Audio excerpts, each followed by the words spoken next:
Welcome back to Malta. Vinny Sander here, Mr. Maximo. I've got some reinforcements for the introduction this morning. Got Lucy and Jack Aquilina. They're going to help me out. And I think that Malta Day, they might need a bit of help with a 1-3 record. But let's have a big day of cricket, guys. I'm Mr. Maximo. This is the FanCode European Cricket Malta, and it starts right now.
Good morning to you wherever you're watching from around the world. Welcome to another big day in European cricket. It's Vinny Sander here, Mr. Maximo for the European Cricket Network, and I am here with Lucy and Jack Aquilina. We're having a bit of fun with the stumps, but we'll need these before too long because we do have 4 T10 matches coming up today. Now, of course, they will be supporting their dad, Sam Aquilina, who will be playing for Malta Day. It is the Edex Knights versus Malta Day in the first game of the day. It's match number 33. Let's go over to the coin toss where Stefan Gooch is with 2 captains. Let's see who wins it. Okay, heads the ball. Use heads. We are going to the bow. Cheers, buddy. Thanks. So the news from the toss is that the Malta Day side, they've won the toss. And Mudud Kamaran says he wants to field first, so they want to chase. A bit of a risk, you've got to say, against the Knights, who've defended very well. Maybe that's about the conditions, but we know Malta Day didn't have a good time on Monday morning. They're 1-3, but they still do have 4 games to play. As far as the Knights, well, they had a blip, but they've also been pretty impressive, I think. And they certainly put away Sweeter United yesterday afternoon. Conditions, beautiful as usual. It's going to be 25 degrees currently. It's already 21 degrees. Well, I know that you guys probably have a favourite team. Lucy, which team do you think is going to win this game? Malta Day. Malta Day. Well, you think there might be an upset. What about you? Think Malta Day as well? Yeah, well, I just hope your dad, Sam Aquilina, plays well. He's a lovely guy and he's done a lot for Maltese cricket. Well, we can't keep playing with these all day. Let's put them in and let's get ready for some play. Okay, thanks, Lucy. Thanks, Jack. Let's go over to Rico Full, who's in the commentary box, and the news from the toss. In match number 33, Malta Day, they are winning the toss and they are going to field first. Thank you very much to Vinny Sandu, and lovely to see Jack and Lucy there at the coin toss. The kids of Aquilina, who's a lovely guy as well, just as Vinny said. Hello, good morning to everyone. And, namaste, salam alaikum, sasri akal, Aibawan, and welcome back to Malta. And looking forward to day 9, and we're starting off with 2 matches where Malta Day take on the Knights. The Knights at the moment flying high. Malta Day, well, they're coming into this match having 3 defeats on the spin. They won their very first match, but then after that, things have gone a little downhill for them. The batting just hasn't clicked. It's been an issue with 1 or 2 of the sides. They'll be hoping that they can get that right today, but they do rely a lot on the batting abilities of Azim Sathi. But can anybody else perform for them today? First thing they've got to try and do, though, is try to restrict the Knights from putting a big score on the board. The Knights had a good day yesterday. Had 2 victories against Sweeter United, so they are flying high. And this one is expected to go their way as well, as you see there from the bat versus ball wall. So favourites to win, and looking good. Made a few changes, and the one thing that I like that the Knights are doing is they're always giving somebody an opportunity at the top. Basil George will be the non-striker, the recognised batter, and it's going to be Akhlash Ramison who's going to be opening up. We've seen Remison with the ball, and he bowls pretty well. Let's see what he can do with the bat. Well, he doesn't have to do too much with this. The only person that's required to be up and about for that one is the wicketkeeper, Sam Aquilina. Well, there he is. That's Sam. And once again, it was great to see Jack and Lucy at the coin toss, with Moran, the captain of Malta Day, winning that toss. You can see that he was a bit of an all-rounder.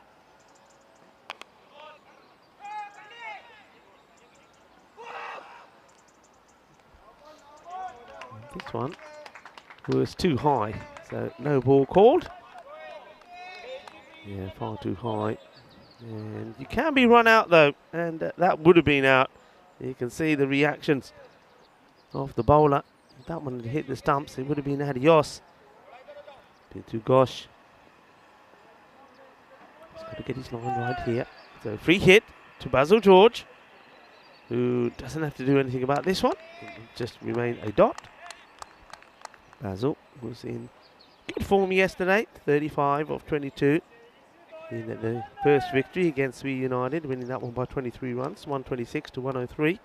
And then 21 of 10 in that 103 to 61 victory.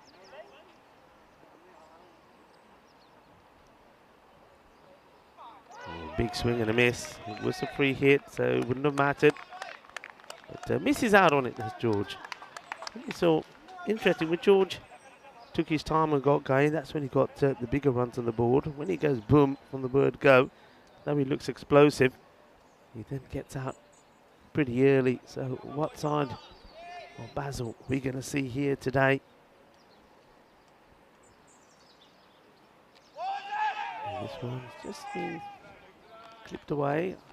I think it's probably more pad than bat on this. And it was. You see just getting a bit of upper pad as the ball gets past Sam Aquilina, and they'll take the leg by. And good morning to everybody. Well, Ian John says he couldn't sleep, so he's watching the cricket early today. Well, Ian, we're glad you couldn't sleep, because we like to have you on nice and early. Good morning to you and to everyone else that's chirping away on the YouTube chat this morning. It's lovely to have you all with us. Hello to Keanu as well.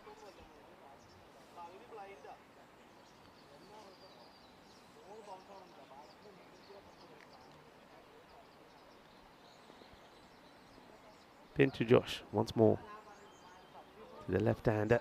George, it's another high one. Well, I'm just wondering how high this one is.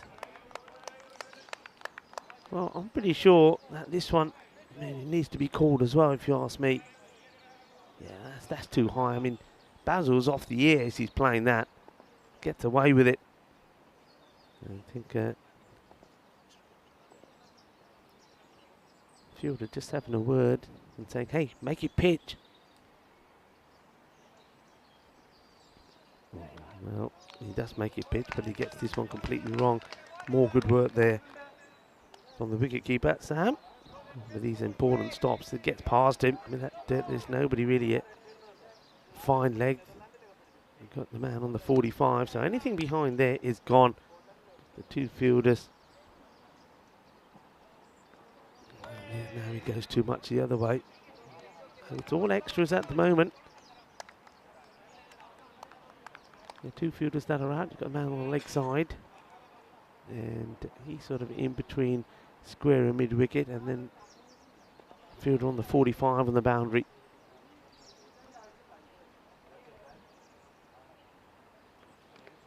And this one catches a bit of that pad, chases on. Probably not enough to take it to the boundary, but I think about two, decide against it, and maybe next time they will take it, because though the fielder does get to it pretty quickly, no real arm in the throw.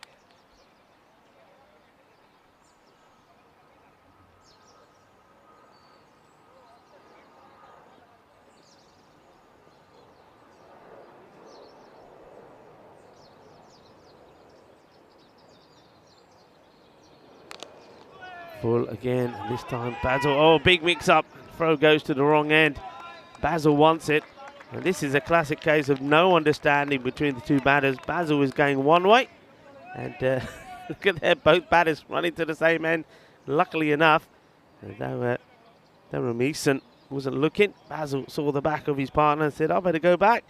And these are the stats from the two teams. Thank you very much to Ravi and Shazad. And you can see with the Knights, Basil George right up there. It's the top batter with Samuel Stanislaus, who's just making way for Remison. And then their captain, Amish Dilip. But you can see that dominated by two batters.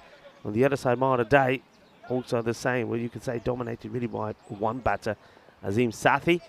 Matthews being good with the ball for the Knights. And Marco Nazir, surprisingly, for Mara Day with his slow off spin. Nice throw, direct hit, but batters who get themselves in.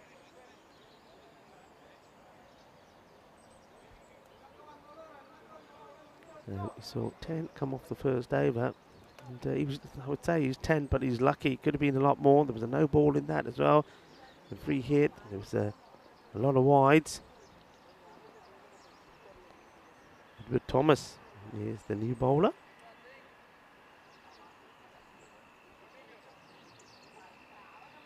And another very fine start to the day here in Malta. Nice and bright, sunny. Well bowled. York length delivery. We were saying yesterday, there's not too much the batters can do to those if they're right up in the block hole. Well bowled.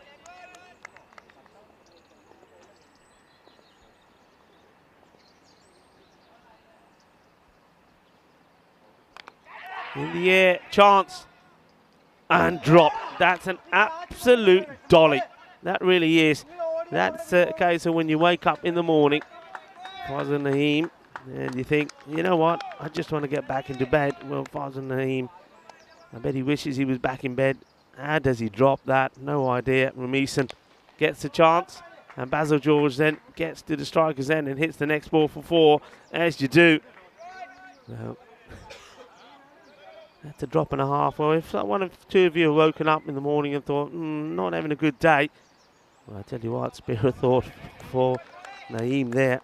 He's not having a good day at all. What a terrible start for him. Good ball again from Thomas, and spare a thought for Thomas. He knows he should have had a wicket already. Remison was the man who was dropped on 3.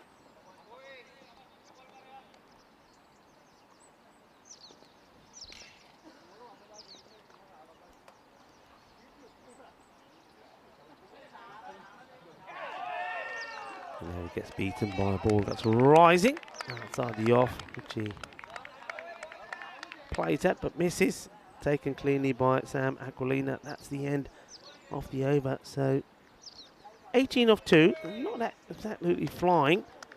As we have a look at the standings, so very important this for Marta Day. I mean, overseas are playing later tonight, and they're playing Swihi United. So Marta Day, if they're to improve their situation, need to pick up some points here.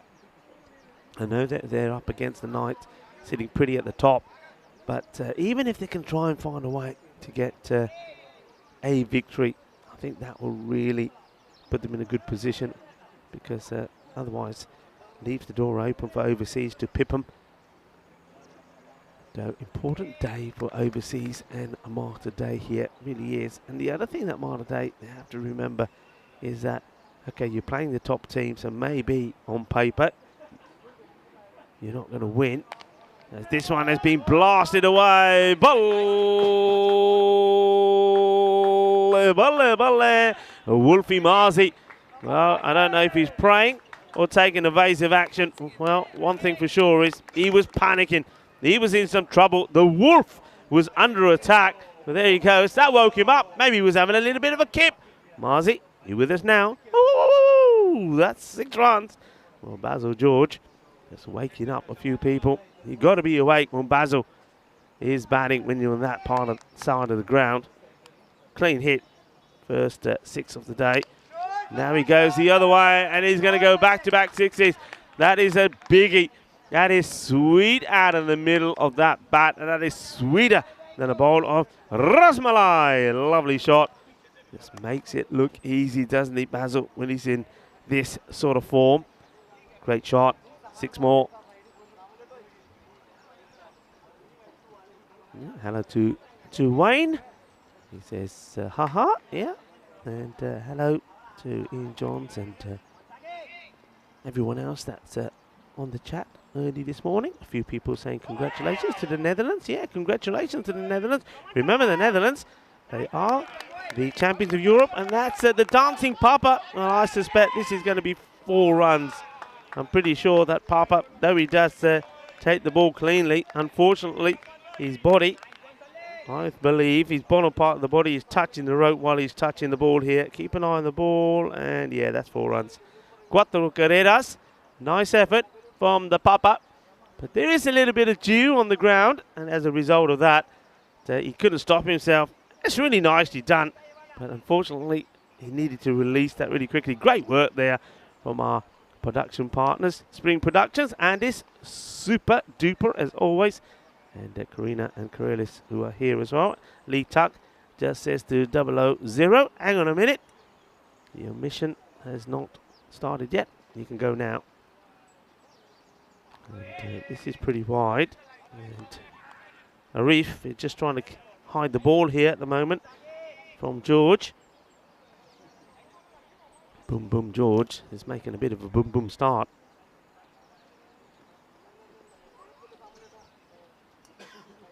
17 off the over so far. Well, this will be a few more and make it 4 more. That's a cracking shot. Timing is perfect. बहुत बढ़िया shot, Maria. बहुत अच्छी timing. Chokka lag gaya. Delightfully played. And I get the feeling that the man at a long off to Basil may need to go just a little bit wider. Certainly targeting that area at the moment. A very defensive field already. In comes the Riff. Magical over so far. This time, Goff should stop it and does. So Basil gets a single. We won't mind that. Takes a single off the 5th delivery. And Remison, 4 of 6. Gets a chance to get one from Arif. Last ball of the over. 22 off it already. And well, he goes down the ground, and the fielder doesn't fancy taking the catch. Well, I think Pintu Ghosh here needs to be looking to take this. He doesn't.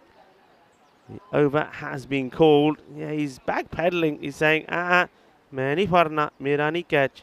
I don't want it. But not only does he not go for the catch, he doesn't hold on to his sunglasses either. That is the end of the over. And just like that, I mean, I was saying the power play doesn't look like it's going to be a big one. Basil George soon made a change to that. 23 came off that over. And just like that, it's a pretty decent power play. 41 now on the board. Yeah, so well done to the Netherlands, getting a good win today. Remember, as I was saying, they are the champions of Europe. Yeah, Netherlands, of course, were the winners of the Dream 11 European Cricket Championships, which is the Euros of cricket. So, see the Orange Army continuing to impress. So, yeah, well done to the Netherlands. And, well, all the Netherlands supporters, hope you continue to have a great day. Why not stick around and watch some of the cricket here as well, coming from Malta. That will just get played away out on the offside. So, Nazir, he is the, well, quite surprisingly, the leading wicket taker for his side. Comes into the attack, but I think then okay, yeah, it's great to have him bowling well, but I think Sam Aquilina needs to have him batting well as well. He could be somebody who can provide good support to the likes of Azim Sathi. Floats his up, opportunity, big moment. Oh, it's another one that goes down, and well, you've got to take these catches when they come your way. You don't drop players like Basil George. He gets dropped on 28. That could be very costly. The catch put down by Edward Thomas. And, well, you'll know what it feels like because it was Remison who was dropped when he was bowling. There's the done there by the Papa. Salman Khan, a lovely guy. Big shout out to his family that are watching from the UK, and of course his wife here in Malta. And the two are expecting their first child as well, so congratulations to them both. Basil being dropped once already and miscues this completely. And the man who drops him comes in, Edward Thomas, to do the fielding.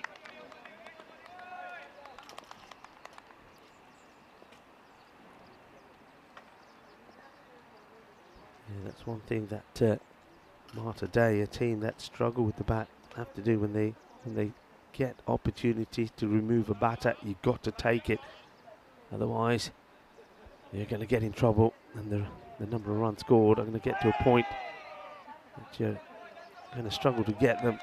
You just think Ramison dropped by Naeem, and that was an absolute sitter on 3, and that one from Thomas was not that difficult either. Could have removed the dangerous George. Ramison quite happy just to play this one out into the acres of space that's being allowed to the batters at the moment. That's the other thing here. I think if you're the captain here of Malta Day, Muthu Kumaran, you've got to also be thinking, all right, you've got Ramison there, who's on 7 of, 8 now of 11 deliveries. And you've got Basil's tonking it everywhere. So when Ramison is on strike, and it's the early part of the over, you've got to have the fielders in, you've got to attack him. Don't let him get the single. Try to keep George away from the strike. And obviously when George is there, spread him. But 46, so not a bad over there from Nazir, but of course he knows could have been better. He should have had Basil back in the shed. Captain now comes in to see if he can make a change. The first ball from him is a wide, only just though. The umpires have been very strict on these calls. Lee Tuck out there with Tab Khan, the men in black, led by Stefan Gooch, of course. Nice delivery. Ramison, though, I think he's got to start playing some shots now. I think it's nice that he's got the opportunity to open up. And we're getting up to the halfway point now, so he's got to really play the shots here. There's plenty of batters waiting to come in. And he has a go, and they will take just a single. Basil, I don't think he's planning to hang around. It's going to be an interesting battle. That one was stopped. I don't think you knew too much about it. The eyes on the back of the head doing the work there. As we see the Papa, he's in a world of his own, running from one end to another before he has to run back again. Goes from fine leg to third and then back to fine. Launched. And has he got enough of this? No, he hasn't. That's a tremendous catch. Well done to that man there when everybody else has been struggling. In comes the running Patel, running in from the boundary. He wants it, he fancies it, he puts his name on it and he takes it. And they do see the end of Basil. So once again, Basil, he goes boom, boom, but he doesn't go big. He'll go for 30. Caught brilliantly there by Shirujay Patel. Really, really good catch. I mean, that ball's dying on him. And oh, look at that. Kumran. I'm liking the old celebration from there. That's lovely. You know, that reminds me of, you know, when somebody's playing a bit of the doll, going, well, that was what that was. And so he should be happy because you have got a very dangerous player. It will be the captain, Ebenezer Delete, that is going to come back out at this point. So no Stanislaus as yet. Just watch the bowler here. Here we go. Boom. And then I like that in the end. He just says to Basil, hey, well done, but I got you. Basil goes to 30 of 15. And Shirujay Patel taking a very, very good catch. So after we've seen two very simple drops, we see a difficult chance taken to remove Basil. That can change the complexion of things. Captain to captain. And it's a Gandhi ball that will be put away to the boundary. Cuatro Carreras ball, ay Gandhi. Choka Lagya. Well, that's a real waste, isn't it? You just get a wicket and then you bowl that down the leg side. And Avinash Dilip says, thank you very much. I like that. He said, next time, why don't you put a bow and a ribbon on it as well? So it was a gift, and he took it. So the battle of the captains will continue. Kumran to Dilip. Kumran, he made it an easy start for Dilip as he gets 4 off his first delivery. Also brings the 50 up. So a couple of balls to go. And Vinny Sandhu will be joining me shortly, as this one is going to be a wide as well. Good take by Sam Aquilina. So Kumran, after bowling and getting out Basil, he's delivered 2 bad deliveries. One's been smashed for 4. That one's just been left alone. It's a wide. Just works this away for a single. And this is where I think Rumison now really has to. Got to start hitting the boundaries to go. 13 deliveries for 9.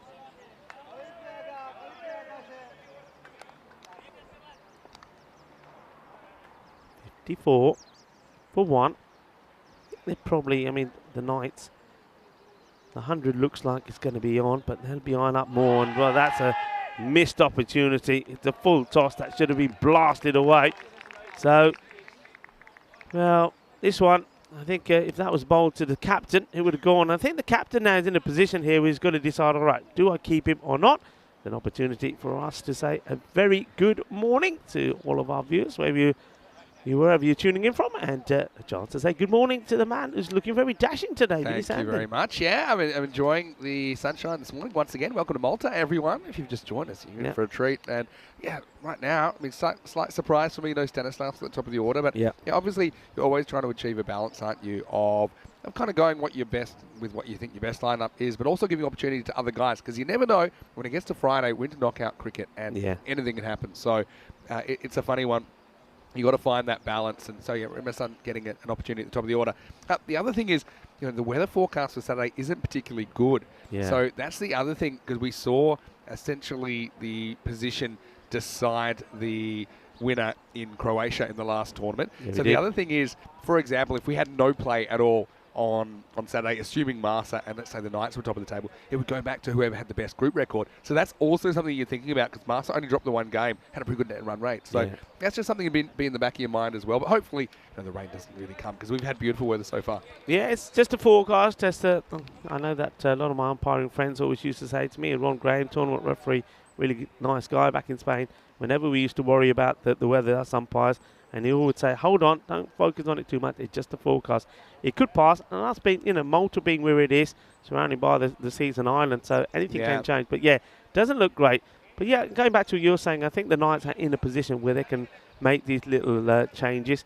But I just think at the moment, the way that Rumison is just starting to chew up these deliveries, 14 balls to 9, I think the captain's out at the moment. The captain probably would just have had a little word with them, say, look, we've got Stanislaus still to come in, and 1 or 2 guys that can also do with a bit of a chance out there. Boss Paul perhaps another one, and Nitin Babu. So they've got batters. So he's probably just saying, look, I want the 110, 120 on the board. And what you're doing at the moment is not going to help us get that. Nazir, he's going to come on to bowl. He should have had Basil himself. Basil was dropped on 28, but fortunately for Marta Day, he only went on to score just 2 more runs before it was Kumran who got him, thanks to a great catch from Patel. So Nazir searching for his first wicket, coming on to bowl here now. But really, I think this is where Rumison has to really start going. It's going to be Dilip, though, to face the first. The captain gets a bit of a full toss, but doesn't put it away. And it's another catch that's been dropped, and it's Edward Thomas again. Oh, yaar, swere pronte khaya karo. Main to keh raha khaya karo. But apne haath bhi saaf kar liya karo. You have your prawn in the morning, I always say it. It's a good way to start the day, but prawn toss, there's a lot of butter involved and a lot of ghee.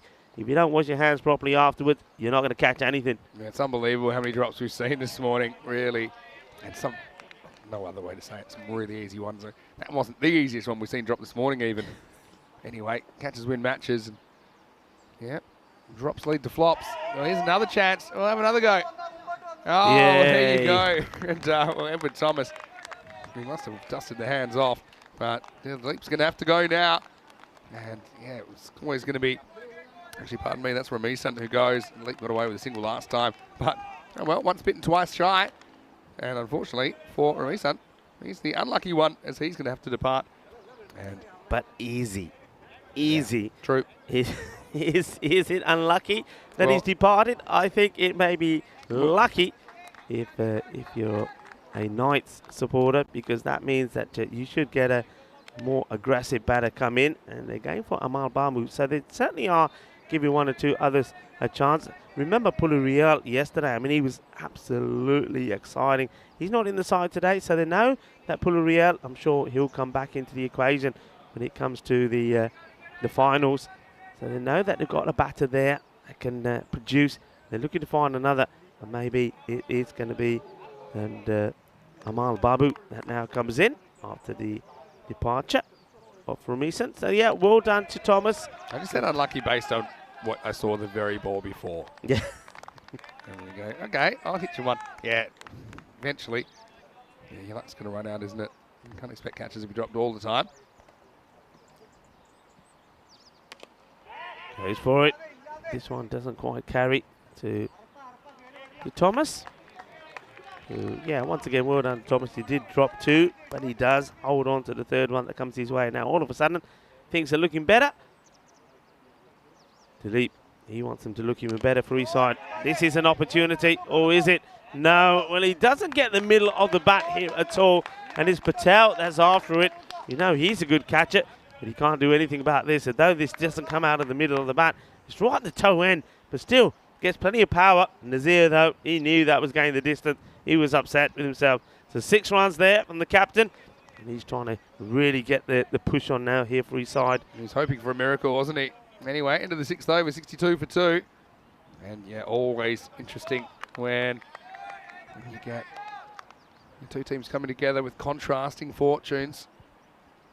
Mudda Day and overseas, they seem to me to be the ones on the chopping block at the moment.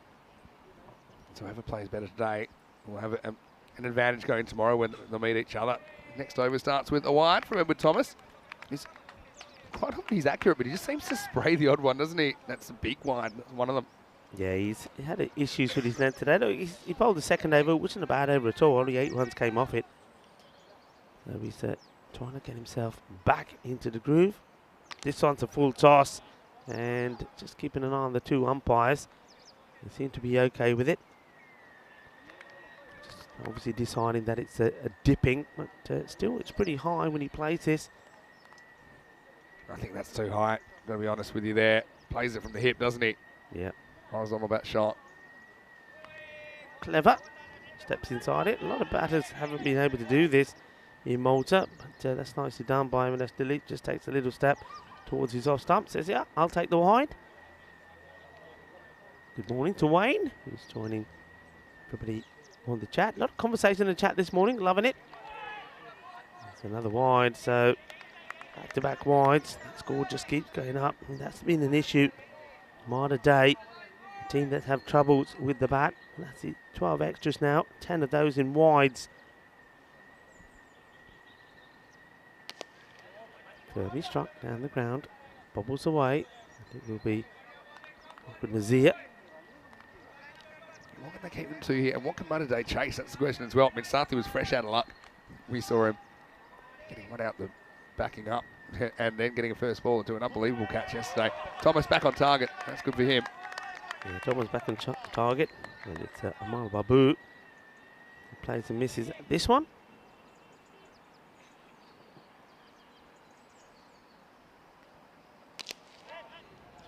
Hits this down the ground, trying to split the 2 fielders. And fortunately, there was some backing up for Patel. But Patel doesn't take it cleanly, and I think the ball probably would have gone to the boundary. So Mark Nazir does well to be backing up.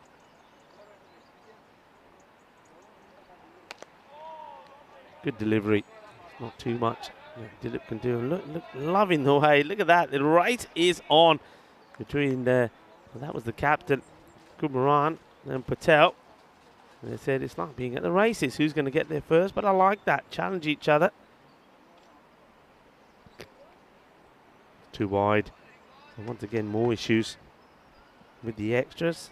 And you're right, Edward Thomas, who's normally very reliable, gets the ball in the right areas, gets that one wrong, 70 now. So again at 10, but I still do believe that they want to get the acceleration in to get to the sort of a 110 plus score here.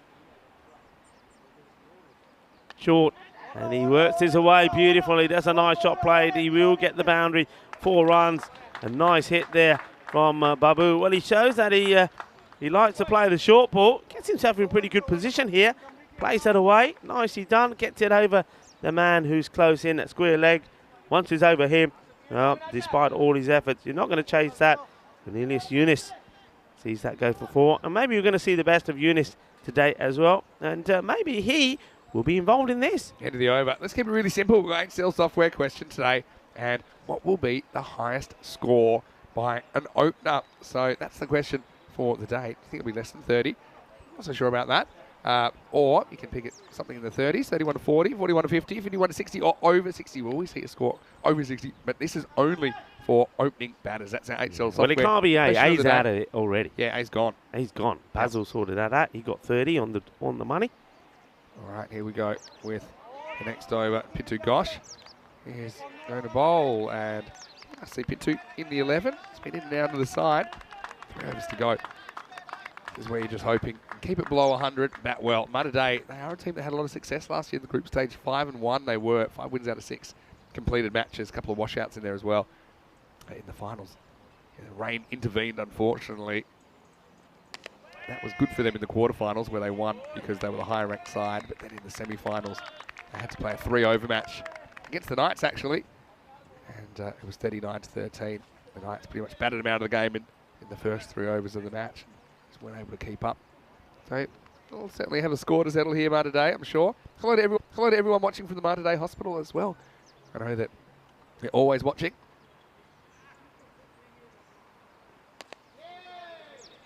This is another reason where you can bowl there, because occasionally batters will spoil them.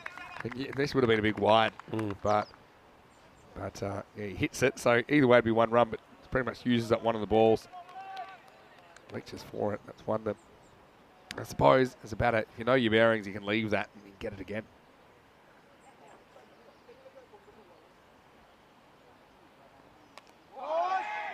This is going to be a bit of fortune.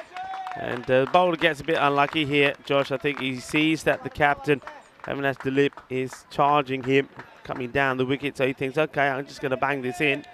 But, well, Avinash Dilip deciding, well, I'm still going for it no matter what. Gets a bit of an edge on it. It goes flying over third man and get 4 runs. So you'll feel that he's been hard done by there. But valuable runs. Avinash Dilip getting close into the 20s now. 80 on the board. A couple of deliveries to come in this one. He'll want another couple of boundaries if he can get them. Well, he probably can, because this is Adios Balota. This goes a long way. Shaba, shaba, shaka, lagya. Eso es una cita. Que grande, que guay. Eso es una Ariana. Yeah, it's a good shot, isn't it? Man, picked up length real quick. Sent it out of the ground. Maximo time. It'll be hard to keep him below 100 if that's the way they're batting it. Yeah, more like 110. Delete. He's got something on his mind, doesn't he? He always dropped an absolute sitter. Now he's making the Malta Day pay. There he goes, Eril again, and this one is going to be another 6. Bole, bole, bole, manos arriba, arbitro, porque eso es 6 más, and he thumps this, he clubs it, lovely jubbly style, over the offside, and he's going to get 6 more. What a good over that's turned out to be. And just like that, they're into the 90s, 92 for 2 at the end of 8. Yeah, 92 and looking dangerous, and so well, for some reason, the Worm has taken a bit of a siesta earlier in the day. Can't have a siesta this early. Try again. There we go. It's not the Worm, in fact. It's the Manhattan. Okay. Manhattan. So you can see that huge over. That third over was a game changer, wasn't it? But yeah, apart from that, it's been pretty solid, especially the last 2 or 3. Here's Kumar and the captain. Going to bowl the 9th. Another full toss. Had a few of them. This one's not too high, but it gets away with it. Only a single. Yeah, single, but I think that's what Babu needs to do here. Amal Babu, just give the strike back to his captains, and now it will be the battle of the captains. Avinash Dilip up against Muthu Kumaran. Let the battle commence. Battle of bat versus ball. Gandhi ball. Misses out on it. Will be a wide. This is normally a favoured shot of Dilip. He'll be disappointed he's missed out on it. Okay, gets the wide, so he'll get the ball bowled again. But I'm sure he would have rather taken the boundary. You're right. At least it didn't kind of clunk into his pad for a dot. Otherwise, you want to hit him for a boundary. Otherwise, you have to take the wide.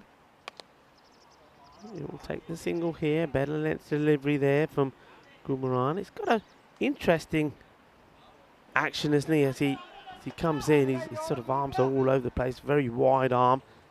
And then he just straightens himself up right at the last moment. Gets a fair bit of bat onto this, but it will go straight to the fielder. So once again, I think, Babu just offering a single. Just watching this innings, you just get a feeling that it's always been just one batter who's been doing the dominating in the partnerships they've had. The other batter's just been getting a single. So maybe, I mean, if they end up losing this match, they'll look back at this and say, right, you know, we've got our tactics wrong. This is a big hit and this is out of here. And that's what I'm talking about. So you got something like Avinash Dilip who's smashing the ball. And Babu, well, he's going a runner ball, 10 of 10. And then early on, you had Ramison, who made 9 of 15 deliveries. You just think if they did go with the normal batting order, that they could have already, or would have already been, I reckon, on over the 120 plus score here. Yeah. I think you want to go back to what you were saying. You want to make sure you're going to finish at the top of the standings before you start doing anything too risque. Oh, it's pretty close, you know. It's worth a shout. I'm telling you, that's worth a shout. I agree with you. He goes right across the line. The previous ball I was going to say was a slower ball. I would love to see an appeal for that. And if you, there is a half appeal. I mean, I don't think that's going over the top. That's the only thing it could have been. It wasn't missing leg stump. No way. Quick work by Aquilina. Yeah, I think the foot stays down. So let's watch this again. And Lucy and Jack watching on. They were a lot of fun in the introduction today. Yeah, they were having a good time. I was worried for your safety at one point. Yeah, we just started playing lightsabers with the stumps, which I don't know how safe it was, but the kids were great. Yeah, Lucy is 6. So Lucy's 8 and Jack's 6, and they're here enjoying watching their dad play cricket. And Sam Aquilina, he's a real gentleman of the game here, isn't he, in Malta? Nice bit of keeping there. Anyway, it's the end of the 9th over. It's 103 for 2, and the Knights one more over to try and improve this score. Yeah, he's a lovely chap, is Sam. There he is. You see him there. A tall chap as well. Okay, so they've got the 100. I was saying they'd be disappointed if they don't get to 110 or 110. Between a 110 and 120 score. They're on cue for that. That's a riff. Comes the bowl, and he starts with a Gandhi ball. Gets a little bit of bat onto this, and it will be 4 runs. Would have been a wide anyway. But like you say, Avinash Dilip says, I'll have the 4. And maybe he's eyeing up a cheeky little 50 here now. Yeah, he is. And you just got to take your opportunities where you can. And certainly, once he got dropped on, I can't remember what the score was when he got dropped, but it wasn't too many. But still. He's on 5. Yeah, he's only on 5. Well, there you go. That kind of shows you how painful that can be. We saw that with Waka Afridi the other day for Sweet United, getting dropped on 0 and 4. Good today. Got to get these good players early, otherwise you're going to have a bad time. Just right across again. I don't know if there's any battle this. I don't think there is, looking at the umpire. See, this one's going down leg side, but it's a much bigger appeal than we saw last over. Yeah. I know it's close-ish, but I think that one's sliding. But yeah, Kumara, when he looks back, he'll say, I was appealing. Where was everybody else? Yeah, where was my support? It's just a sign that the game's drifting away from you and you don't have that kind of noise. Oh, well, dear. I tell you what, he thinks his life is drifting away from him, the batter. Well, that's Babu. He gets clonked. Well, he's wearing the lid. Thank God for that. But I think this has caught him just on the neck, you know. This is not good. This has got him just sort of collarbone area. Yeah. That hurts. That's a nasty one. And if you want to know why we're always going on about high full deliveries and why we're quite harsh on them, even the ones that, okay, they're not that high, this is why, because it can get dangerous. And it's just the last thing you expect as a batter. Yeah, that's nasty. Nobody likes to see that. Like Sam is just saying, hey, you okay? Well, if you're ever going to get injured or going to not like that, you'd rather be playing Malta Day, hospital side. Marta Day also means Mother of God. He's probably thinking, Mother of God, when that one's coming his way. Feel better, not worse. Free hit. Firmly struck. Will they try for 2 here? You'd think they would, but I think Avinash Dilip, being that he's in the 40s, he's probably thinking, nah. Yeah, did you know that Marta Day translates to Mother of God? Yeah, I do know that. Yeah. But not like you swear. I get the feeling that is exactly what Aman Babu thought when that ball came his way. Mother of God. Okay, firmly struck. He will still run. Was he worth going to the... Yeah, I think this is worth it. Very good. Definitely. Very, very good. I mean, okay, you got to say to Aman Babu, he probably thinks, okay, I've been struck. I might as well be out of here. And he's going to go. But this is all about sacrificing your wicket for the good of the cause. And the cause is to get Avinash Dilip back on strike. Maybe he's thinking he can't be out if you can't see him. Because where is he? But I can tell you he's a long way out. And... yeah, it's smart. I mean, this is where I think it's a long off. You'd love to have a fielder that can ping it back to the keeper's end to get the set batter out. But it will be a smart play from the Knights. 111 for 3 then. A few people at Mike Patel asking about the bowler apologising to the umpire. I think he did give him a little bit of apology. He might not have caught on the camera, but he certainly wasn't feeling good about it. Sagar, that one got away from him. Anyway, doesn't end up running him out. And so now we go to the last 2 balls, 1-1-1. 111, 2 to go, and Dilip is trying to see if he can get 7 more runs. That might be 6 of them. It is. That is big. That is massive. That is a Bizaway supersonic hit. Shaba Shaba Shakalagya, and just like that, he's on 49. Well, this is exactly why you get the set batter back on strike. You give up a wicket.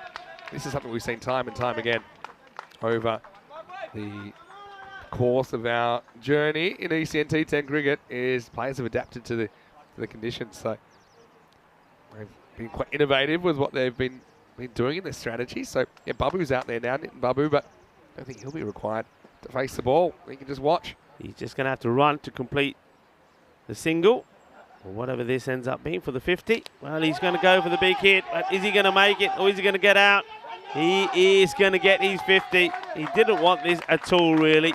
So I suppose we should say well done, congratulations to Avinash Dilip. He will complete his 50. And this one, well, that's about Farzan Naeem. He was the one who dropped the absolute dolly at the beginning when he put Ramison down. Ramison didn't go and hurt them. And I suppose that one's not going to hurt got either. Some news for you. Actually, he was only on 48 because of the run out was a 1 short. Oh, you're so joking. He actually needed 2. But guess what? And they could have got 2. So he gets 2 in the end. And he does get his 50 well done. off the last ball. But yeah, had a bit of help, didn't he, from Faisal Naeem, who couldn't catch a cold here on the start of day 9. And Exhibit 8, just have a look at this one. It was an absolute sitter, really. Yeah, Mudda Day, they knew they had to get George. I mean, kind of their own worst enemy. They got a bunch to chase here. And, well, that one, scorers certainly knew what it was because it was right in their scorer's box. But, yeah, you've got to say that the Knights, slight change in the order with Stanislaus being shuffled down to the middle. But, yeah, despite the efforts from Mudda Day, they just had a hard time keeping the Knights quiet. Yeah, they certainly did. It was some nice shots played, but look, that is the story there. You've got to take your catches. And this one, up in the air it goes. It was taken. A really good catch from Surjay Patel. And he's showing the others how it should be done. And that brought into the middle the captain, Avinash Dilip. And he stuck to his number 3 position. And he did a good job. He had batters either side of him who weren't quite performing. And we're going a little bit tiki-taka. Ramison was one of them, and Amal Babu as well. But at least while they were there, they had the likes of Basil George and Avinash Dilip that were getting the runs. That was a wicket that Nazir took. He was pretty happy about it as well, because he did get he got the wicket of Ramison. And then there was that one. It was a bit of the toe end, but just goes to show the power of Dilip when he hits the ball, and he hits it hard. And chase as they did. And they did try very hard, you've got to say. There was no lack of trying, but they just couldn't find a way to keep the runs down. And then we knew that they needed to try and get to this 100-plus score. They needed to target 1 over, and it was Pintu Josh, unfortunately, that went for 18 in the 8th. And that allowed them to get the acceleration in that they wanted. And See, that one was not a nice one at all. That Amal Babu ended up being clonked on the collarbone with. Could have been nasty, could have been dangerous. But for what it was, it didn't make him lose his senses. He knew what he had to do. He still had to run. He had to be sacrificial to the cause. And the cause was for the captain to get on strike and bang this big six. Well, those birds were just having a little bit of picnic and they had to scarper. And then this, the drop catch. But Faizal Naeem was in no hurry to get the ball back in, and they do run two, and the score then does get to, well, I think where the Knights would have looked and wanted it to be, around about the 120 mark. 118 they finish on as we have a look at that scorecard. So once again, like I said, but two partnerships there being dominated by a hitter and a tiki-taka. We saw Akhlash Ramison and Basil George. Basil George being the man doing the boom boom. Of course he was, that's his name, boom boom Basil. And then we saw the captain, Avinash Dilip. Congratulations to him. Both badaiyan apne captain nu Avinash Dilip nu apni 50 puri kali in just 18 deliveries as well, as he put a little partnership together there with Amal Babu. The bowlers, success for Nazir once more, and also the captain, Muthu Kamaran, but wasn't a good day for Arif. He was very expensive, and I suppose Pintu Josh and Edward Thomas, they were average, but they'll be disappointed with the extras once more. 18 extras in all of that, and wides, particularly 12 wides. So that's the mid-match summary for match number 33. It's the first match of 4 on this day 9, and it is once again the Knights who are sitting pretty at the top of the standings, 118, and they'll be looking to defend that with the likes of Matthew and Boss Paul doing the bowling. And well, I think something like Ramison can be a tricky customer today as well. So 119 required for Malta Day to get victory here. If they are to do it, I'm going to call it early. Azim Sathi has to go and score about 70 runs. Is he going to be able to do it? Well, we'll have to wait and see as we have a look and leave you with the wagon wheel of Avinash Dilip. What a good innings it was from the captain that got his team to a score of 118. Join me, Rika Full, Mr. Maximo, Vinny Sandhu, as we return in around about 10 minutes' time for the conclusion of match number 33.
Hello, good morning, and welcome back, cricket lovers. Rico Full here, part of the European Cricket Network. You are watching the FanCode European Cricket Series, and we are in Malta.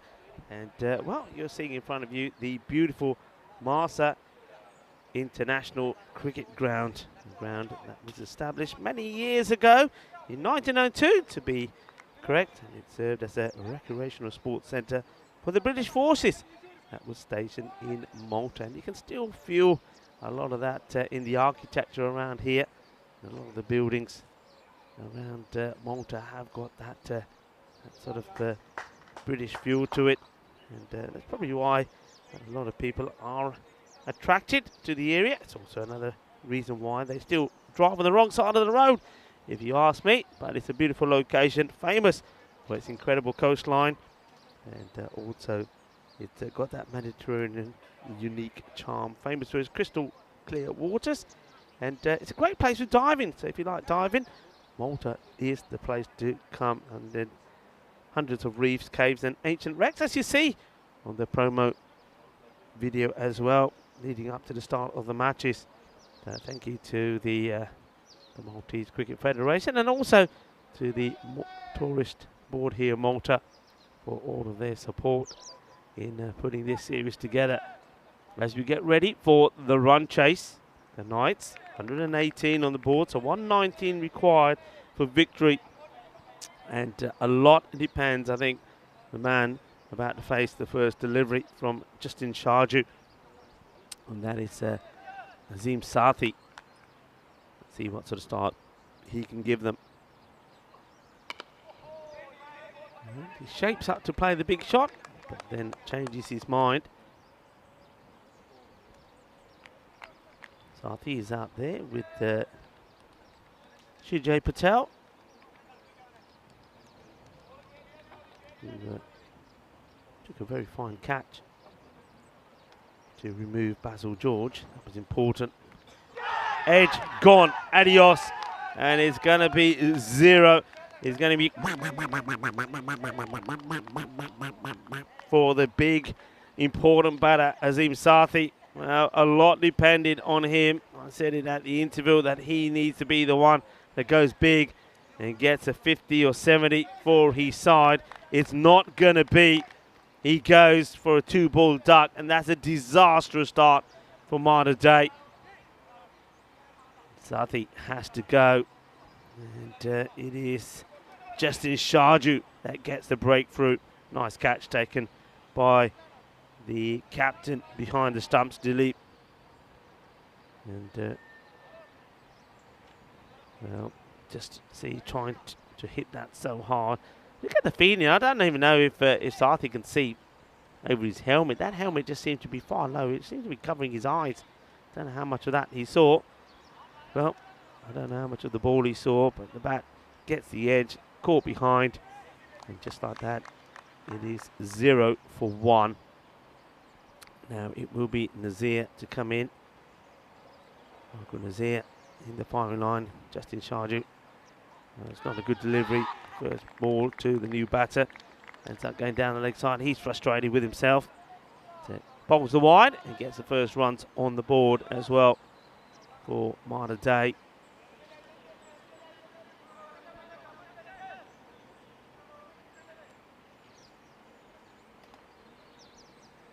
Justin Sharju once more.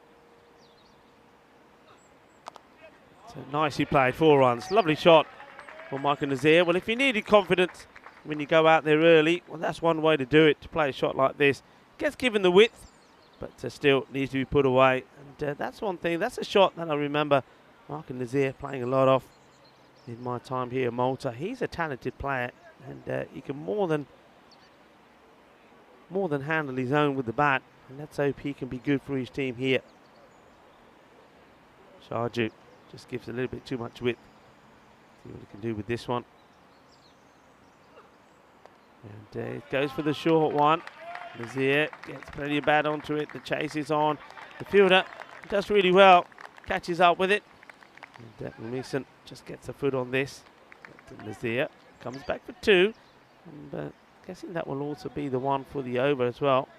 Nazir is not the tallest of batters. And I think to most batters that would have been over the shoulder. The word gets through to him, and making sure that the captain's aware of it as well.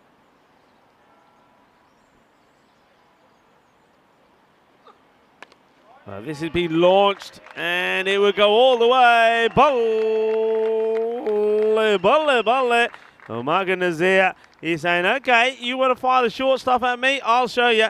This is a top shot. It really is. And just pure timing. He may be small, but he's mighty. And he's ready for this battle. That's a lovely shot. So Sharju, he gets the wicket. He's now getting the treatment. 13 off the over. Ball to go. And Nazir this time, he goes right back in his crease. He's expecting another short ball. Goes right back in his crease. It's not a short one. And he just fends it off. They do get 13 off the first, but they also lose the huge wicket of Azim Sathi. And you just get the feeling that and that's the one that could hurt them. 128 matches now without that golden ball. Will it come today? We still believe 100% you're going to see one in Malta. And when is it going to come? Is it going to come today? And what are your thoughts? A lot of people on the chat. Good morning to everybody in the chat as well. Ian Johns and Julian Dawson. Good morning to you, Julian. And I hope everybody is having a wonderful day, and hope everybody is enjoying the cricket here from Malta as well. As we see, the next bowler is going to be Jas Matthew. Normally opens up. This time he's coming on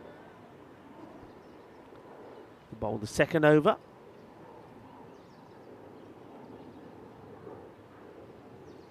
He normally gets a lot of swing away. And here we go. Can he control it? Well, this one doesn't swing as much. He's a bubbly character, is Jas Matthew. Sort of seems to be one of those clockwork figurines that you want. There he goes. You see, you sort of wind him up and you just let him go. And every time he starts to slow down, you just wind him up again, and you just keep going, going, and going. In he comes again. Gets this one through as well. Yeah, no swing. The two deliveries, we haven't seen any real swing from him now. Whether that's just is not swinging or he's holding the ball differently, couldn't tell you. But normally he gets a lot of away swing. That one gets through Patel. Patel probably is thinking or expecting the swing. Nothing there at the moment.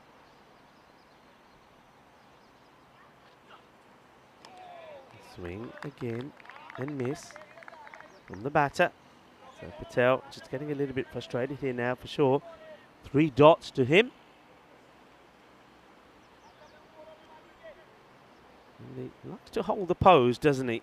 But normally it's only worth holding the pose if you hit the ball. I don't think Diana's going to take a picture of that. Got to hit it.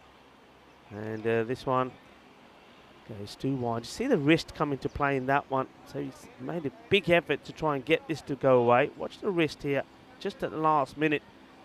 But gets too much movement. I tell you what, I reckon Patel is the most extravagant batter that I've seen playing shots when he's missing the ball. Looks good. I ain't hit one yet. He hits this one, and it stays hit. And he'll get the boundary, 4 runs. He holds the pose nicely as well. I don't think he's responsible for breaking the protection behind that pole, but look, there he goes. Oh yeah, liking it. And what's that? Is he trying to mimic a bit of Virat Kohli? Bang! No, it was broken already, he says. Runs for Patel, boundary.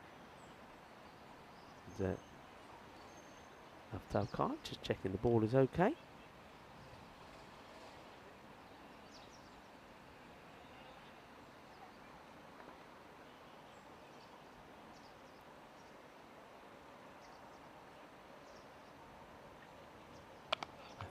Goes for the shorter one, and this one just gets fended off. It's a bit of a dab, wasn't it? Just a little bit of a dab back. And he gets a single, and he gets Nazir back on strike. Nazir, well, I mean, 12 or 4 deliveries. After a few dots from Sharju, he went a bit of wild. 12 required per over, so you can see that they do need to find 1 or 2 wickets. Avinash Dilip and Nazir just having a little chat, maybe chatting about the weather, what they watched on TV last night. This one's a full toss, goes for the Yorker, gets it wrong, and Cuatro Carreras. And well, there's another lurker. Dana Oroz taking some photos there, and lovely photos from Diana at the moment, and some good interviews as well. So check out our social media on Facebook and on Instagram, and a lot of new content on there for you to look at. At the moment, we're looking at the tables. Knights sitting pretty at the top. Malta Day, they want to create a little bit of space between them and Overseas, and they're sitting at the bottom joint with Overseas, and they know that Overseas have got 2 matches later against Sui United. So very important that they try to pick up something from the 2 matches against the top team Knights here. They've made a positive start. I mean, they have lost the 1 wicket, and that was before there was any runs on the board. So this partnership is worth 25, and they're going along pretty nicely. In the back, really, where they started from, so requiring just over 11 and over. And it looks like he's going to, captain throws the ball to Nitin Babu to see if he can make a breakthrough. And that's oh, well, this is would have been a great catch. I mean, this was smashed. And Ramison, he gets down. And then you can see Yaftar probably saying, hey, unlucky, buddy. This was absolutely whacked. And he, well, look how quickly he reacts to it. I mean, it goes so quickly. You can see even our camera man doesn't follow the ball. Smacks him hard, but the catch goes down. Got to put it as a chance. Patel dropped on 7. Oh, this is comes out completely wrong from Babu.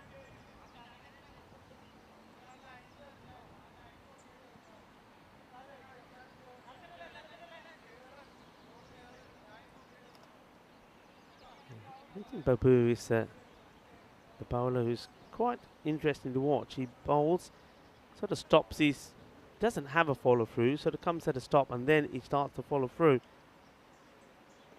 Babu. No run.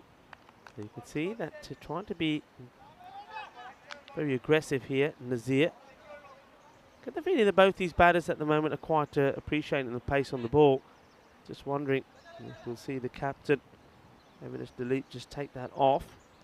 Bit of a change in the field, getting a man to come into that mid-wicket area. Interesting field that's been set to Nazir. Wide third man, backward point and point in place for that shot. That's why he's there. Great pickup, great throw.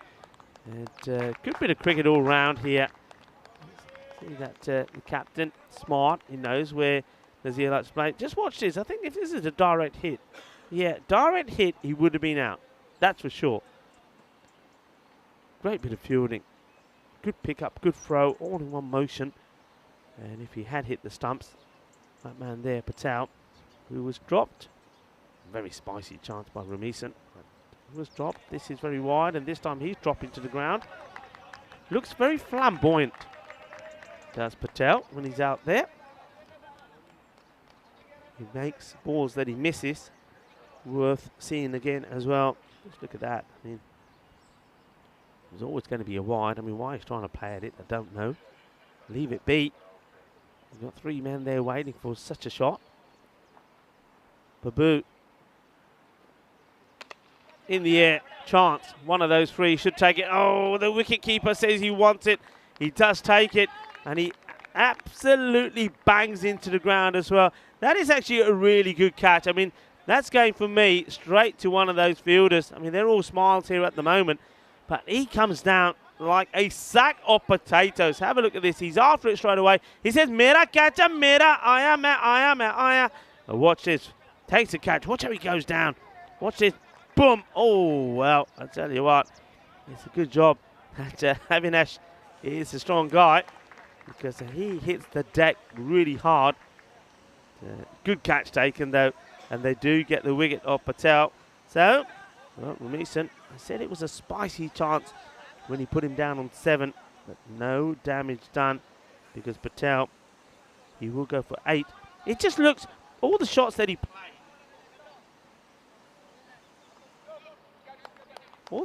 played, when he was swinging and missing, you just get the feeling that he scored more runs, but of course he missed a lot of those balls. So new batter comes in. It is Edward Thomas. Nitin Babu did get the breakthrough, and then he bowls an absolute peach. Absolute peach. And that's more like it. New batter comes in. That's what you do. You bowl a challenging delivery. Beats him all ends up. And well, that's that little run I'm talking about once he bowls. Gets the follow through in. We go full here. The European Cricket Network. And we're pleased to welcome back into our lovely commentary position here, Vinny Sandhu. Yeah, it's good to be back. Yeah, brace for impact with the leap. And then takes the catch and then gets a fair whack on the ground. Last ball of power play. This places out onto the offside. Will take a single. So you can see that Patel, to his credit, was very attacking. Wanted to play the big shots. But he goes. And now we need to see the same sort of response from Thomas. And the key thing here is, as we see the score 30 for 2 now at the end of that power play, key thing is that they keep going and they try and get as close. Well, I mean, they try and get to that score, of course, because it's not out of the equation. But they don't want to get to a position where they end up throwing their wickets away and end up well short. You've got to try and get as close to it as possible because, you know, net run rate could be crucial between them and maybe the overseas, or Yeah, maybe that's even Swihi United. Yeah, depending on how Sweet United go over the next couple of days, that's true as well. Look, yeah, here's the thing as well. You know, overseas just missed out on net run rate last time, so they'll know the importance. So Malta Day, again, the Nazir show is in session though, so let's just see if he can get them close to this target. And yeah, slight change with just Matthew not bowling the first over. They went to Babu early. I had some questions in the chat as well. I was just perusing my eye over it. Here's Bose Paul. Oh, that's a really good ball first up, isn't it? Genuine outswinger. It's an absolute beauty, isn't it? This is, I mean, you have to play it. This coming into the stumps and then just leaves you. Really doesn't play that badly. It was just a very, very good ball. Yeah, so the question was, why did the score finish at 118 in the first innings? This in the air. And it will be dropped. Well, did well to get there, and then he's kicked it away. They should still be running. They will. Oh, they're going to. Oh, probably the worst running I've ever seen, to be honest. Because when you see, I mean, he's still in shock, Thomas, that this got dropped. Let's have a look. So I didn't think he was going to get there. To be fair, it doesn't get off his feet, knocks it up, and then has to swipe at it. Look, the second one he swipes at it, and then he kicks it, and he kicks it into space, and the big stop sign went up. But that was before I think Thomas realises how far it got away from everybody. He clunks this. Okay, another chance. And will it drop short? Yeah, it does. It just dropped short of Stanislaus.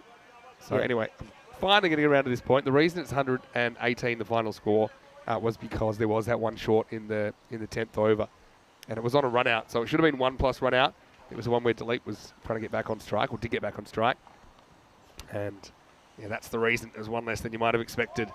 Now, scorers, it's not just some old lady with a scorebook peering through her little glasses. It's a pretty sophisticated operation, so there's a lot of people to make sure that everything is right and done correctly.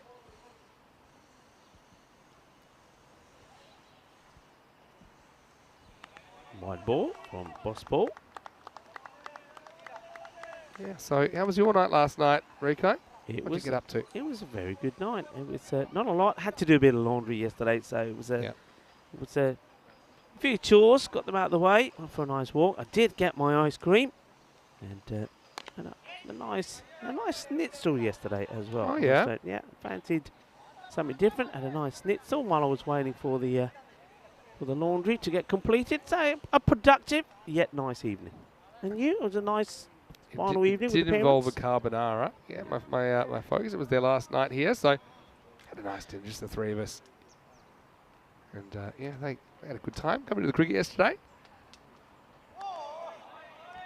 tell you, big swing and a miss to finish the over. Boast Paul, he's been brilliant. He's bionic, really. Seems to regenerate himself when he gets an injury. Anyway, only 4 off that over and 4 overs in. It is 34 for 2. So yeah, it was nice for them to see close up. A bit of behind the scenes. That's something that we do enjoy doing, don't we? We like showing people what we get into, what we get up to behind the scenes to bring you the action, because it is quite unprecedented what we're doing, going to all these different locations, broadcasting cricket, and the amount of cricket we're doing. We have 1,000 matches now, even in this year alone. Yeah. So yeah, it's nice to show them around and how the operation works. It really is a finely tuned machine now, not just the broadcasting, but the way that the players are organised, the way everything is done, the scoring, just mentioned that as well. It's certainly been improving, and even the way that technology is now being used to a degree that it wasn't being used before in ECS cricket to just get more correct decisions. Here's Basil in over number 5. Good start from Basil once again. Another bowler that has got the art of moving the ball away. Basil, he's got a very good slower Yorker as well that he fires in, and that seems to get him a lot of wickets. So he'll bowl a few of these, and he'll get that slower Yorker right up in there. So Thomas up in the air, and he's going to get this all the way. This is a nice hit. 6 runs. Shaba, shaba, bolle, bolle, bolle. Kinna, sona. Kinna, but Shaka, well, he's a big lad. And if he hits it, it stays hit. He's had a mixed day, hasn't he? As Edward Thomas, things didn't go well for him in the field, dropped a few catches. And bowling wasn't as tidy, but now maybe he can make amends with the bat, because this is another one that he blasts away. It was 6 and 4, and he is hungry for more. And there's Johnny G back from Rome. And Johnny G's doing a bit of scoring himself. I think he's operating the scoreboard as that one gets blasted away. Good hit. Great to see Johnny back, isn't it? He had a good time in Italy, it sounded like.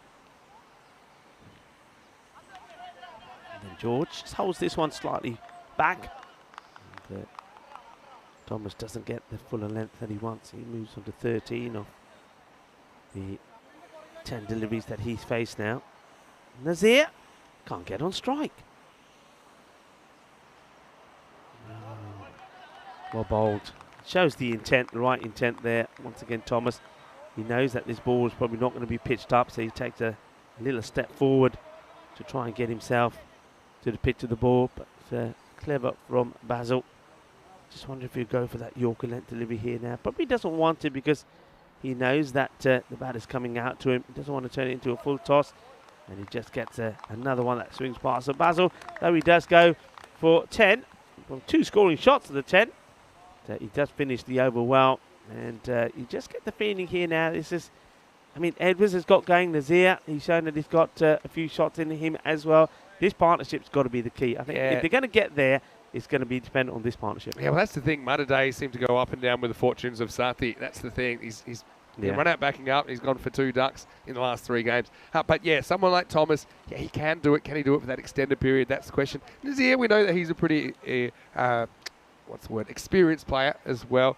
But when it comes down to it, I think, Mudder Day, you mentioned it, that even if they don't get this target, they've got to get close. Yeah. And overseas are also playing a higher ranked opponent later on today, Sweet United. So I think that these 2 teams that seem to be in the danger zone, they are kind of battling against each other, even though they're not on the park against each other today, leading into their matches against each other tomorrow. Yeah, absolutely. I think this is key. And I think one way to look at it is that if they, before the match tomorrow, the one day they can gain an advantage going into those matches tomorrow is gaining something today. It's true. And if they split the matches tomorrow, it will be net run rate, assuming they don't get a win today. Yeah. But, I mean, anything can happen. We know that. And we do appreciate every time people do get in touch with us. You can get in touch with me at Mr. Maximo and Rico at Rico4 if you'd like to ask a question, maybe ask for a shout out on the broadcast. You can also follow us at European Cricket. And a lot happening behind the scenes, of course. 2023 planning is also well underway. We hope to bring you a similar amount of matches in next year's season as well. It should be 45 weeks. So a 10-month season, there's nothing quite like it in the world of cricket. It's the most cricket you'll see. In fact, the majority of cricket that is televised is actually ECN cricket. It's quite incredible. It is. It's massive. And that percentage of ECN cricket being watched around the globe compared to other cricket is just going to grow and grow. Hey, listen, I saw a nice picture of you on the social media yesterday. Were you having a few issues with your shoe phone? Is that right? Yeah. Didn't see that one yet. You missed it. You gotta go, and I know you were busy yesterday. Well, I only saw the Halloween. The Halloween one was the last one I saw of of me. Oh, you've got to go check All it right, out. I'm going to go check it out then. That sounds I good. think you were having some problems with the reception. Yeah, can happen though. I love the shoe phone. That's one of the highlights of the year. Right, back to this match. So where are we at? We're looking at a required rate around about 15. You've had drinks. Normally after drinks, we see a wicket. The game with Stanislaus here. This is a bit of a risk because he's going to just float it up there. He's being asked to remove the white sort of band on his elbows. Well, take them both off. Says up top. And Samuel now just finding pockets to. Well, he's filling his pockets. That's what he's doing. Right, ready to go. He's gotta go after him. This is an opportunity, if you get it right, to really sort of reduce the rate. Well, this will help. The ball is racing away, but it won't go to the boundary though. It's just going to be. I think this will be signalled as byes. Yeah, it will. Extra bounce does everyone there, doesn't it? He wants to go down the ground, then he realises, okay, it's probably not going to happen, and then so he just turns into a dab, but it was a bit too steepling for delete behind the stump. Not a bounce though, I think. Yeah. Not a bounce. Actually, he's a pretty good bowler, Stanislaus. He provides a bit of variety their attack. Haven't seen bowling much from Malta recently. Bit of width, chance, but no, too high. Yeah, I've got a man who's backing up there. It is Basil. It's actually a pretty good shot. I mean, it just lacked the power required. That's one of the longer boundaries on the ground, steep extra cover. And they had the fielder there, well placed. Gone. Adios. Well bowled. And I just knew. I mean, this is brave but clever from Avinash Dilip. He's got runs to play with, 15 required per over. He knows if I put Stanislaus on, they are going to have to go for him. Both batters have gone for him. And you see there Nazir just trying to come down the track. He's probably weary of the bounce that Stanislaus got against him in the ball that he played before. So he comes down the track, but really Stanislaus does him with the flight, gets through Nazir, and then easy, straightforward stumping there for the wicket-keeper and the captain, Avinash Dilip, who's been involved, by the way, in all 3 dismissals. Yeah, he's pretty solid back there, isn't he, Avinash? You can see this one here. Doesn't snatch at it, lets it get past the stumps. Regulation stumping, no problems at all. Yeah, nicely done. So we do see the back of Nazir, 18 of the 11 balls that he faced. And now we see Cornelius Younis. Are we going to see the best of him? He's it's a good, classy-looking left-hander. Hasn't quite fired, though, in this series. And the first thing he has to do is block this one out from Stanislaus. Yeah, so I mean, how close can they get here? Younis is out there. They dropped him to the middle order. He just hasn't fired in the series so far. He's very capable. Just sort of, it's maybe the best way you could describe that is he shovels that away. Sort of to the man. The 45 gets a single, but it's more than singles they need in this over. It's only bought 2 runs with the ball to go. It's not what Malta Day were looking for. Edwards goes for the big hit, but is he going to get it? Nathan Babu has got safe hands and he makes no mistake at all. This boy can catch. And, well, that's just another one to add to his tally. I'm pretty sure, this is at the top of my head, that he's the leading catcher in this series.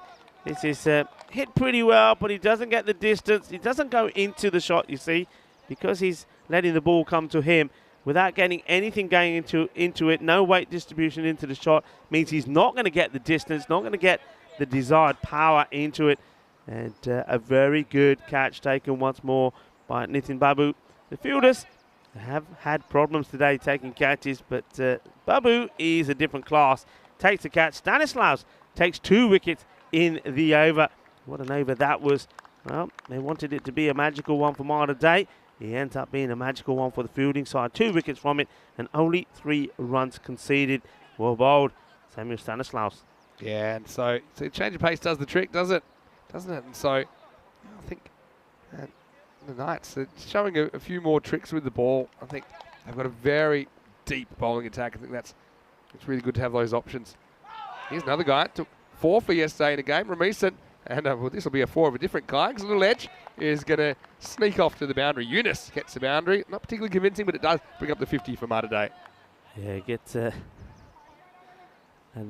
lucky break there as this goes away. And well, don't strain yourself too much. Bosport chasing those. They want to keep you fit. Around the wicket, attack. Eunice got to rediscover his form. I think if Malta Day are going to go places in this tournament, it's better, but quite out of the middle. Hitting it 2, Aquilina's pretty quick. Direct hit would have had him, but he takes it on and wins 2 runs. Yeah, Sam Aquilina is very quick. He's a bit risque as well. He'll take some that he might think he can make, but the partner's with him. I mean, have a look at where the batter going back to the striker's end is. If that is thrown the other way, he's gone. Yeah. He's never going to get there.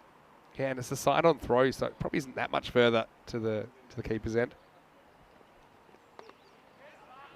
Works his away to the point area. So Sam Aquilina there will come on strike. Sam, he's played a lot of cricket here in Malta also. Was for several years, I think around 10 years was part, or maybe more, part of the national team setup as well. He's a well-known and well-liked cricketer in Malta. Now, well, maybe he's been asked to pull off what will be the impossible, maybe, because that required rate has gone past the point of no return. It's just under 19 required per over. Ramison. A bit short, up in the air. It's easy peasy, surely. Yes, it is. It's another victim for Avinash Dilip. And I reckon that's him being involved in 4 dismissals. Yeah. What's the record? Yeah, well, the record's 5. So that's now 3 and a stumping. So, yeah, the record's 5. He's on world record pace at the moment. We've seen 5 a couple of times. I think most recently, Sahil Grover took 5 dismissals, 3 catches and 2 stumpings playing in the Czech Republic. But we've also seen an outfield player take 5 catches, Madupa Fernando, in Milan last year. Yeah, but with a third of the innings left, he's a good shout to at least tie it. Potentially could be the first player to get 6 dismissals. Yeah, he could be, and he's been fantastic already. I mean, unless something crazy happens from one of the batters from Malta Day, already he'll be the player of the match for sure. With those involved in 4 dismissals, scores a very fine half century as well. And they've not been easy catches as well. One of them was outstanding. This bowler, Ramison, he was outstanding yesterday. Figures 4 for 17 against Swihi United. And this one just dropping short of Samuel Stanislaus, who himself yesterday took 3 catches in 1 game. He's got a good pair of hands, Samuel. There was one that he dropped over the boundary. I'm sure he'd love back, but still Malta Day. Yeah, plodding along. And yeah, around about 80 pace at the moment. Last ball, the over come out from Ramison. Anyway, but again, they're not going to get the boundary that they need. A good arm from the fielder. And that's been the story. Some good shots played, but not able to pierce the field. As we have a look at the fancy dashboard for these 2 teams, because they're playing back-to-back matches, of course. So this one doesn't look like it's going to go the way of Malta Day. And maybe the second match between the 2 could. But if it is, they've got to be, once again, got to have a better batting performance. And something like Sathi really has to produce, and maybe Nazir can go a bit further, and Cornelius Eunice, who's out there at the moment, can produce what we know he's capable of doing. Very wide. And see, this is the thing here. I mean, yeah, look how wide this delivery. I mean, first of all, you could take the wide, but I can understand you want to be aggressive. But this ball should never be played out on the onside. Yeah, that's just his arc, though. He tries to get everything there. But another reason where sometimes it's worth just throwing one out there, seeing if they spoil it. Yeah. Not spoiling a wide. Stanislaus will continue.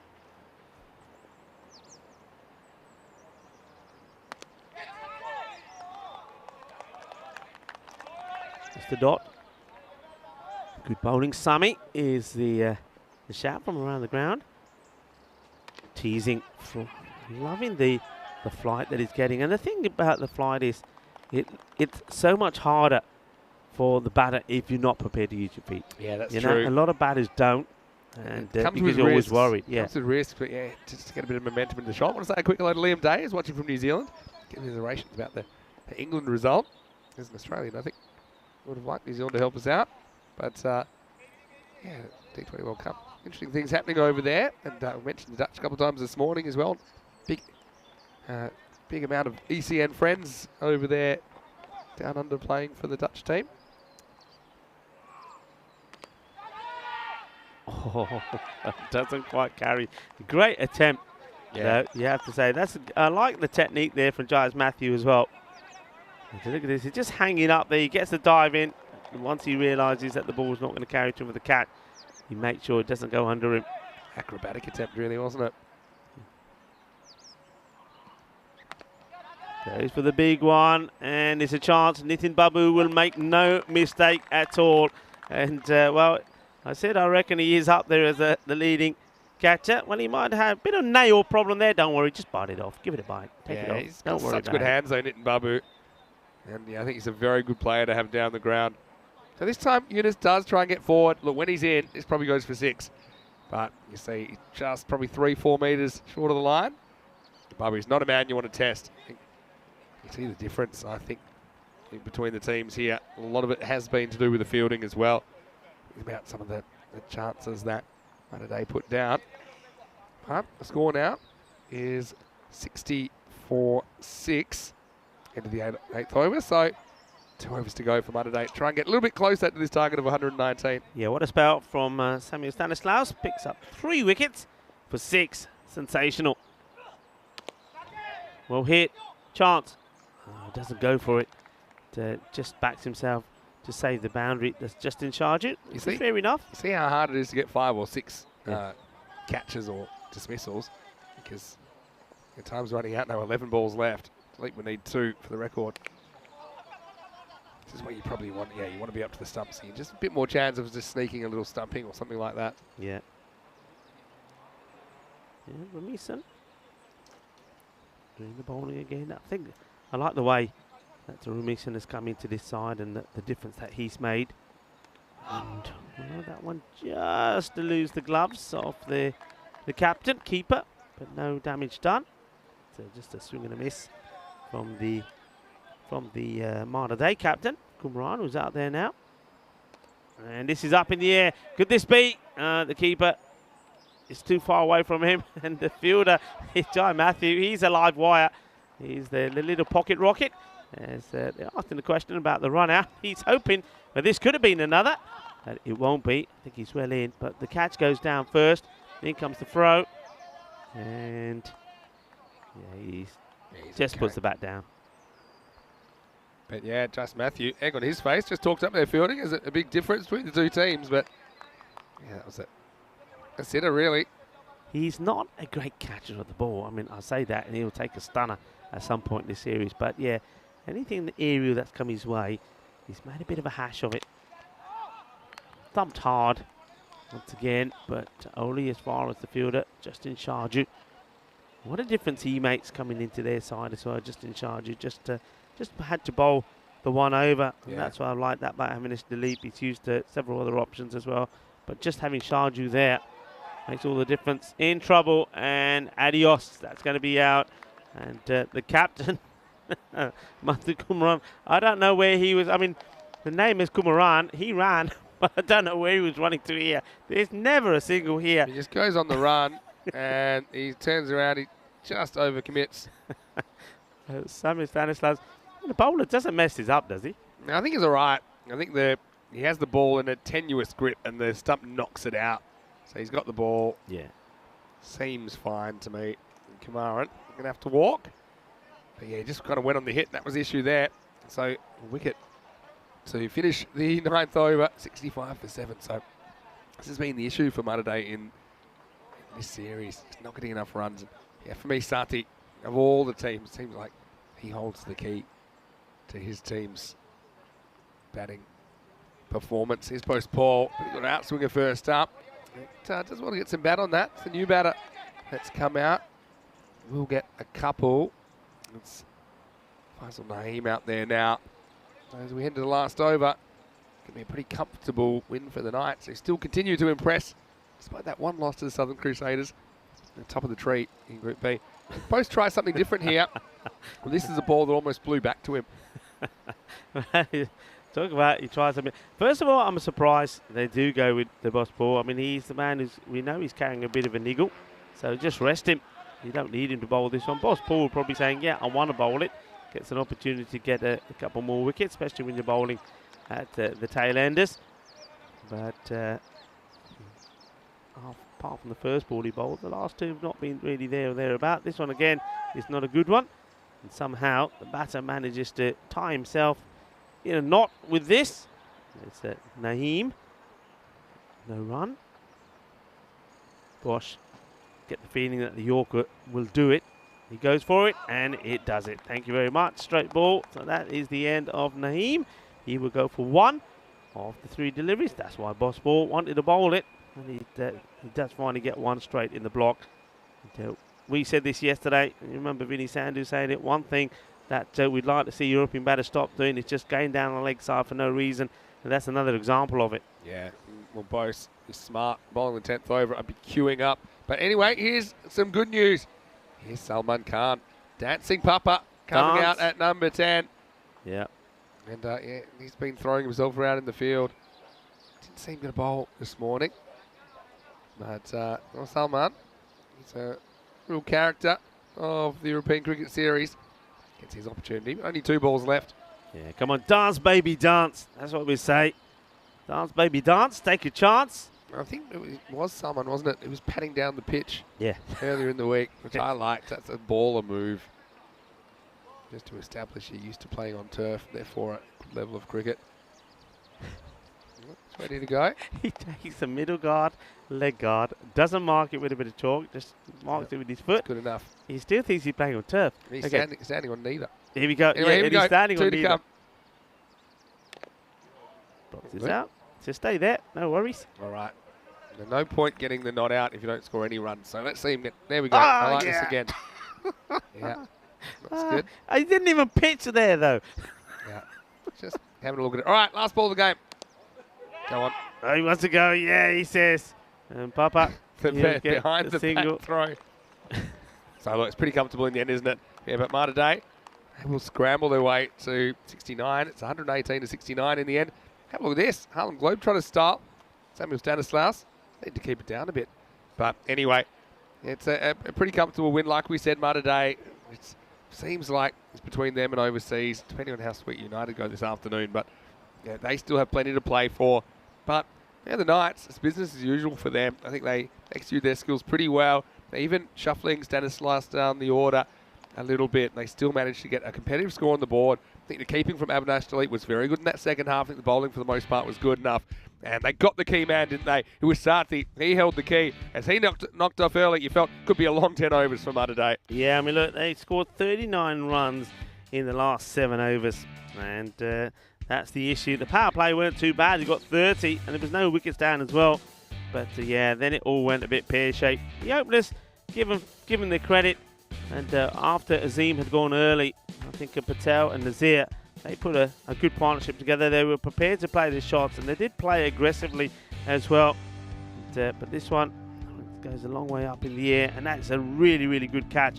One of 4 dismissals that the captain was involved with, Avinash Dilip. And for me, especially when you add the 50 he scored as well, it should get the Player of the Match award, 50 of 18 deliveries. And well, then we saw some good hitting from Edward Thomas, who came out there, showed that he's got the hitting to go with his physique. He blasted a 6 and a 4. They were the only runs that came off that 1 over from Basil. But then it was the clever show. It was the captain saying, right, they need 15 and over. I'm going to go to pace off. And Samuel Stanislaus, he bowled beautifully. He picked up 3 wickets for just 6 runs. And Ramison, he played his part in it as well. Yeah, for sure. I mean, they've just got a lot of players that can contribute. I say, that was a nice catch by Babu going around to his left. He's caught very well in this series. But yeah, I think that Stanislaus does provide some important variety to their attack. I think that's the one thing you look at. It's quite pace heavy. And look, the pace is bowling well, but you might run into somebody that's enjoying the pace. And so the ability to change that, I think, makes a big difference. Yeah, Delete with 4 dismissals, ended up having a very good time. And his opposite number with the Kumaran, he came out, he watched that one fly from Yunus, but once again flew into the hand of Babu. He might have just broken a nail there, but he's all right. Looks down and sorts it out. But when it came down to it, despite that one, an absolute soda going down. Just Matthew won't want to watch that one back. Kumaran went on the hit here and realised he had to turn the ship around. He couldn't.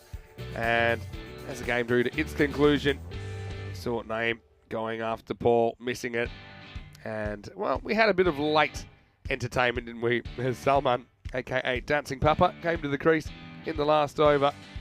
After that dismissal, he was able to scramble a run off the very last ball, which would see them end up with a score of 69. So 49 runs the margin, and the Knights, nice little patter for them as well. Remember, like I said, hopefully it doesn't come down to weather on the weekend, but in a sense they're competing not against just the Group B teams, but also the better record in the group stage. And Malta did go 7-1, so the Knights, well, that makes them 6-1. They have their last group match coming up next, and the news from the toss is that Malta Day won the toss, elected to bat first. I don't mind that. I think gives them a chance to bat without that target pressure. And let's just see if Azim Sathi can get going. Also, Srijo Patel is listed at the top of the order. And maybe someone like Nazir might head up there as well, because I think that he looked to be hitting him pretty well early and handled the pace well. But yeah, but the Knights, they're looking like a class outfit. And that match is coming up in around about 20 minutes. Let's have a look at some beautiful aerial shots of this island nation of Malta. Not so beautiful when we look at the scorecard of Malta Day, as it was Nazir that top scored with them, but no one passing 20. He scored 18 off 11. Apart from that, Thomas hung around for a little while, run a ball 14. 11 for Yunus batting in the middle order. As you see, one of the things is also the lack of extras, just the 6 wides in the innings, and yes, less than we've seen on average, I think, here in Malta. 3 for 6, Stanislaus. Well, he certainly had a good situation to bowl, and he made the most of it. 3 wickets and slow bowling from the Knights. Not what we're really accustomed to seeing, but he did very well. Also, individual wickets to Justin Chargers-Ors, Nitin Babu, Bose Paul, and Ramison. Just the one for him today. But no one bowled very badly at all. And the Knights, they're a machine at the moment, and they're hoping to win their last game against Malta today, which is coming up very shortly. They'll have the day off tomorrow before we head into quarterfinals Friday. Hope you're having a great start to your day as well, wherever you're watching in the world. We'll see you very, very shortly right here. Vinny Sandu, here, Mr. Maximo, Rico Full with me. You're watching ECN, and this is the FanCode European Cricket Series.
Hello and welcome back to Malta, and now it's time for the second match of the day. It's a rematch from the last game that we saw. It will be the Knights that are taking on Malta Day. Let's see what happens at the coin toss. I know Stefan Gooch, the tournament referee, is with two captains.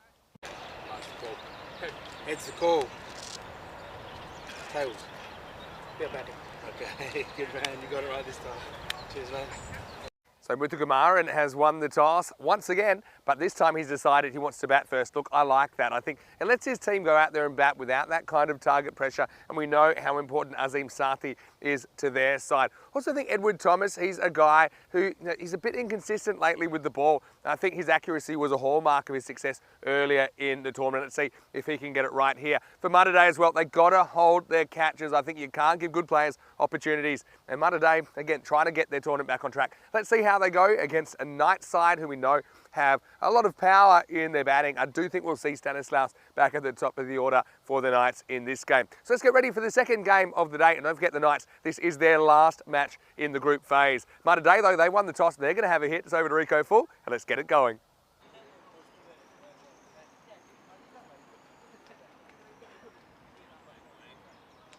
Thank you very much to Mr. Maximo Vinisandu, doing the honours once again in the middle and giving us some insight to this match. A big match, I think, for Malta Day. I mean, the Knights, they're sitting pretty at the top. I think we're going to see a little bit more from what we did in the last match for the Knights. I think they'll make a few changes, and maybe we'll just see a few extra bowlers being used in this one, depending on how Malta Day start. But Malta Day, well, I think I agree with Vinny. I think it's a positive move to go out there and to have a bat first to try and get the runs on the board, and then hopefully they can try and contain the Knights. I mean, they will know that if they can get 3 early wickets when the Knights are out there, they get a chance. But thing is, though, they've got to go on to post a score, I think, between the 90 and the 100 mark to do that. So really a lot now depends on the likes of Azim Sathi. Maybe somebody like Cornelius Yunus can get going, and none of that Liam Day is also saying that that Yunus is it's a good batter, the left-hander.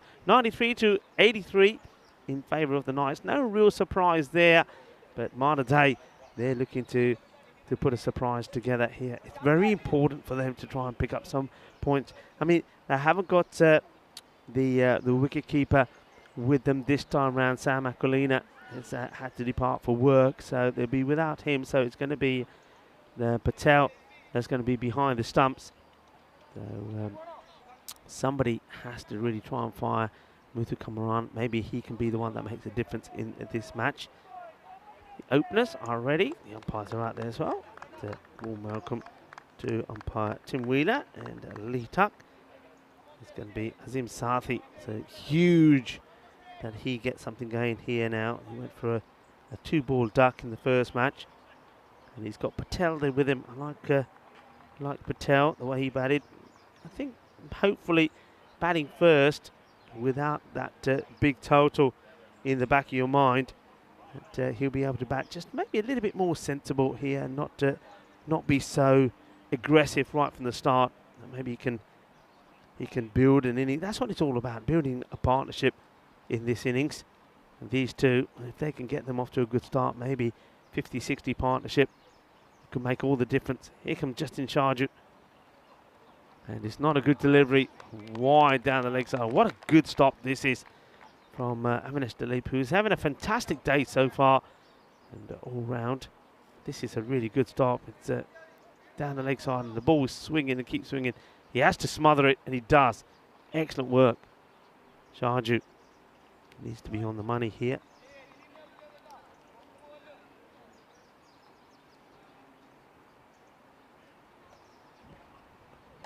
This time he goes offside, and the batter, Azim Sathi, he gets knocked down and plays the cut shot off balance, and plays it and then loses his footing. Down he goes. That's not a good look, is it? And spending a little bit of time on his jacksie. Up he gets. And that will be the one for the over as well, so no more short stuff. Sharju comes in again.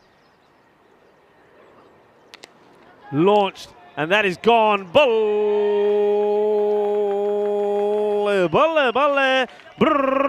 that's the start that you need. Well, no duck for me this time. It's pitched up, it's in his zone, and it's smashed away. You don't bowl it there to this guy.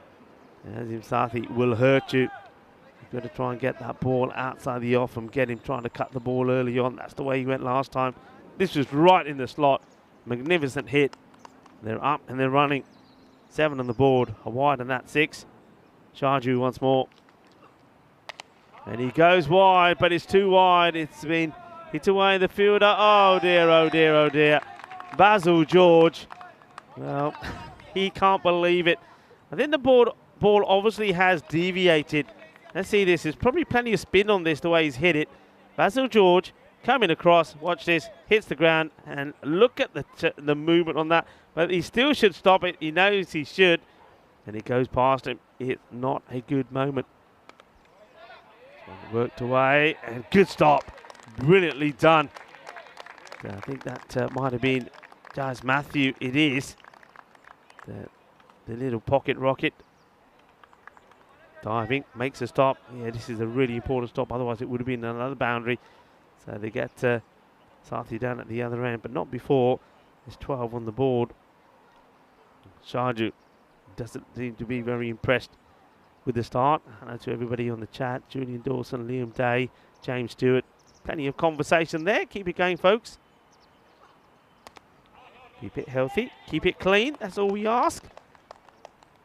And also, welcome, a big warm welcome to all of our family and friends in the sub-Indian continent and are watching via FanCode. Namaste, Assalamu alaikum, Sat Sri Akal, I'm all one. And welcome to the fiesta of cricket here in Malta. Sharju, can he finish well? 12 of the over so far, bowling to Patel. Patel absolutely launches this. This has been walloped. Well, that is a master blast and ends up into tennis court. That is an amazing hit. That sounded beautiful. It was like a rocket going off. Bang, boom, shakalaka. Well, what a start this is. That's 18 off the first over. So that's not, it's not what Sharju was expecting. But it's exactly what Malta today have to do. Have a look at the runs now. 8.6 over this series. And yesterday was a good day. 10.6. So you can see those rates starting to go up once they hit a low of 7.3 on day 3. Day 4 was better. And then you can see after taking a little bit of a 8 and 7.9, I've started to go up. More or less where I was expecting. I expect them to finish around about, overall around about the 9.2, 9.5. This one just gets played away, just offers the bat to it, takes a single. Yes, it is Jazz Matthew. And there comes on to bowl. So taking on the seamers, these two at the moment. Single taken, Patel.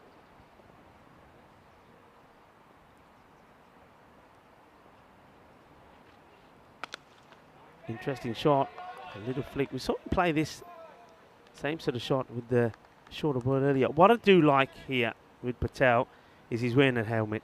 First time we saw him in the first innings, he came out to bat, no helmet, was just wearing the sunny. He's wearing a helmet. I like that. Wearing the lid, and you can see doesn't seem to have made any difference in his playing ability. Hit beautifully. That's 4 runs. Basil racing along the boundary, trying to stop it. He's not going to get anywhere near it. Smashed away. Cuatro carreras más.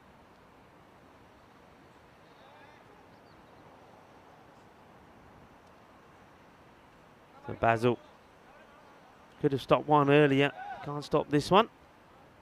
Sathi looking dangerous.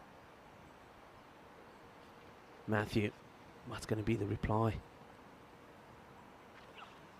Shorter. Wants to take the single. And they take it. Sathi has to scream at his partner to say, let's go, come on. Single taken. Very good start. But can they maintain it? That's what it's all about, maintaining it. Getting the score on the board.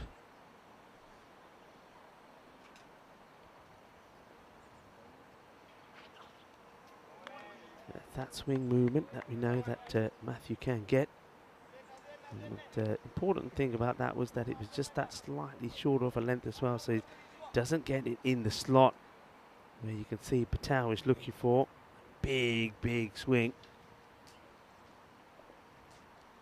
Ball to go in this, the second over. Patel looking to launch, and he doesn't. Once again, he looks flamboyant, as I said before. He plays some lovely shots. Whether he hits the ball or not, they always look good. And this one, once again, hey, well, I'm amazed that his shoulder doesn't get pulled out there. This is the table. This is why it's so important for Malta Day. They're sitting at the bottom on net run rate over overseas. A good win here would take them the same number of points as Sweden United. Sweden United are taking on the overseas later. That is going to be a very important match for the overseas. But if Malta Day can register some points here, that will make it even more important that overseas themselves get something from that contest later this afternoon. 25 without loss, and they go to Nitin Babu to bowl the next. And Nitin Babu, there he is. Comes in and does his trademark bowl, stop and run. Dot ball. He's had a very good series so far. He's bowled very well. And in the field, he's just been sensational. Anything that's come his way, he's taken. He's been a ball magnet.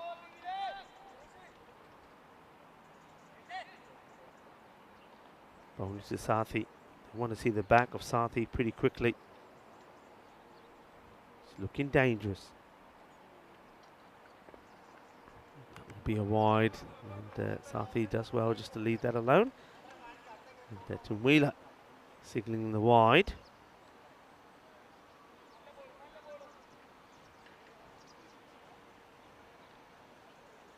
Once again, turning out to be a super day here in Malta. Beautiful sunshine.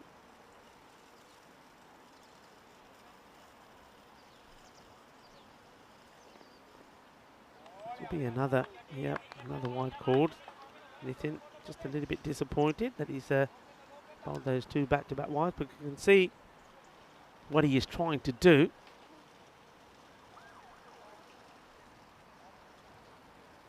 Well left, good lead from Sathi. Just trying to see out this over without too much damage, and then the field can be split. Spread, a few more outside 30-yard circle. Sathi, he only backs himself to play this one. He gets it over the infielder, and once again, Basil George, when he's running backwards and forwards, he's a bit like a yo-yo at the moment. Here's Basil. Well, there's no boom-booms, there's yo-yos as he goes from one part of the field to another. They can't stop this. This is well hit. And once that goes over Matthew, Basil is not going to get to it. So 4 more runs. And this time he decides I'm not leaving it. Probably may have just snuck inside that wide guideline.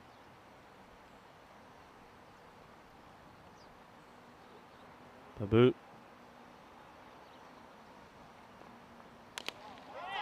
Up in the air. Here's a chance. And, well, I think this is going to be 4 runs. So that is Justin Sharju. He's running backwards here and doesn't get it out the middle. He goes up in the air, and just wonder, you know, if it was the bowler doing the fielding, that's his zone, and he's a bit taller than Sharju. Maybe he would have caught that. But, of course, starting inside the 30-yard circle, so a lot of ground to make up there. So good shot to play in the power play from Sathi. This one does go through. It's a swing and a miss from Sathi. You see him do a lot of this. He takes his glove off and dries his fingers on the ground using the turf.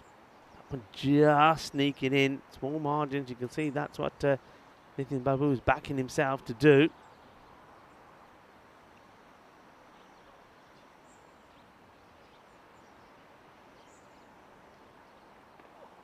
Well, this one is very wide. A very good take from Avinash Dilip, one-handedly in the mitt. I think it would have been stopped if it had gone past him. There is the third man back there. But that's going pretty quickly. But just losing his shape here. First time really I've seen Nitin Babu with all the bowlers having issues with the wires. One or two of the others have. Babu's normally been pretty good. And he's struggling to see this over out. Hit hard in the direction of George. This time no mistakes. So has to watch the bounce well. And he does. It's not a bad result though from Sathi. Not taking anything away from Patel. But he's the man who's on form at the moment. He'll take the single. And he's probably saying to Patel, okay, you've got this one delivery. Do with it as you must. But don't really want a single. It's well bowled. That's where Nitin Babu normally is. That's normally his line, so he does finish well, but he does go for 12 of the over. It's a productive power play, 37. And, it's a good start from on today. Haven't lost a wicket. They want to be looking to iron up a score. I think this night side, you've got to, I mean, if you can get there, and the way they're going at the moment, there's no reason why not. 120 is what you've got to try and look at. But I will say this, I think if you get past that 100 mark, 105, 110, it will make it challenging, and we'll see Knights again when they are chasing to see how they get on. Rico full here, and as we get ready for the start of the fourth over, it's fine time to welcome back into our commentary position here, Vinny Sandhu. Yeah, thanks. Good to be back. And yeah, once again, good morning, good afternoon, wherever you're watching from, as we get ready for post Paul in over number 4. And Sathi, he's finally gotten a bit of a start here. The last 3 innings have been a bit disastrous for him. He's run out backing up, and he's been out for 2 duck sets. But he's going to have his hands full with Bose. Does swing the ball a lot. Does seem to want to get across and favour that leg side. This time he gets full toss, and he works it for a single. Yeah, Boss Paul has had issues sometimes with getting the line right. He has bowled a couple of full toss deliveries that have been called. But he's also got a very tasty sort of away swinging Yorker as well when he gets it right. And that's that away swing. This is fine. Once again, Patel. The thing with Patel is he goes down very early. I think if he spends a little bit more time actually moving than going down, he'll get himself to the pitch of some of these deliveries. I mean, he's played that shot so many times, but made no contact. And this time, he almost snookers himself by doing a bit of showboating and trying to move too early, and ends up playing this pretty late. And that's that Yorker length. That Yorker you've got to be careful of from Boss, right? It's on the money. You just get the feeling there that Patel perhaps got a little lucky there. A bit of the fake step across. This time, just stands and delivers. It's a long chase for Amal Babu, and he's not going to get there. So, Sridhar Patel's been a good little foil here. He's got a couple of boundaries of his own. Post Paul. This one doesn't swing, stays on the stumps. It's the batter that's swinging, swings it away for 4. Yeah, nice shot. And he played some nice shots in that last match as well. He looked dangerous, and he looked exciting as well. He's going to be behind the stumps in this match, so, well, he wants to try and get as many runs on the board as he can. He made 8 in the last match, and it was I remember saying, I think it looked like he made more than the 8 because he did a lot of this. He played a lot of shots, but he didn't hit the ball too many times. But this time, he's doing a little bit better. See, he just gets himself in an awkward situation. He's tried to play that shot a few times. I'd like to see him take a couple of steps forward and play that shot. Go to the ball. Yeah. Snicks, no, just gets this through. I thought he almost gets a little bit of something on this. That's the end of the over. So Boss Paul, that's, yeah, very, very close. There was a bit of noise, but I think that was more the bottom of the bat hitting the surface as it comes through. Tidy over from Boss Paul, goes for 5, yeah, but the score moving along nicely, 42, but that's the only issue. Patel gets on strike, and there's a few too many dots. It just ends up putting a bit more pressure on the likes of Azim Sathi. And Kai Bai just saying, remember everyone, hope you're liking what you're seeing and liking all the chat. And if you are new, remember to hit the thumbs up, the like button, and also tell your friends, tell your family. Let's keep this family growing all the time. And a very warm welcome to anybody that's new. And look, if you are new, why don't you send us a message? Tell us where you're tuning in from. We'd love to give you a shout out as we get ready for the start of the fifth. Stanislaus. Now, this is going to be interesting for me because I think when you're bowling Stanislaus and you've batted first and you've put big runs on the board and the opposition are struggling, I think Stanislaus is a good option. And the last time they used him when he took 3 wickets in the last match, they took 3 for 6. Well, they needed 15 and over. When you're using him and the team's batting first and they're going pretty well, 40 odd on the board and no wickets down, could be a bit of a risk.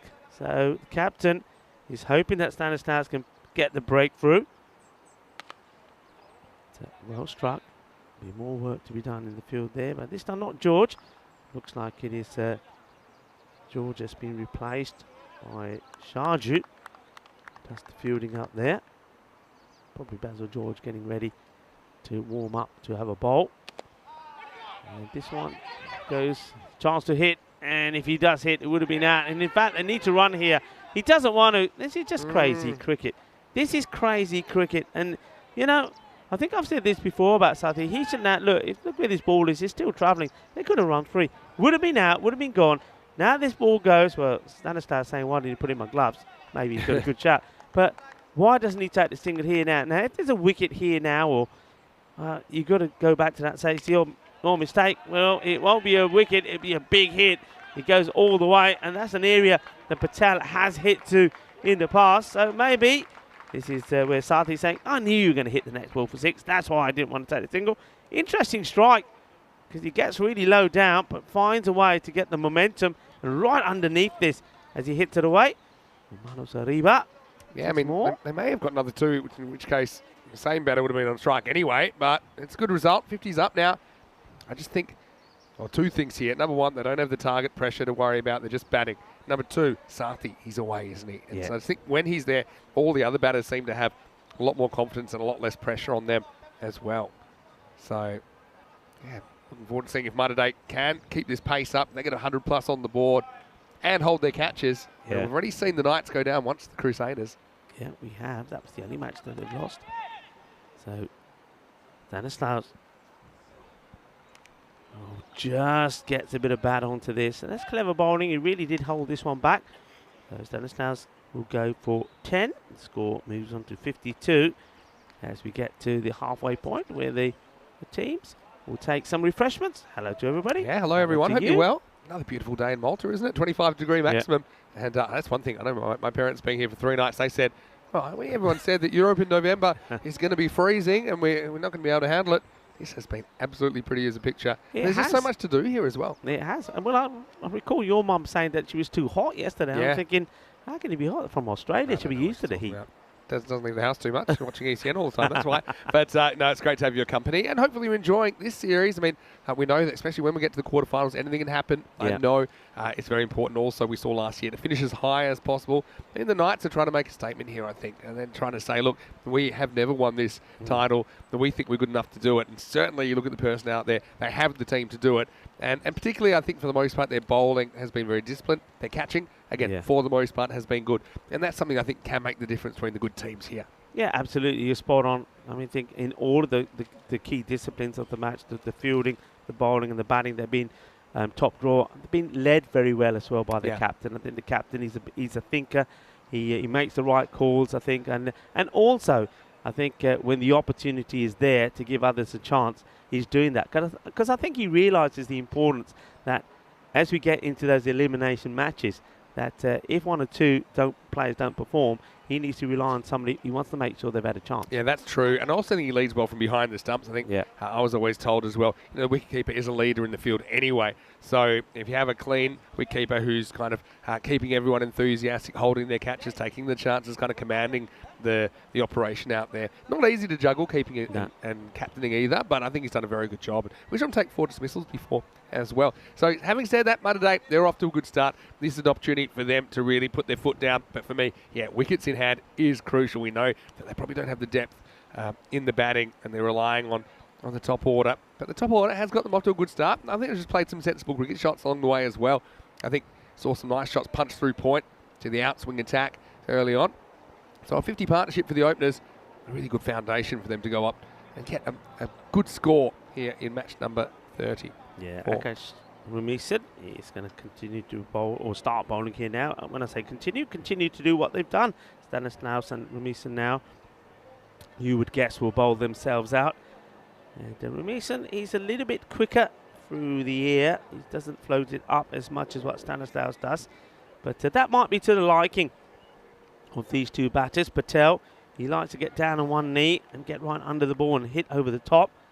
And Sathi, he's just a great hitter, clean striker of the ball, especially when it hits straight down the ground. And Hawk Moon is saying good morning to us. Well, good morning back to you. And he's saying my jaw is definitely coming back. I don't know what he means by that. But yeah, it's nice to have you with us, Hawk Moon. Well, did you have your jaw on the floor at some point? Anyway, this one is going to be out of the ground. Well, it'll bounce first, but no, maybe it hasn't. It's got all the way straight into a gap, though. That was the key. Yeah, Maximo is the signal on the field. Let's have a look at it. Yeah, I think it is. I didn't know it was hit far enough, but it is going, and it is 4. No, I wasn't seeing things. It'll be 4, but still picking the gap, and that was the key. So Shrija Patel getting going as well. He's been impressive in this game. Yeah, it's far better when he's going to the ball. The ones that he has trouble with, the ones just a bit outside the off when he tends to go down on one knee and then takes himself away from it. Now, this one, there's no doubt about it. This is out of the ground. Maximo. And it's so funny with Santhi around. Like I said, the other batters seem to have less pressure on them, and they can just show what they can do. And Shrija, well, he's showing a lot here in this game. That's a really good shot. I mean, he's played some lovely shots this part of the ground. He likes to target the cow corner, and this time he goes all the way. So, Remisan, he's got to go fuller, and he's got to go wider. He does go wider. How wide? Well, that's okay. It's enough. And that's the one, you see. That's what I'm talking about. Because he goes down on that knee so early, he takes his body automatically away from the ball. Look, it's very difficult to go down like that and still be playing outside the off. Got to stand better on his feet. It's live action. Well, this is one, and it's going to be called away. I mean, the last one I thought was borderline. I probably would have called it. This one, about to say, well, if I'm not going to call a wide, then I'm going to go and get whatever I can. Well, when I said he's got to stay on his feet, it's a man. He froze himself at that one, literally. And good intent. This time he reaches for it and gets plenty of it. Maximo time as Patel now actually overtakes Sathi. And a remarkable shot here. He literally threw himself with the ball last time. This time he reaches and gives it the kitchen sink. Somehow gets that to mid-wicket. Yeah, I mean, he gives it a good crunch, doesn't he? It's one of those shots where when you're firing, they come out great. When you're not, that's just going straight in the air and it's going to be caught. Well, this time it's played towards the fielder. Once again, would have been another wide, but now he's hit one outside the off. He's thinking, yeah, I've got me rhythm now. Sathi, he won't like being overtaken by Patel. I think he's going to have a thing to say about it. This is what I love about this format, though, is that things can change really quickly. Well, this one gets through delete. He slows it down. Not sure there's any bat on this. Maybe there is. No. Called buys. Let's have a look at this on the replay. He takes that little step out. Straight under the gloves of delete that time. I wonder how far he actually did stroll out the crease there. Yeah, I had a feeling he may have had an opportunity, but yeah, had a long way to get back to the stumps. Anyway, it is 71 without loss after 6. Another good over. And Remisen goes for 18 plus that bye. So, Rakesh Remisen not having such a good time, but Bose Paul bowled a good over, only conceded 5. So plenty of options left for the Knights. We had to talk about their depth in their lineup as being quite an important part of their attack. And so Stanislaus is a slow bowling option. He's coming back to bowl over number 7. Yeah, they're sticking with him. I said it's risky, and it is risky because the batters, I mean, they're on top here. And usually when you're using the likes of Stanislaus and also Remisen, it's when you're on top. And you can afford, you don't mind the odd couple of boundaries because you know the batters are going to charge at everything and you're going to get the wickets. This is not the case. This is not the situation.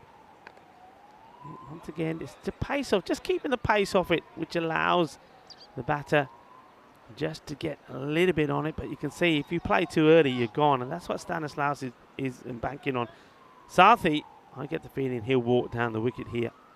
Yeah, Sathi now got the licence, doesn't he? Here he comes. That's exactly what he does. Good call by Eureka, but he'll just beat the single.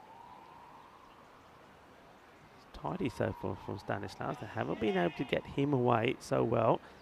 I think Patel will be eyeing up Cow again. Goes straight down the ground, and he's going to get this big volley,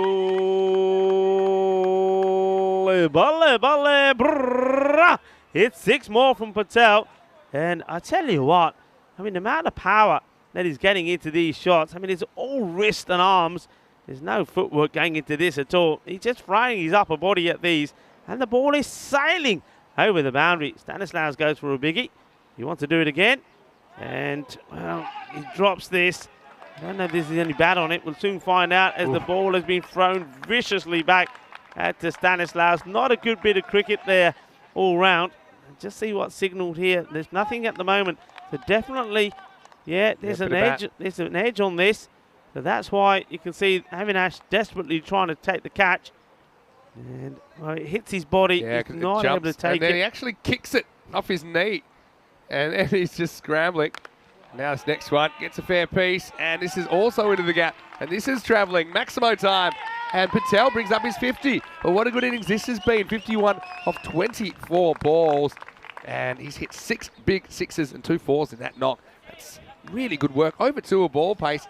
And setting a decent target, it looks like. Sati, he gives his applause. And to be honest, Srijay Patel, he deserves it. Yeah, this is beautiful. And there was a few people that were watching Patel earlier saying this guy misses more than he hits. Well, that was the case earlier, but not now, as he's raced onto a 50 ball. Badanya up and Srijay Patel. He's made his 50, 51 of 24. Well done, well batted. As we have a look at the schedule, so Malta comes to a close this Saturday. Who will be crowned the champions in 2022? And then after that, we pay our attention to Spain. We'll be buzzed away to Barcelona for 5 weeks of entertaining cricket. That's going to be an absolute bash, and that will continue until the 11th of December. It's a Sunday when things finish, and then we have a bit of a break, 7-week season break. Fantastic. But we can still bring you even more cricket, even though the summer's pretty much come and gone in a lot of the continent. But the summery weather continuing here in Malta. Here's Bose, and he gets drilled down the ground, but this is a chance. And Babu just doesn't drop catches, does he? So Sati, he tries to go downtown, and he almost gets enough. But Bose does it again, follows up his good first over by taking the key wicket of Azim Sati. First up here in the 8th. But it breaks a very, very productive opening partnership. And the first wicket falls finally. And it is the man Sathi that goes, but leaves his team in very good shape. Yeah, he does. A great partnership. 88-run partnership between him and the man who's made a half-century. Completed it. That was Patel. So well done to him. And yeah, remember, folks, don't forget the Crickathon question of the day was what will be the highest score that an opener will make. Well, it was several options. Well, just bear in mind that Patel now is in his 50s. So that makes it a little bit easier for you. If you haven't answered that question, you can go on to the HCL software and answer that Crickathon captain question, I should say. We'll bring that up for you a little bit later as Boss Paul comes back in to action. He's picked up a wicket, 1 for 5 from him so far in his 7 deliveries. He's bowling to the little man Nazir now, who just, well, he knows his role. While Patel is on song, just keep him on strike. Both Paul seems to always have the ball under control. There's very few extras. Wobbles it out. Once again, this one goes a little bit shorter, but still in a good line. Srijay went the kind of angled cut. Saw a big gap there, but he couldn't get any of it. He doesn't want to give his wicket away here now. I mean, this is important. You don't want to lose both the openers. Good delivery again, but look where he is. Look at the movement. There's no way. I mean, though he's played a great innings, but this has been his downfall. You're not going to get to these by stepping away like that. You're taking your body away from it. You've got to go into these. Ball. And he knocks him over. And once again, look at where the batter is. Look where the footwork is. Very, very good bowling from Boss Paul. You can see that Michael Nazir is giving Patel a little bit of an applaud, saying, hey, well batted, you get the 50. But once again, he's hit the ball really well when it's been in his zone, hasn't he? But one thing he needs to do, and you know, this is the beauty, I think, of the FanCode European Cricket Network and these series. He can go back, have a look at that innings, and he will want to look at it, and he'll want to show his friends, his family, and he'll treasure it for years to come. He'll treasure it for his whole life. But what he will be able to do it now at the moment is look back at it and say, right, that's where I'm going wrong. That's where I'm missing out, is my footwork. I need to move towards those balls on the offside, not move down the wicket. Yeah, but still, I mean, it's a pretty good contribution, and I'm looking forward already to seeing the second half of this game. They've got to push on. This is probably a good situation for Edward Thomas to come out. He's got one ball to face in this over. He's happy to take what looks like it'll be a 1. And, wow, what's going on here? I think that Nazir wanted to kind of hog the strike, but then Thomas is having none of that, saying, hold on a second, you've only been here about 1 minute longer than me. Nazir says, you know what? I'm going to pull rank here. What did they do? Thomas is saying, hold on a second. I mean, I'm very capable. In fact, I'm about twice as big as you, Michael. No disrespect, and Michael's a very good batter, but I think you take the runs here. Anyway, it's 90 for 2 after 8. What a great over from Bosport. In fact, what a great spell of bowling from him once again. Yeah. 2 wickets, and in this situation where everybody else has been tonked all over the place, he only goes for 7, so he certainly made a huge difference. Just goes to show just what the other 6 overs have gone for as we go into the 9th.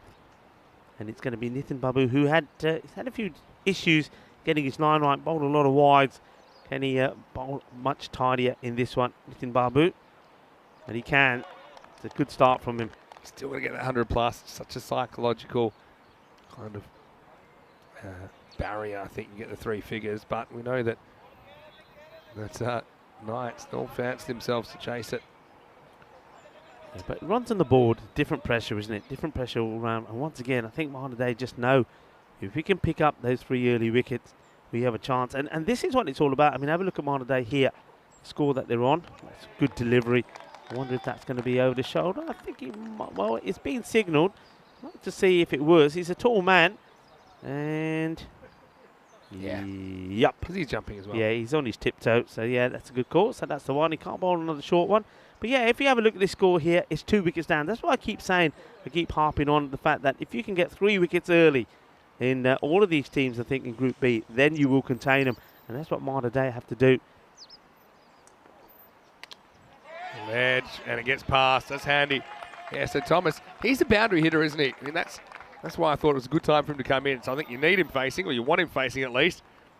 This one, he just kind of gives himself a chance, doesn't he? Throws the hands at it away from the body, gets a fair piece of bat on it, races past Akil Scaria. That's 4. Yeah, that's 4. That bird, I don't know what these little birds are around here, didn't stand a chance with that kookaburra coming its way. It was pretty quick to move out of the way. The kookaburra almost had it. Probably smart. Kookaburra is a bird in itself. Yep. Of course. You know the sound the kookaburras make? I think you gave me a demonstration the other day, didn't you? I know you do the duck sound. I feel like you do the kookaburra pretty well as well. Babu. In the air, the post ball. And he's relieving in that position, and he does just as well. Well, that's a very good catch. Post Paul found himself in the hot seat. It was coming right down on him from the heavens. And it's a good effort by Thomas, and he gets most of it, but not quite enough. They're still not quite at that 100 mark. Thomas goes down swinging. It's 94 for 3. Yeah, very good catch. And this time it's Boss Paul that's making sure that his name is in the book plenty of times. He's taken the first 2 wickets, the wicket of Sathi and Patel, and now takes a very, very good catch, very well judged catch of the bowling of Nitin Babu. So Babu deserves that. It's good that somebody's able to take the catch if he's bowling as well. And it was a good catch because it was difficult. He was aware of the fact that the boundary rope was right behind him somewhere. Does well. Here's Cornelius. Let's see if he can get going. Still be waiting for him to middle one, basically. Babu's around the wicket to him. Gets a bit funky, but effective. Chases on. Come back for 2. I think that's good running. This fielder had a lot to do, and they get there fairly easily. Good hustle from Cornelius Yunus. Yeah, that's good. I think it's all about eliminating any dots. Bat on ball, run hard. There's wickets in hand, so you've got to take these runs on, and they do. Babu, a ball to go in the spell. Ball to go in this, the 9th over. 96 for 3. Yeah, last ball coming up for Babu. Gets a bit of this, but not enough to get past the bowler. So 96 for 3 after 9. You know, I identified the 2 keys to victory for Malta Day in this game. Got to get the 100 plus, but you've got to hold your catches. You know that Knights, they do have some powerful hitters, but they will give you chances. Yep. And that was the biggest problem this morning. Sliding doors, we'll never know what would have happened, but we saw Malta Day put some really simple catches down. It's been a bit of a virus in their tournament so far. You hold your catches here, and I think you've got a good chance to cause an upset. You certainly do. They're going to be Tyus Matthew, who's going to finish off proceedings. Hoping to maybe pick up a wicket or two himself. The live wire, little pocket rocket he is, full of energy. They've got to wind him up, and off he goes. So interesting that they're keeping the third man up. When you think he gets the ball to swing away, and you guess the batters will be swinging widely. And he gets a fair bit of it though. Fielder has to come round, and I mean, yeah, they should get 2. Make a late decision to go, but they will get there. Yunus thinking of a third, but yeah, Nazir, that was a pretty good shot. I agree with you though. I think I would have a third man in just the way that Matthew swings the ball out. There's a good chance for a boundary there. They get 2, so yeah, the running is going to be an important component, I think, in these last few balls. Look for everyone possible. Plenty of wickets in hand as well, Malta Day. Nazir wants to send a few out of here. Looking to bring the 100 up with this shot. And he doesn't. Misses. Yunus has to turn on his heels. So yeah, top ball. I think Nazir, if you look at this field, he's trying to beat 5. He's trying to beat 3 outfielders on the leg side here. Whereas to this ball, we've seen he's a good cutter. We've seen that that field in the top left quarter of the field is in the infield. So that's probably his best shot there, rather than try and go over the top of the leg side. This one he can, because it's there, and he does. It's going, and gone. Maximo. Well, it's just about playing the right shot to the right ball. That one was angled in at the boundary, and that brings up the 100 with a bang for Malta Day. Yeah, and umpire Lee Tuck, he spreads them, he puts them up like he just don't care, as this one has been smashed away. But he goes for the straighter delivery. No swing here, and that ball, well, it's the ball that swings all the way over the boundary rope. Big hit, the 100 comes up, and a big celebration from the Malta Day camp. Oh, didn't swing at all from Matthew. Pretty rare. 3 to come. Now this one straight up in the air. And Delete should probably catch this with his eyes closed. He won't drop this. So new batter will have to come on strike. Nazir does get a lusty blow away, but he falls. Very next ball, another 6 and out situation. With 2 balls remaining, it's 104 for 4. Yeah, so yeah, valuable contribution. 9 of the 5 balls that he faces. He does get them to the 100 mark, and they'll just be hoping that with the couple of deliveries to come, they can maybe just touch on that 110. And the batter comes out,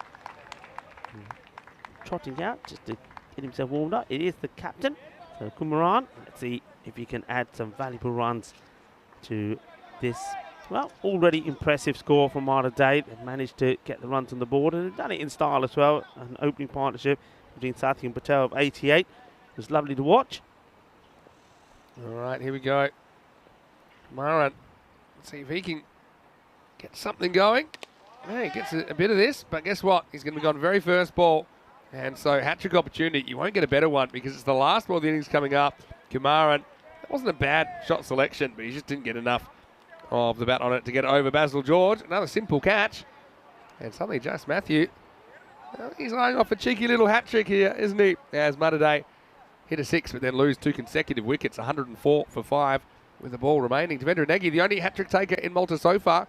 It was all the way back in match 11. That was on Wednesday last week, so a week ago. Maybe Wednesday's hat-trick day, let's find out. Yeah. As the last ball coming up. Last chance for Malta Day to advance the score. That looks like Betsy Jacob. Yeah, good opportunity because he's not getting too much swing here. So if he bowls it straight, there's every chance he can get a hat-trick. All right, here we go. Hat-trick ball and last ball. Oh, doesn't hit the stumps. It's going to miss leg side. And so leg by, I think, will be the final action. Jacob won't get a run, but won't go against his name, but his team will get a run. So 105 in the end. Look, if you offered Malta Day 105, I think they would have taken it. That's one piece of the puzzle. I think the other part is holding your catches, bowling well. And if you hold them, you get the dangerous players. I think they have every chance of getting a couple of points back on the Knights in the second half of this game. Yeah, every chance. They'd be a little bit disappointed, maybe the way they finished. Remember, the score was 88 after 7 overs. So the last 3 overs, they've only just gone to around about 5 and over, just over 5 and over. And really, they would have looked to accelerate and get to the 120. But still, they've got the runs on the board, and that is huge.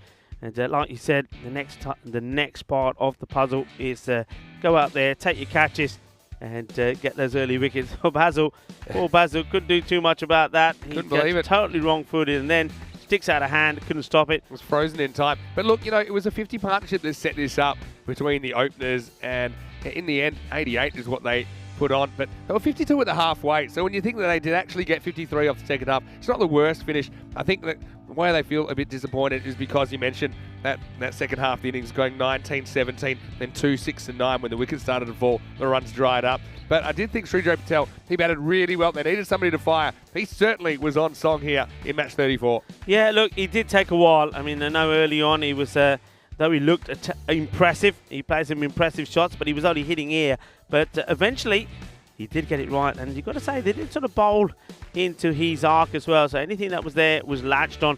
That was the wicket of Sathi, just trying to go down the ground to Boss. But Boss Paul, didn't he bowl well again? That was a good catch taken there by Nitin Babu. And then you just knew that there was one, the straight one was going to go through Patel, and it did. Patel likes to give himself a lot of room down on the, going towards the leg side. And when he does, he leaves himself exposed. But it still was a good knock. He, like we say, was instrumental in that 88-run opening partnership that managed to get them to this score. But then after that, when the two big guns had gone, things did dry up a little. You saw there was no shortage of effort once again, as it is Boss Paul that takes the catch. And it was a nice, well-earned wicket also for Nitin Babu. And well, this one was out of here. Nazir was saying, hey, don't forget me, I can hit it pretty big. Well, he did. He sent one out of here. But then Matthew did get his wicket. This one, a skyer. And it was the captain, Avinash Dilip, who made no mistakes in taking the catch. So that would be the only disappointment, as you saw the captain. Well, he was in a hurry to get in. He was in a hurry to get out as well. Just wasn't able to get any power in this shot. And a very simple catch taken by Basil George. And Matthew, very happy to take another wicket. He picked up 2 for 15. Boss Paul, 2 for 7. Boss Paul by far the pick of the bowlers, as we have a look at the scorecard, dominated by that opening partnership of 88 runs. Azim Sathi, you know, he's a dangerous player. It was good to see him back scoring runs after a couple of ducks. And then Srijay Patel, he showed good signs in the first match, but wasn't able to score many runs. But this time round, he was a fine half century from him, 51 of 27. And but then after that, there wasn't too much more to come with the bowlers. I've already mentioned the key ones, I think. Matthew, 2 for 15. Boss Paul, 2 for 7. And it was, I think, a tidy spell also for some of the other bowlers. Nobody really going for too many. And I like the way that Stanislaus was able to show that even when he's bowling, when batters are in and no wickets are down, he can still be pretty useful. He did go for 27, so he was the most expensive. But for the type of bowler that he is, he's on to try and get a wicket or buy a wicket. It didn't hurt them too much. You would think, looking at the score and looking at the way that the Knights have batted, apart from the one time when they were beaten by the Crusaders, you would think that the Knights would knock these off. But I still do believe there's a little twist here. I think if Malta Day can hold the catches like Vinny said and pick up those early wickets and get the likes of Basil George and maybe Stanislaus out early, then really this will be a very, very interesting and maybe close contest, which Malta Day could end up pipping, and that's going to be very, very useful the way the standings are looking, especially with their battle really against the overseas, the team that they joined with at the bottom. To find out how this one goes, join me, Rico Full, and Mr. Maximo Vinny Sandhu when we return in around 10 minutes time for the conclusion of match number 34. Volvemos en 10 minutos.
Hello and welcome back to the middle of the Malta, I should say, International Cricket Ground as we get ready for the conclusion of this match. And it's Malta Day that have managed to put some good runs on the board. So the team, Malta Day, meaning Mother of God, well, they've got some runs on the board, and maybe they need a little bit of help from the Mother of God to try and get this victory under their belt. But the one thing they do need to do is to see the back of the openers. Basil George, when he's out there going through the motions, practicing, and they've gone with Samuel Stanislaus out there with him as well. So the two regular openers, we didn't see Stanislaus bat at all in the first match, and a lot of the other guys were given the opportunity, but you just get the feeling here that the captain, Avinash Dilip, he's probably saying to his guys, right, okay, let's use this as an elimination match sort of scenario. You know, runs on the board, good runs on the board, it'd be a good chase. 100 plus, let's go out there and get him. Like it, everything depends on it. Pintu Josh to bowl the first, bowling it to Stanislaus. Oh, and this is not a good one, it's going to be a no ball. And that's how you get 5. Not only does the ball go to the boundary, it's a high full toss right into the chest area of Stanislaus, who puts it away though. So a terrible start, the worst possible start you can get. Pintu Josh concedes 5. That's 5 of nothing. And whatever they get of this one is added to that. Free hit. And he goes for it. Will land in a vacant area. We'll take 1. So basically that first ball goes for 6.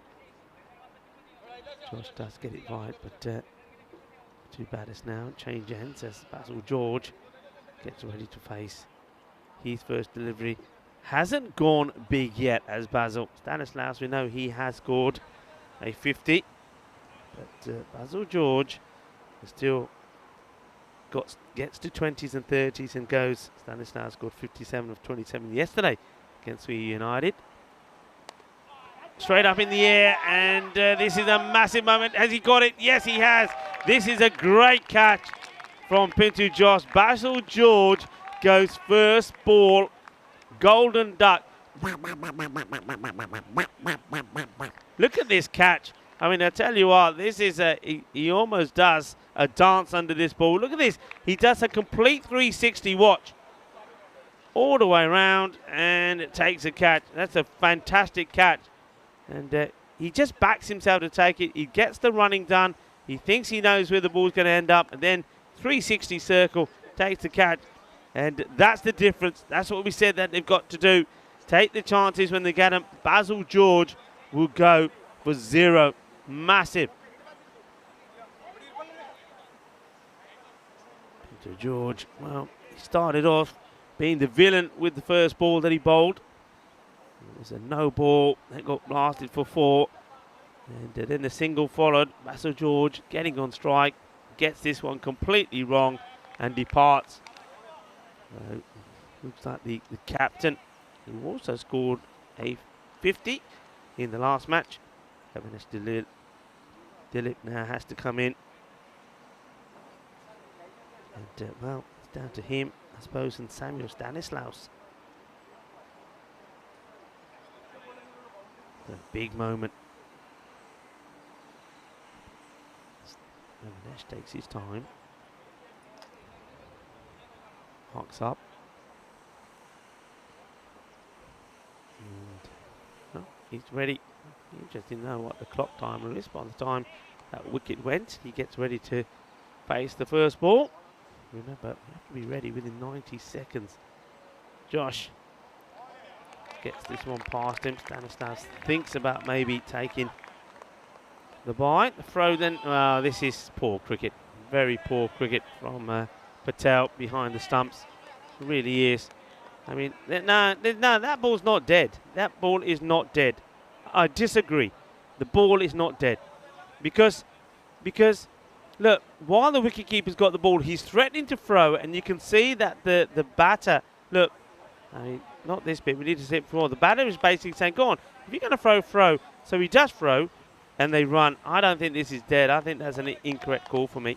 That ball was still live. I don't know what your thoughts are on the chat. This one gets whipped away, misfield, 4 runs. And totally loses this as this gets fired away. He's very quick to spin on this. Yeah, just going back to that last one, you see, because the ball, I mean, it's the opportunity to take, Stanislaus is looking to take the bye. The wicketkeeper has the ball and saying, go on, if you want it, take it on, try it, and Stanislaus saying, go on, if you want to throw it, throw it. He throws it, it's a terrible throw, Stanislaus says, right, thank you very much. So, yeah, for me, that ball was never dead. This one is another Gandhi ball, and this time the fielder does sensationally well. He really does. When he makes amends, that's a riff for the one before. I think as a captain, you'll take that, because this one, you think he has no right to stop. That's a really, really good bit of work from a riff. So, probably concedes 4 and then saves 4. Stanislaus now gets on strike. Oh, that's an absolute beaut. And this time they will take. Oh, this was going to be close. I think the bat might be in the air here, you know. I think Stanislaus, he could be on his way. Joss is short, and I get the feeling he's right. Look, he has to turn and look. He charges, but he's looking behind. Watch here. Keep an eye on that bat. And gone. That is out. So Stanislaus is run out. Well, he was sort of prompting the wicketkeeper last time, Patel, to have a go. And that's just, again, bad running. I mean, when he gets the call to run, you've got to run, and you've got to run hard. He doesn't. He's looking around to see where the ball is. That means he doesn't run in a straight line. You'll see this again. Just watch Samuel Stanislaus when he's running. All right, he has to start on the back foot, but there's definitely a run here. But he doesn't trust his partner. He wants to have a look round. He wants to look where the ball is. And as a result of that, he gets himself run out. What a start this is. Well, here's the throw, but keep an eye on Stanislaus. He's looking the ball. He's not running in a straight line. He's slow getting the bat down, and he's gone. And that's his own downfall. So Stanislaus, he goes as well. So perfect start. That is the end of the over as well. The score 11 for 2. Both the big guns gone. And, well, just to remind you that we haven't had a goal on the ball now for 129 matches. That number keeps going up as well. But let's just focus on this start. And Arif, now how much credit we're going to give him for that wicket, for making that amazing stop. This one just gets played, and they will take the single. In comes the throw. This time I think the batter does get in. Big partnership here now is required between Nitin Babu and Avinash Dilip. And if the Knights want to prove that they can win matches under pressure without the help of Stanislaus and Basil George, well, this is the one.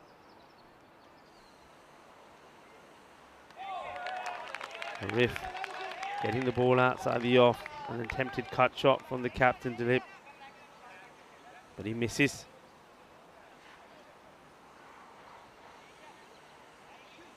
An amazing start here from Malta Day.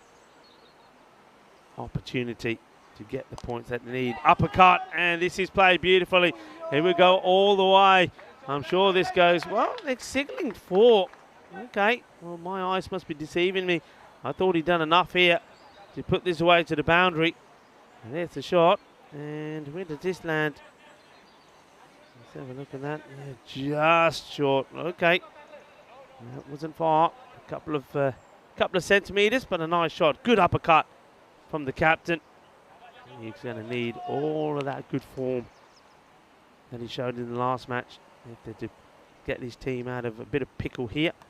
This time a little bit down the leg side. Misses out on it.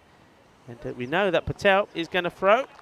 Patel, of course, taking over the wicket-keeping duties. The absence of Sam Aquilina.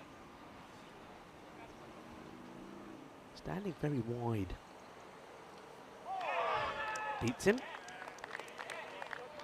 Yeah, it just means that he has a lot to do if the ball is fired down the leg side. So basically, I think what he's trying to do is be the target for the bowlers and say, hey, look, I'm over here.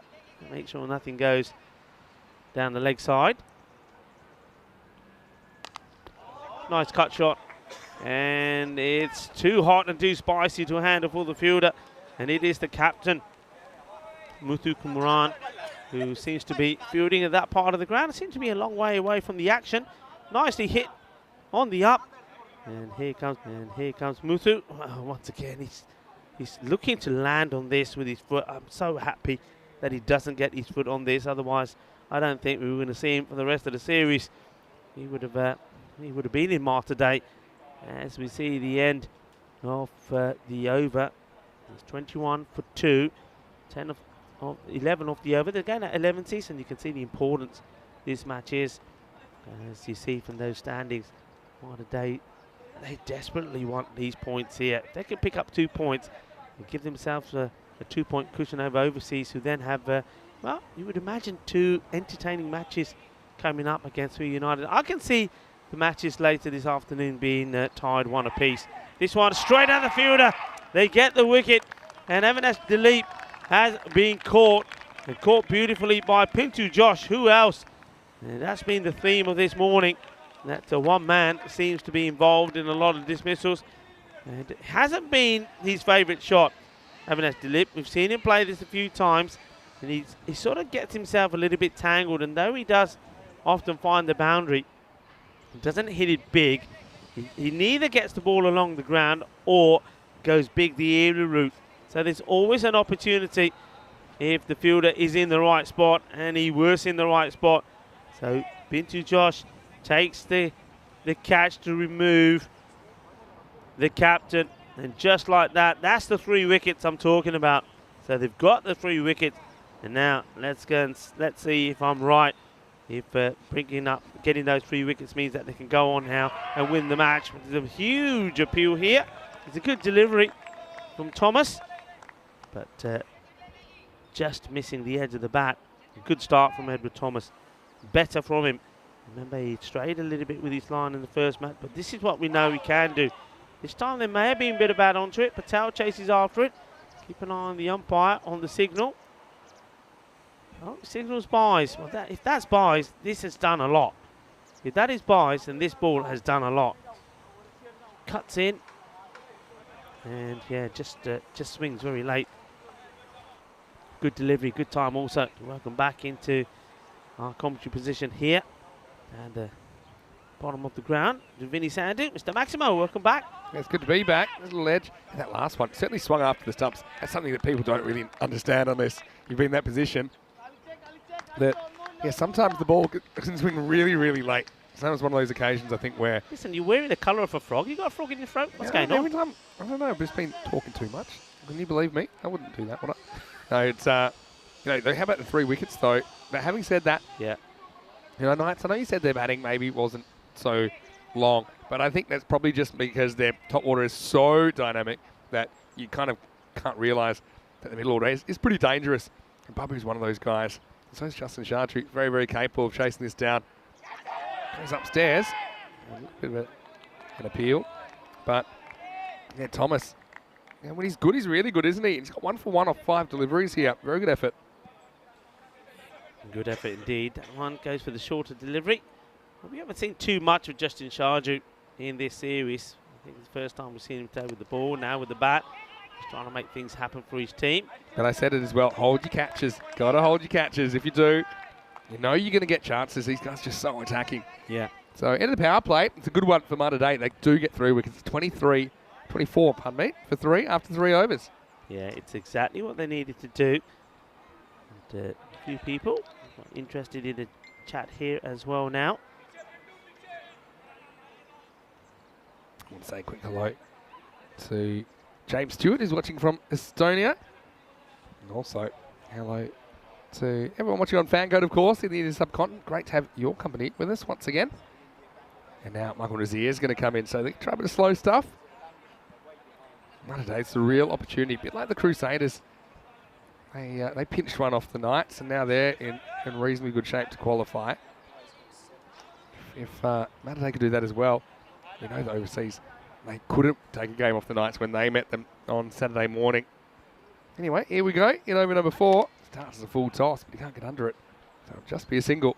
Yeah, Nazir's been pick of the bowlers for Malta Day. He's always picked up a wicket or two. So he's trying to do the same here now. And I think this is a good time for him to bowl. You've got batters that got to chase after it, got to chase the game. The wicket's down, so they'll be a little bit reluctant to always attack. So he gets played away for a single. And Nazir has to make the stop, and he does. Yeah, Nazir certainly hit the ball pretty well, didn't he? The little guy can really give it a punch. This is in the air, but it's not going to carry. There's that Thomas, grabs it, drops it, and then picks it up, just a single. With this run rate required, of course it started at 10.6, already it's up, and it's over to a ball now for the first time. So it seems like a long way back, but yeah, this guy can hit the ball a long way. That's what he tries to do here, and that's exactly what he does. Maximo! Babu. He's a bit of a six-hitting machine, to be honest. He's got number 6 on his back, and he loves to hit him. Challenge delivery from Nazir, and Nitin was up to the challenge. 6 runs. Says Carreras. Great hit, that is. And it's nice to see somebody hitting through the line of the ball. All about footwork. We've seen him play a few just to paddle them out on the off, but this one straight down the ground. And he's got, well, you can imagine, when he gets a good swing of the bat all the way over his shoulder, the ball's going to go some distance. Let's see if Nazir's brave enough to try that again. One miss hit, and it'll be curtains for Babu. He does go a bit quick, a bit wider. Pretty good shot by Babu as well. This is why I like Nitin with the bat. I just think he makes good choices. He doesn't try and hit across that. He goes with it, plays along the ground, still gets a couple. Yeah, plays it well. I mean, he knows with the cap. If the early criticism at all, just a bit more oomph in the shot, he would have got good value for it. Would have been 4 runs. I think the issue, though, is if you try and hit it too hard, then sometimes you miss it. So I think he was just concentrated on leaning it, just timing it, getting a couple. This next one he misses, but it's called a wide. Yeah, it's a correct call, I think. I don't think he's made any initial movement to the ball. This is played off back foot again, just stroked away. Yeah, so he feels comfortable if he's there. They can go at the tour ball required. It's the end of the 4th over, and the Knights, they're 37 for 3. They're going away. And they know that this partnership is key. I'm talking about that before. So, Nitin Babu and Justin Sharju. Pularial not in the side today. I mean, probably if they had him there, that would have given them a bit more depth. And also, we saw yesterday from his big hitting. He certainly is a great player to have. When he's 5-31 of just 15, and helping the Knights get to 103 and restricted 3 United to 61. So he's somebody else that they know come into the team and give them some additional strength with the batting. But at the moment, I think what the captain is hoping to see is that either Nitin Babu and Justin Sharju can do just that for them, or both of them maybe get that partnership going. This is sort of just jabbed at, sort of lunged at by Babu, gets the single, and well, they're quick to, well, they take him on, and I think they're going for 3, but they're going to get 3 here. Going to get 3 runs for what should have been just a single. The batters, again, made it hard work, so the fielder thought, I'm going to have a go. No, it should have just been a simple 3, but they decided to take him on with a throw. And here comes the throw. It's a bad one. They said, all right, let's take the throw on. I think if this hits, he would have been out.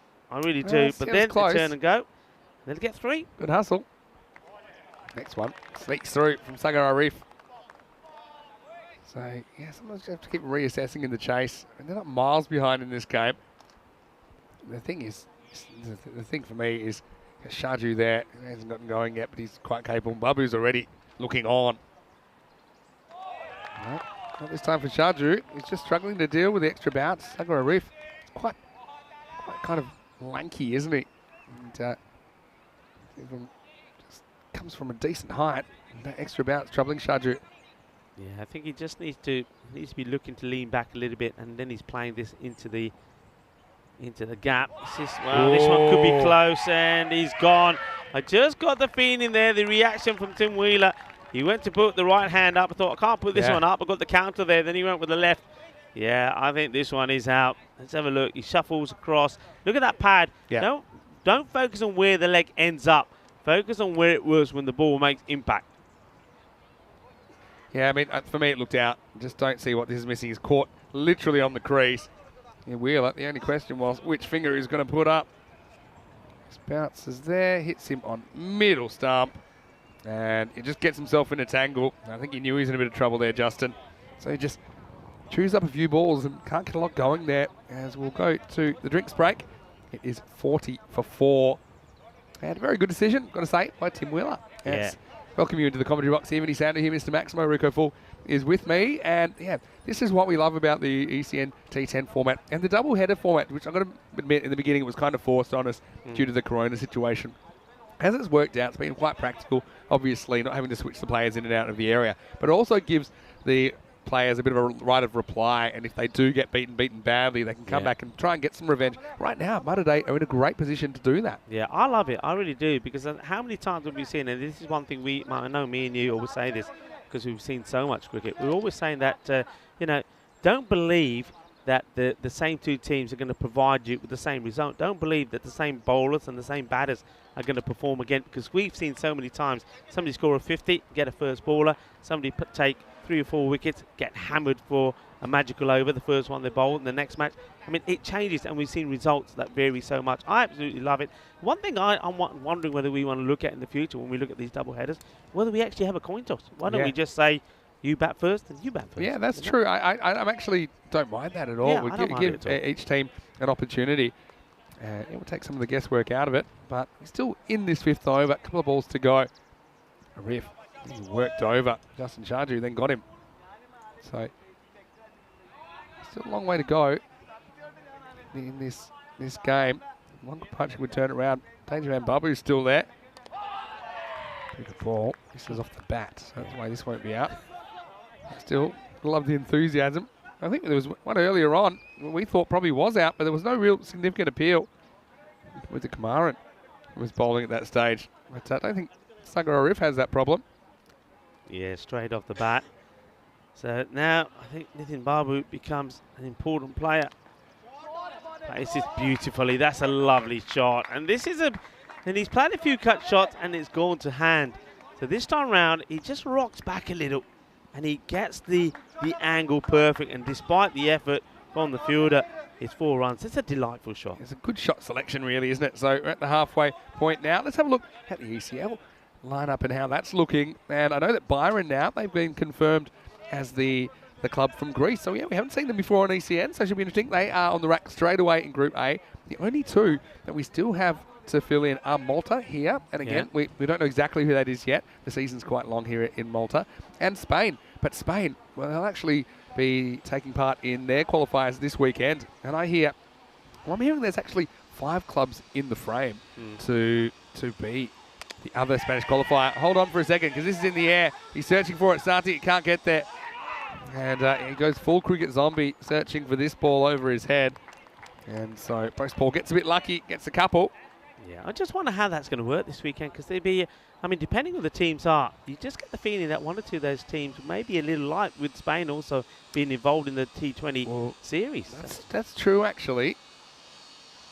I'll tell you the teams that I hear are in the frame, but I've been trying to do a bit of research, but I haven't been able to come up with a format.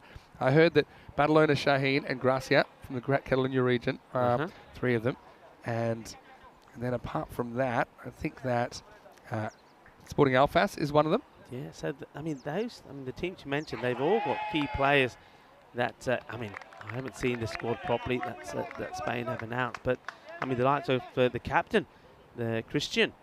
I mean, he plays for Alfas. Yeah, true. Again, I mean, Alfas wouldn't want to be playing in a big match like that, possibly qualifying for the ECL when some of their key players are missing. Yeah. So interesting. And the other 2 are Granada and Ibiza. And yeah, I don't know too much about Ibiza. I mean, Granada we have seen. Yeah. Alfas we have seen. Obviously, Gracia and Badalona Shaheen we've seen. So yeah, it should be very interesting. We should have an answer for you then by the start of the Barcelona series. Actually, we had to make a late change of the fixtures for Group A in Barcelona, because Badalona Shaheen were meant to be playing on Monday and we've been able to give them the day off and swap that fixture around so that they can have a bit more time to get back. Anyway, this is in the air, hanging a long time, should be caught, and Sagarif, he has clanged it, and well, they won't get 3 in the end, but this was a real big chance, and Bose keeps hitting the ball straight up and getting away with it. Yeah, is it hand or chest? It made a real thud. I think this has to be hand because of how far it went. This might show us. It's a big Let's thud. have a look. You reckon? Well, it's hand and already, chest, maybe. if it's hit his 6-pack, I'll tell you what, I want to know what his gym sessions are because that's gone a long way. Anyway, we have the end of the over now, and yeah, the score. Well, if that was the end of the over, it'd be 51 for 4. Yeah, 51 for 4 is the score at the end of 6. So 50's up. Geez, they need to have a big last 4 overs. Yeah, they're exactly 20 behind where Malta Day were at this point. But Malta Day did slow down towards the end. Babu, a bit of a key for me, but these two are capable. What's that required rate? It's up to around about 14 and over or so. So let's see if they can pull something out of the fire. It'll be exciting to see if it happens. Thomas was good though, wasn't he? Finished 1 for 8 of his 2 overs. Back to Pinto. In the air this time. It is taken. Unbelievable catch by Sathi, and he throws it out of the ground. Well, I'm going to say 10 points for the catch and 10 points for the celebration because he does 2 things I've never seen before. I don't know how he scoops under this, and then he hurls it out of the ground. Sathi, that's a Maximo catch. Well, this is a one-handed beauty. What a ripper.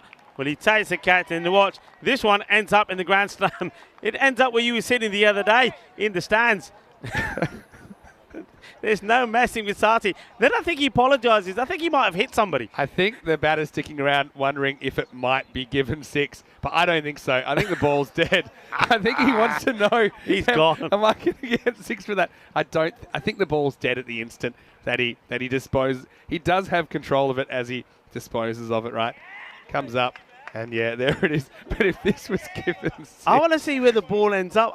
He's apologising to somebody. You know? He meant to throw it straight up, and it got stuck in his hand, and that's why it ended up going about 10 metres over the boundary behind him. But anyway, Bose, for a 3rd time unlucky for him, he's going to have to go 52 for 6. Yeah, well, that was first of all a tremendous catch. I mean, Azim Sathi doesn't look like he's the most athletic, but to get there and take that one-handed catch, well, I'll tell you what, he's not giving anything away with his emotions. And Pinto Josh, 2 for 12 now. He's the one who started it all, didn't he? With the cordon bolt of Basil George for the Golden Duck. So now he gets through the boss.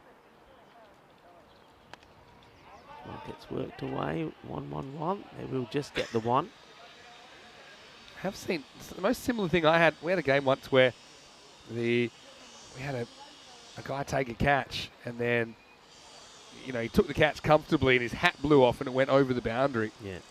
And then once the batter started walking off, he took the ball over the boundary, picked up his hat, and the batter was saying, "Hold on, isn't that 6?" But didn't it happen at the European Championships? There was a catch taken. I'm trying to think which match it was, and it was a bump ball, but the fielder, he claimed it, but at the same time in the celebration he threw it over the boundary. No, it was a free hit. Oh, the one that I'm thinking of, it was actually got caught off a free hit, and then he threw the ball over the boundary in celebration. And of course it's not out. It's a free hit. And on that occasion it was actually given 4 overthrows. Yeah. Instead of 6. Yeah, but what I'm thinking of, I think the match may have involved the Netherlands. Yeah. I think the catch was claimed. Yep. But in the process of the celebration, he threw the ball over the boundary. Yeah. So it was given not out because the ball, it did bounce before him. Yeah. So everyone was saying, well, isn't it a boundary? Yeah, that's right. Actually, I do remember that one. Jeez, it all happens on ECN, doesn't it? It's been too gosh. He's had the Midas touch in this game, hasn't he? And they needed somebody to remove Basil George. That's what Pinto did, getting him for a golden. This one's just a little bit too wide. Still Malta Day, turning their day around pretty quickly. Yeah, brilliantly done. Malta Day doing what they had to do. And that's the thing about this. They had to runs on the board, get past 100, chance, and it should be easy, and it is easy. Nicely done, and well, Azim Sathi getting his name in the book once more. And well, I tell you what, if he's part of your fantasy team, he's certainly racking up the points for you now, because look, good pickup, intelligent cricket, easy throw back to the bowler, and you see Sathi and Josh getting a few more points on the board for themselves. Yeah, I mean, hits it and slight hesitation slows him down, but probably because he knew it wasn't a good call. Whether it would have saved him or not, we'll never know. But Pintu does the right thing as well, doesn't he? He gets to the stumps, and Sathi, that was a smart throw from him. This isn't a throw that was out of control like the other one that went into the crowd. This one was straight to the bowler who was waiting for it. And you just have the feeling that the wheels are falling off in this chase, and with the ball remaining in the 7th, it's 56 for 6. Yeah, I think this is all about Nitin Babu trying to get himself back on strike, because he believes that he's the only one that can keep it in this match. And, oh, it's another! That is a jalebi catch, this time from Pintu Josh. One-handed left-hand catch. Thank you very much. And that is the way that the cookie crumbles sometimes. It's all about Malta Day this time, where they got blown away in the first match against the Knights. But now the reply is perfect. What a catch this is. A one-hand ripper. Thank you very much. Does it Matrix style. That's unbelievable. And yeah, that's the second caught and bowled that he's taken. But how good has he been? I mean, that first one was like a 360 spin and catch. This one, a bit more regulation, but he's been absolutely unbelievable. As you see what's coming up next. And it does look like these two teams will split their series. Overseas versus Sweetie United in matches 35 and 36. News from the toss. Sweetie, they won the toss, and they will be batting first. And that game is coming your way in around about 35 minutes. See Jazz Cable holding the spot in the side. Heinrich Garrick here, I think he's such an important player. And Kivian Johnson also came up with some runs. But Sweetie United, they've got a lot of threats, don't they? Look at that top three. They can certainly launch the ball. And they'll be out to get some points after losing both their games to the Knights yesterday. Yeah, they certainly will. They're looking to be on fire. Well, a man who's been on fire here has been to Josh. Great bowling from him. 3 for 16. And, well, 2 of those wickets included 2 great catches. Well, I'm not sure what Patel behind the stumps is appealing for here. That is clean off the bat. Yeah, great action. There's one thing I always say. You know, it doesn't matter what your preferred mode of cricket is, in terms of whether you prefer the test cricket or one-day games, T20s. A lot of T20s, of course, happening at the moment. But in terms of the entertainment that you get here, and the variety of entertainment and the drama, you cannot match this format. It's a frenzy of action-packed entertainment and drama, and really we've seen some amazing stuff here today Just think already. of that last over, everything that happened. The one-hand return catch there before that, the run out before that, that one-hander from Sathi at cover, then threw it into the third row. But it also goes back to what we were talking about how 2 matches involving the same 2 teams are never the same. Yeah. They couldn't catch a thing. Yeah, Malta definitely. Day could not they catch were a thing. awful this morning. I mean, have a look at some of the dollies they dropped, and now they've just taken some humdingers. I know that all their friends at their Malta Day hospital and all their workmates will be watching, and they'll be really happy they can get on with their day in a bit of a better mood. But yeah, earlier, it wasn't great, was it? Couldn't catch anything. That's the beauty of cricket as well. They say it's a great evener, great leveler. It certainly is. Naeem. Yeah, he's getting a go now. This is pretty straight. This is pretty close, I think. There's no bat in this. It's adios, and he is gone. Well, it might have been run out as well. But yeah, I think this is prime LBW. Getting shuffles across. And okay, comes in fairly full. That's out. What made it look weird was that it hit the knee roll and bounced up. So you start thinking it's high. I love this attempt at the end as well from the keeper to run out Ajay John. I think Ajay John might have been home anyway, but yeah, I don't think you can say that one was going over. And Scaria, he's the next man to go. It's a bit of a procession at the moment, 59 for 8. Yeah, the wickets are falling quickly. Are they going to bat? Are they going to bat and see out the innings? And once again, though, look, I've said it and I say it again. The Knights, they are good. They're good in the field. They bowl well with the batting. They rely predominantly on 3 batters. Get them early, then this happens. And this is what the other teams will be looking at. But they're not the only team. At the end. It's pretty cool. He said, don't worry about that. I want mine. It's too late, though. It's time LBW. Let's say a quick hello to Yuvraj Singh. He's saying hello to us. Hello to you, Yuvraj. Hope you're well. you know what's funny? You know, some people try and say something like, "Oh, these matches they must be scripted." You know, Yeah. You couldn't. Who's thinking of these scripts? You couldn't. You couldn't script this stuff. Hey, can you just take a one-handed catch, please, when the ball's hit back at you like a bullet? That'd be great. Yeah, so, you know, obviously, you know, people like that have no idea, but still, sometimes when I think that, you know, what people say sometimes makes me think, you couldn't make this stuff up. But that's why it's so entertaining. It's like pound for pound, I think it's the most entertaining cricket on the planet. Yeah, See how you have every day. Hello to you, Raj. Hope you're well. Thank you once again for joining us. Now, Raj, he'll tell you. I mean, he's been watching as quite a few of the people in the chat the sort of cricket that we've been showing for a while now. And he's one. You just ask him the number of amazing things that we've seen. Neil's got a great question. I'm going to come back to it after this ball. And this ball is a wicket. And so Naeem's happy. He has a couple of wickets now in this over. Double strike. And the Knights, they have fallen in a heap in this chase. That one makes it 61 for 9. And they'll be right down to their number 11. And what a good ball this is. Again, it's just accurate. It cuts in, doesn't it? Yeah. Wasn't a great shot from Ajay Jean. That will be the end of the over, 61 for 9 after 8. Yeah, so Neil has a question, Rico. You can help me out with this one. I think I know the answer. He wanted to know in that previous one, could they have ignored the LBW and asked for the run out, for example, if that was out, to get the other batter out? But the thing is that when you appeal for a wicket, the umpires are bound to consider all methods of dismissal. Yeah. And so then the correct one, normally the first one, will be the dismissal that's affected. So you can't specifically appeal for some things without appealing for everything. Is that right? Yeah, that's right. And also, I think there's also a precedent of what has to be looked at first. Yeah. So, for example, a catch would go before an LBW. Yeah. LBW would probably be before something like a stump in. So, yeah. But no, you're absolutely right. Yeah, there is a bit of a Hey. Hello. It's fun Nancy time. Papa, here we go. Oh, And he's go! away. Give it some. Oh, there he goes. Oh, yes. It's the dancing Papa. He gets the wicket from his first ball. And now he hurts his back. Oh, dear. He's in trouble. Oh, he's still going. He's done and dusted. Dancing Papa is in the house. We love it. Oh, look. Give him a walking stick, somebody. Here we go. Well, is it? Hold on, that's pretty high. That is dipping. It's dipping. They're looking at it. They're looking at it. If this is called a no ball, this is the best celebration you'll ever see for a wicket that was never given. There's the fail. Oh, no. They're going to consider calling this back. Oh, this is just... I think this is just amazing. They're going to... Well, dancing Papa, go. Give it some. Jagadapate. Here he goes. And wait for it. Watch the landing. Oh.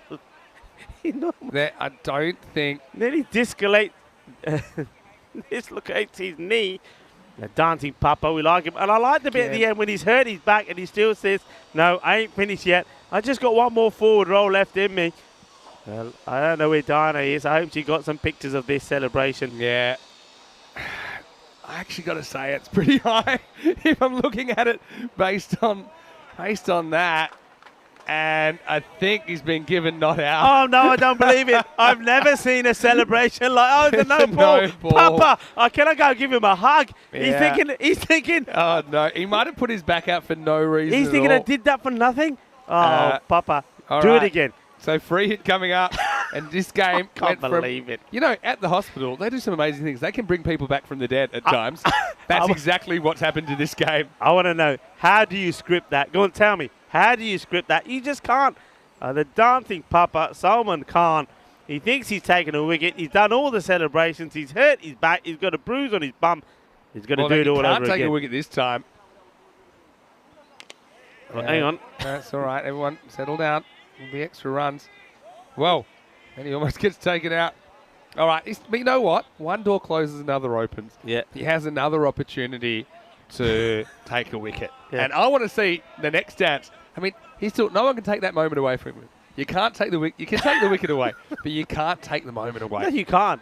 That's just amazing. All right, here we go. Remember, one wicket, it's all over. Nicely played. Yep. Salman. Again, I think it's the correct call, by the way. I think it was waist high when you looked It was at dipping. It was dipping. Dipping where? He was dipping. It doesn't matter. Give him the wicket. Okay, what are they discussing here? Right, just what's going on, I think. Let's have a look. Now, just when you think the game might be petering to a conclusion, you see something that you wouldn't see nothing anywhere else in the cricket world. This is hit pretty hard, and yeah, well, his figures are going downhill quick, aren't they? This is into the gap. Pretty good shot. And Josh Matthew gets the boundary now. It's because he's injured. He's hurt his back. Can you imagine if he did that celebration? And when they said it was not out, he said, can't bowl anymore. Can't bowl anymore. If that was before the last ball, I would have said that anyway, so that didn't have to bowl a free hit. You can't possibly get a wicket off. Hey, listen, thanks to UV. Yeah, He's thanks made to a UV. donation as well. He liked the moves. All right, where's this gone? Nowhere. I thought for a second that Srijay Patel might have had a play on this. He's keeping the absence of Sam Aquilina. Well, he's only going to get the one over here. Look, what I will say, though, he's bowled pretty well. At least we see a bit more of him. That's the positive, because I know he got a bit of tap in the previous over he bowled in the tournament. But I actually think he's bowled reasonably well. There we go. Right, Come on, there's a wicket here. There is a wicket here. I don't mind that. Yeah, I don't mind that because it gives him another chance to take a wicket. I don't mind that. Yeah, it must be the first time I think the game's been finished and then unfinished. Salman Khan, he's not, by the way, he's not the Salman Khan. He's not wearing a disguise. He's not the Bollywood actor Salman Khan. You don't know that. It's our very own dancing papa. In the air. I still enjoyed it. I'm glad it happened. I'm glad it happened. And Salman should be as well. I mean, he was probably 4 or 5 centimetres too high. And that's how far away he was from taking a wicket. Still wicket here. I still think, what's he got? Last ball? Last ball coming up. Come on, everyone together. Everyone. Go on, Matthew. Try and smash him. Misses. Pretty good leg spinner there from Salman. Anyway, not the worst over you've ever seen. It's an over that we thought might only last 1 ball. In the end, it goes for 9. And we head into the last over. Bit of fun here from Malta. It's 70 for 9. A good bit of movement there. Oh, look at that. He's excited by it. He said, you're joking me. Well bowled. And can I just say, thank you for the entertainment. I've never seen a better, more dramatic... Best celebration for a non-wicket we've ever seen. Yeah. I think he might have to go off and get that back worked on now as we head into the last over. Imagine going to the medic and they say, yeah, I've got a bit of a sore back. How'd you do that? Well, just watch this. Hello to Ian Johns as well. Hope you're well. Nice to see you in the chat. Neil, glad you're enjoying it. Don't forget, we will be back in around about 20 minutes or so to take you into the afternoon session. It's overseas versus Sweet United. With this win, this table looking even more interesting. Kumaran starts to give himself a rollover. Yeah, you know what I want to see now is the someone can't take a catch to finish the match. That'll do it. Can you stump yourself? And the reason I ask is this. Look what happens. It does not bail off. They will stay on there, don't they? Yeah. Well, they might bat this out after all. Drag themselves into the 70s. That'll just be a single. So the Knights going to go down. This is the last match, of course, their last match in the group stages. So not finished the way they would have liked. But they will go down to Malta Day, having lost also once to Southern Crusaders. Just one here. So, yeah, it's unfortunate, isn't it? I mean, to be honest, there's been 2 fairly one-sided matches. I mean, it's been different teams that have won them. Again, I think we've seen chasing a little bit difficult. And not always, but I just think it certainly plays on your mind a bit. I think that most teams seem to enjoy batting just with the freedom to play the balls they see it and not really have to kind of feel they have to go at a certain pace. I mean, most of these guys are naturally attacking. I want to say a quick hello to Wayne as well. Hopefully you're well. And hopefully everyone can join us overseas with Hunter Garricky in the side. They're a different proposition. And don't forget, we'll see who's wearing the dunce hat as well. Yeah. Cable was the last one to wear it after he almost gave away 30 off the last over for them to lose. I think gave away 25. Yeah, he was giving that one pretty sharply at the end of that game. I mean, there was still They're still on the field Still of play, celebrating. and it just ended up on his head. Say, hey, that belongs to you. Couple to come then. Well, there we go. He might have a chance here. No. He needs to take a bit more water with whatever he's drinking because, well, I tell you what, he's look at Well, this. firstly, this wouldn't have been out anyway. And then Timber. Look how slow he goes down here as well. Well played. Not exactly as graceful as Dancing Papa's attempted cartwheel. Here's the last ball of the game. Oh, it won't be. No, it's not. So let's go again. Yeah, Kamaran. Sure, that'll be in the highlights. Yeah, they think about running post. This ball is now definitely dead. Actually is, because it was just a throwback to the bowler. Yeah. Well, everyone at Muddy Day will be happy. Hello to everyone at the hospital. You do great work there, and I'm really happy that your team gets up here in match 34. Last game coming up, and it is a catching opportunity, and it's taken. Well, that shows you how far they've turned around. Edward Thomas couldn't catch cold earlier, but he has taken a couple of good ones, including one off the last ball of the game. So Kamaran, the skipper, chips in with a wicket in the end. The Knights are bowled out for 77 off their 10 overs. The final margin of victory is 28 runs. It's Muddy Day 105, Edex Knights 77. For the second time in the series, the Knights, they lose in the second game of a doubleheader as well. And that's two very important points for Muddy Day. Yeah, very, very important points. That certainly makes that the contest that we got this afternoon very exciting with the Overseas take on Sweetie United. Overseas now find themselves 2 points behind Muddy Day. So they themselves now know that they've got to pick up at least a victory. And the other thing here is Muddy Day would have done themselves a bit of a favour here because that certainly will also boost their net run rate. As we have a look, it was the worst possible start. It was a high no ball that went for 4, so 5 came off the first ball, then they take a single. Basil then went on strike, and then this was the catch from Pintu Josh, and I think that just changed everything. I think all of a sudden that catch, there was energy, there was confidence in Muddy Day. It rubbed off on everybody, and it didn't matter who came in. As you see the captain coming in there, but this also bad running from Stanislaus, ball watching, not concentrating where he's running, not running in a straight line, not sliding his bat in. All of the basics. When you don't do the basics, you're going to get in trouble. Stanislaus went, so the two big guns went. Stanislaus for 5, Basil for 0. And then it was, well, there's always going to be an uphill struggle. And we know that Nitin Babu, he certainly played his part. Well, thankfully, Cameron, the captain, doesn't get any foot on that. Otherwise, he would have played no more part. And then things like that happen. And that was Avinash Dilip. He's batted very well today. Plays a nice shot, thinks he's getting a boundary, but he puts it straight into the hands of who? Pintu Josh. That's the way things can turn around in this European Cricket Series so quickly that this was LBW, as plumb as they get. Yeah. And, Tim Wheeler had no hesitation putting the finger up there. And joy for Arif. He almost wanted to put 2 fingers up, didn't he? But he went to the left hand in the end. Hey, but I've got to say, it's exactly what I said in the middle. If they want to win this game, they've got to put a ton pass on the board. I mean, I thought Sathi was the man to do it. He batted okay. I think Sridhar Patel was excellent, though.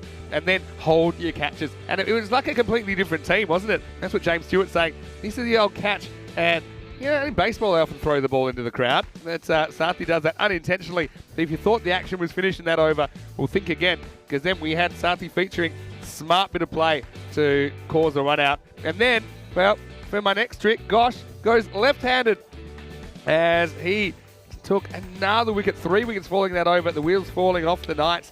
And we have seen them collapse on occasion, haven't we? This was almost 2 wickets in one ball. It was a good decision. And you see Sridhar Patel almost scores a run out at the other end as well. But we saw them rattled out in the June 2021 series for 41, the Knights. So we know that sometimes when it goes wrong, it can go really wrong. Yeah. And for Muddy Day, well, 2 really important points. Never mind the net run rate. I mean, those points are gold dust, I think, as they try to stay alive in this tournament. Yeah, very much so. See a wicket there. And then this happened. Well, it was a dancing papa. His first ball caught. They thought they had the wicket. Off he went, celebration style. Lands badly on his back. Thinks he's hurt himself. Well, we don't get all of this celebration. He did have to forward roll and all sorts of things. But then it was called a no ball. That would have been the 10th wicket, but then it wasn't. Then the batter almost stumps himself off his own pad. But, yeah, they got a few runs after they were brought back to life. I think something like 16 runs came after that. But never mind. I mean, when it came down to it, I think that the umpires official doing a good job keeping this one under control. But it's Malta Day, as James Stewart said, he wants to know what they had between the two games. And where can he get some of it? Well, if you want some more cricket, there's more coming your way as we head into the afternoon session. Overseas and Sweet United in match 35 is the next one coming up, and it's starting in around about 15 minutes. News from the toss. Sweet United winning the toss and batting. Remember, they didn't get the chance to bat yesterday, or bat first, I should say, against the Knights that kind of took them apart, but they'll want to put some big runs on the board. But overseas, they've had a few reinforcements, haven't they? Jazz Cable at the top of the order. I think he's pretty impressive. He's going to score some runs. It's a matter of time. Garricky listed at 3 under Kivian Johnson. Then Palmer is back as well. So good to see Clyde strengthening their batting even more. That game's coming up very, very shortly. Make sure you join us for it. Let's have a look at the scorecard. Yeah, it was never going to be easy to chase triple figures, and you see in the end they just kind of fell away. They bowled out for walking 677 in the end. Nitin Babu 26, the top scorer. But apart from that, no one really came to the party after Stanislaus went run out for 5. A bit of lazy running really, and George went for a golden. And when Delete went, you knew it was trouble. And yeah, no one really else could score runs. I mean, Justin Sharju's very capable. He never got going and went down the bottom.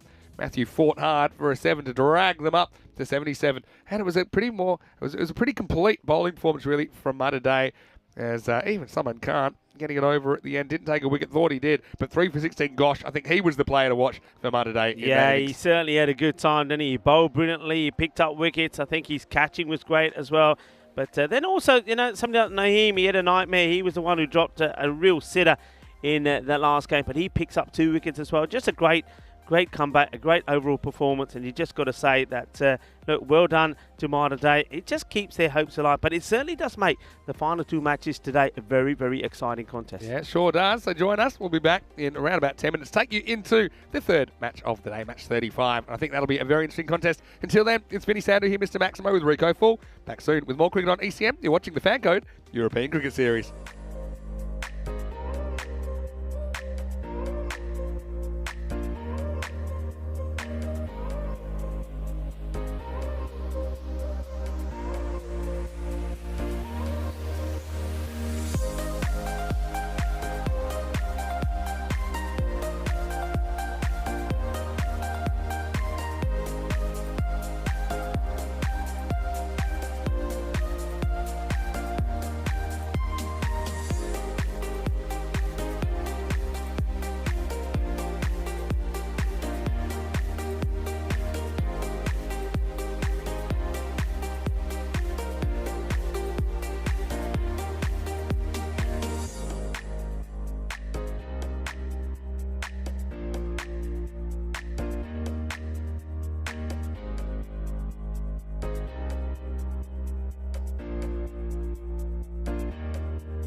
Welcome back to Malta, and I tell you what, there's a lot of fantastic natural features.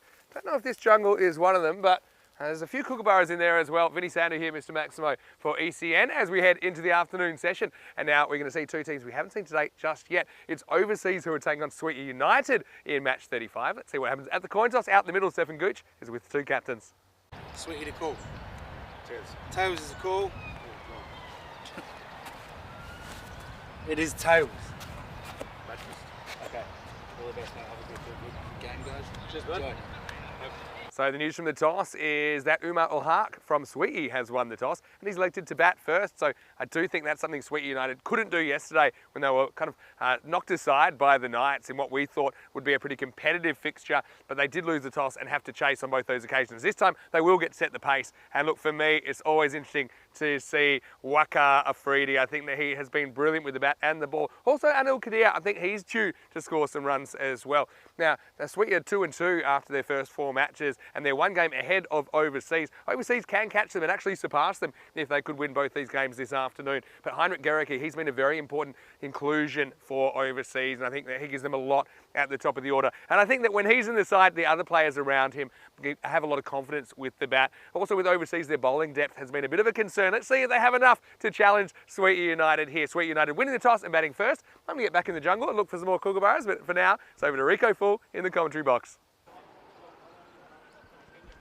Thank you very much to Vinny Sandu. Well, be careful in that jungle, Vinny. You know, there's creepy crawlies about. And a few snakes as well. I don't want you bringing any back here into the commentary box as we have a look at the two teams. Overseas taking on Sweetie United. Overseas, well, they did get a victory that they desperately needed the other day.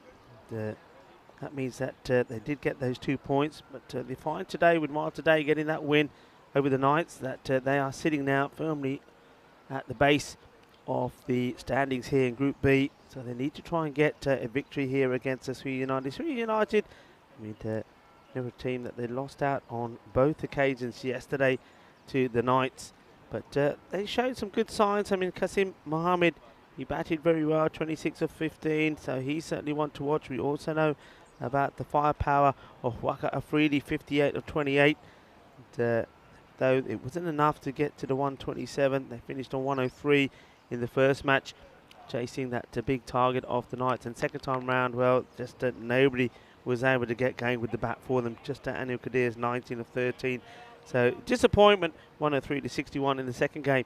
95 to 91 in favour of the overseas. This one, I think that's more to do with that the win that the overseas did have compared to the 2 defeats that the Sweden United picked up yesterday.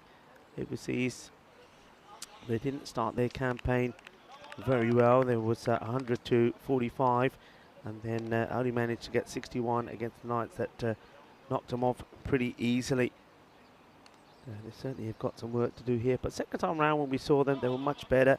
They just lost out to the Crusaders in the first match, but second time round they put 128 on the board and only just managed to defend them. Marks comes into the attack, and the first one has been blasted away.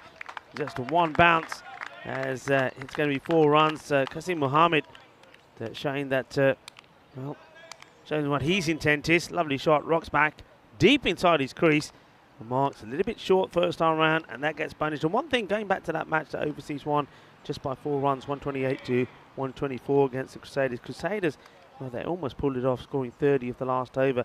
And what that showed is that overseas, they were probably missing just one bowler in their attack. The opening attack and the openers bowled pretty well, but then they were just missing somebody that was able to just contain. They'll be strengthened here with Clyde Palmer back in their side. He's behind the stumps and captaining once more. Heinrich Gericke, he made a Cherokee, I should say, made a really good start as well. So let's see if they can continue in the winning ways, as this is another ruthless shot down the ground. It's going to be 4 more. So Marks, every time he gets it wrong, it's punished. Qasim Mohammed gets another one away. Positive start, and United, I think they were, of course, disappointed with those 2 defeats, especially the way they lost the second match. I mean, restricting the Knights to 103, they would have expected with the firepower they got to get them. It's a good reply on Marks. This one a lot fuller, goes a bit wider and angles it into Qasim Mohammed. So just looking to fend this one off. Goes back to his mark.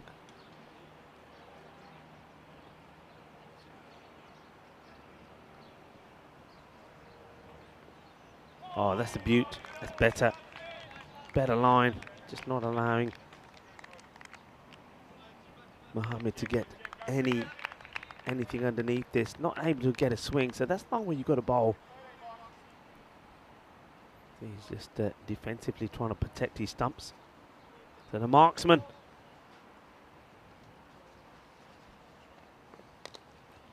works this one away. Oh, well, not taking the run. This is crazy. What is this about? I've seen too much of that here today. I really have. I don't like that at all. And this is just selfish cricket. I hate selfish cricket. And Anil Kadir is sitting on his bat there. Might as well give him a chair, serve him a platter of food and say, get on with it. If you don't want to play cricket, go sit in the canteen. That is a run. You don't turn it down. And, well, that's not the way to play the game. That's my rant over. You can't be playing the game like that. He's literally sitting on his bat and not interested. Anil Kadir there. He just wants to be on strike because it's the last ball of the over. Let's have a look at some of the top performance in this one. Johnson and Gericke is going to be key as well. Cable, he made a good contribution last time round for the overseas. We'll go back to that maybe when we get an opportunity. As we see Lawrence come in to bowl. 10 came off the first. And yeah, so thanks again to Ravi and Shazad for this. On to United side. Well, Waqar Afridi's been in top form. Anil Kadir, well, he may not like running, but at least he does score runs. 90 to his name. Qasim Mohammed as well in the run. So these two, they will need to get off to a good partnership. And this time it is worked away, and he does take a single. So what was the point, I ask you? If he's standing there and blasting the ball to the boundary, I can understand it, but that was a blatant, the lack of respect, I think, for your partner more than anything else. And the Qasim Mohammed, I think he'll have a word or two to say to him afterwards, and maybe the captain as well, Umar Al-Haq, won't like that decision not to take that run. Lawrence down the ground, he gets a fair bit of this, and it will be 1 bounce. 4 runs, 4 carreras, a nice shot to Pele in the power play. He gets enough of this. And a good positive hit. He knows if he times it well, he's going to get it over the man at mid-off, and that is Babes. And now that prompts a change in the field. So somebody, I would say the third man now comes up into the circle as Hershey stays on the boundary. This one's going to be too wide and called wide. A very good afternoon to everybody on the chat. Wayne is there as well. Helix, hello to you, Helix. Yeah, Wayne is saying very, very selfish, Rico. He should be retired. Well said, Wayne. Lawrence once more. Short and beautifully played. His slower delivery just holds his back slightly. You can see what Lawrence is trying to do. Trying to see if the batter will still go for the big slog and catch him leg before. Doesn't quite get it right. And I think that also just starts to move down the leg side slightly. Enables the batter to go down and play that lovely sweep shot. Bit of a slog sweep. Gets it to the boundary. So again, it's Qasim Mohammed that seems to be doing all of the hitting at the moment, which is even more amazing. They decided not to take the single, which would have left Mohammed on strike. But anyway, he's put that behind him. I think we need to put it behind us as well. And Daniel Kadir probably need to focus on his batting for a bit and hope he can score big runs. But look at the way he's standing there at the non-strikers end. I mean, look at that. He is not moving. He has not moved. And I just want to go out there and just say, hey, do you know how to do it? You see this? You start walking.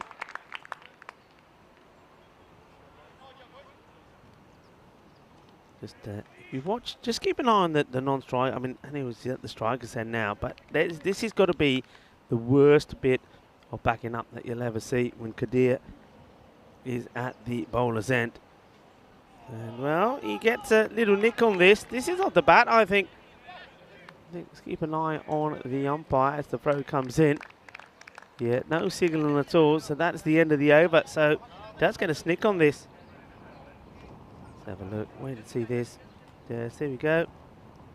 And if the wicketkeeper probably stayed standing still, it would have been probably straight into his gloves. This is the table, and this is why it's such an important 2 matches for the overseas. Swinging United as well, look, they can get a couple of wins. They take themselves above the Crusaders into second spot. A win will put them joint with Crusaders. So important for both teams. I just get the feeling that this is another one like this morning where the 2 teams will share the points. Okay. Time for Heinrich to come on. So Heinrich Guruki had to be behind the stumps the other day, but I think this is where they get the, hopefully for overseas, the additional benefit. Well, they makes him run, and that can't be out because I think he's broken the stumps with his foot. And if he was able to knock the stumps over here, maybe. Watch this again. I mean, again, Anil Kadir is being made to run. Well done, Qasim. Make him run. Run, rabbit. Run, run, run, run. But watch the foot. Just there. Knocks the bails over. And I reckon if he had hit the stumps hard enough and knocked the stumps to the ground, could have been interesting. So a bit of a let-off for Kadir. And it will be Qasim Mohammed that goes back on strike. Guruki will be disappointed. He couldn't keep his feet away from the stumps. Short, hit hard. Splendid effort from the fielder. I mean, this would have been the catch of the century if he'd taken this. I don't think he gets hand on it, but it certainly looked acrobatic. It was absolutely thumped. Watch that for the dive. And the ball goes to the boundary, so Qasim is looking dangerous. A wonderful attempt from the fielder. Mohammed raced along to 23. Good start. Short. Gandhi gets away with it. And wide is called. Umpire's out there for this match with Stefan Gooch. And also Tim Wheeler, a man in black. Sam Williams doing a spot of third umpiring for this one. Geruki got to get the ball outside the off stump. Better delivery, and just like that, he gets respected, and he does the fielding himself as well.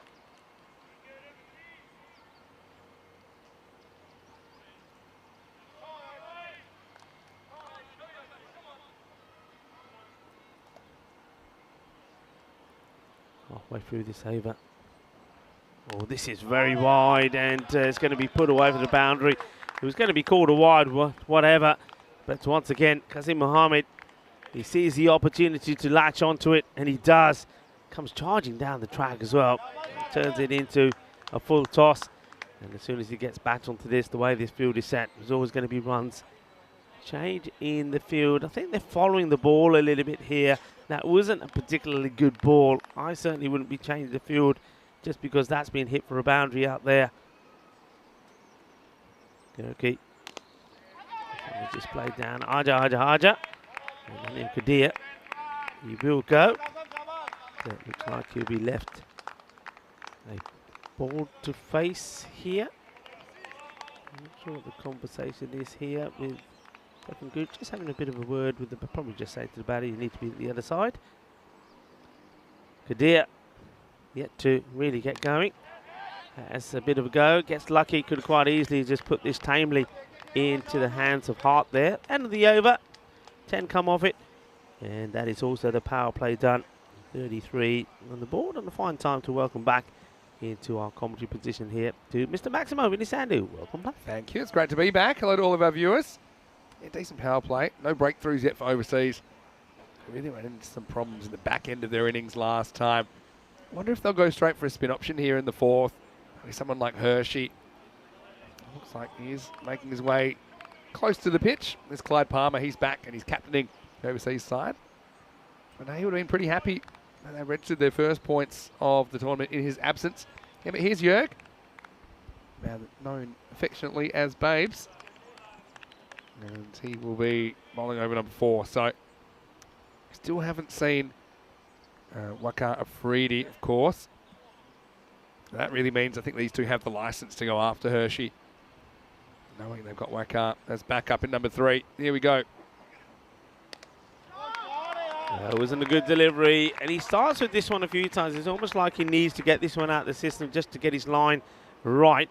And it's over pitched, and the batters just help themselves to it. A couple of steps, a little shimmy towards it, and gets put away. So Qasim Mohammed just keeps going into the form he is. And this is dangerous because if he doesn't get it line right quickly, you can just see that Qasim Mohammed will really attack him big time. Yeah, see that Gerald Sants back into the side, and he's gone straight into the pink hat. Big G. Shot. Just be one though.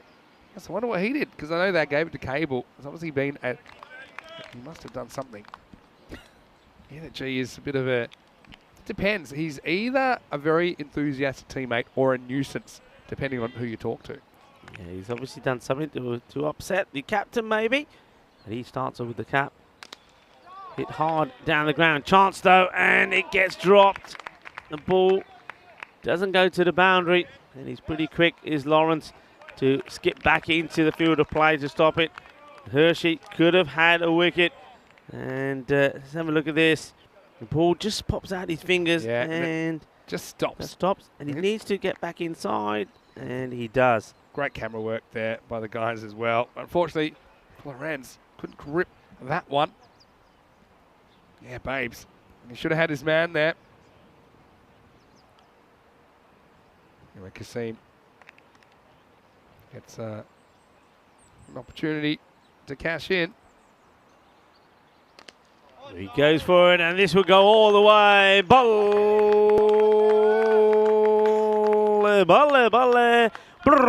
Kinna Sona Shaka Lagya. Well, he's in a hurry. And he's hitting the ball pretty well. That's another one that goes all the way. Another Maximo as he moves to 39 with just 16 deliveries. Well, the thing is, that catch was taken. Qasim Mohammed wouldn't have been on strike. New batter would have been on strike. Having said that, new batter's likely to be Waqar Afridi, so still might have been a 6. Here we go.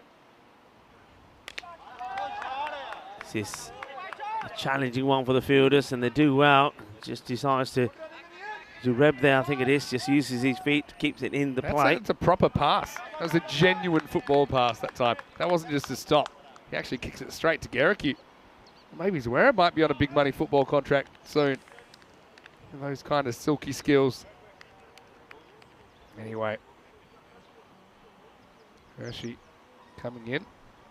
And we know that Sweet United, they executed a run out backing up the other day. They certainly, from what I've seen, they're not looking like they're going to be prone to being run out. Just waiting for what I think is the last ball of the over. Yeah, he doesn't back up at all. Just have a look at Kadir. He don't move. He's a statue. He's an absolute statue. It's shocking to watch. This one will be 4 runs. It's a beautiful shot. Qasim Mohammed, he's played some aggressive hits where he smashed the ball to the boundary, but he's got a bit of finesse and class about him as well. We'll say, though, we can't have it both ways. We can't criticise people for cheating by leaving early and then not criticise them for not moving at all. But I think there is there's a compromise, fair position. And Kadir needs a deck chair there. You can set up at the non-striker's end. Anyway, who cares? Because that boundary has them in pretty good shape, and it also brings up the 50 at the end of 4 overs. It's 51 without loss. And, well, you can see that the hat has been moved. Peter Lorenz, after dropping that catch, he is now wearing the dunce hat. So, I suppose he did save the boundary. It didn't quite go for 4. It's a hard one now. I suppose he wants to have it on for a long time, because it means no one else is making mistakes. Anyway, here's Ethan Zwerab. Fresh off that good stop on the boundary. Now he's going to bowl over number 5. Good start from Ethan. He's a good young player, I think. I'd like to see him. Gives 100% for his team.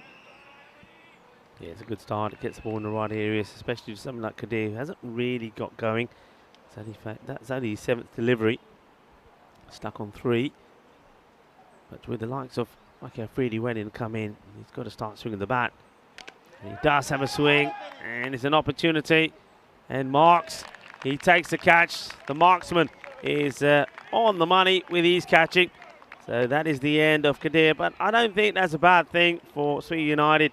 I think when you have Kadir, again, I repeat, didn't have too many deliveries to face, but you've got to go for your shots here now, especially when you've got something like Waka Afridi sitting ready to come in. No doubt that he'll be the next batter to come in. And watch out for this guy.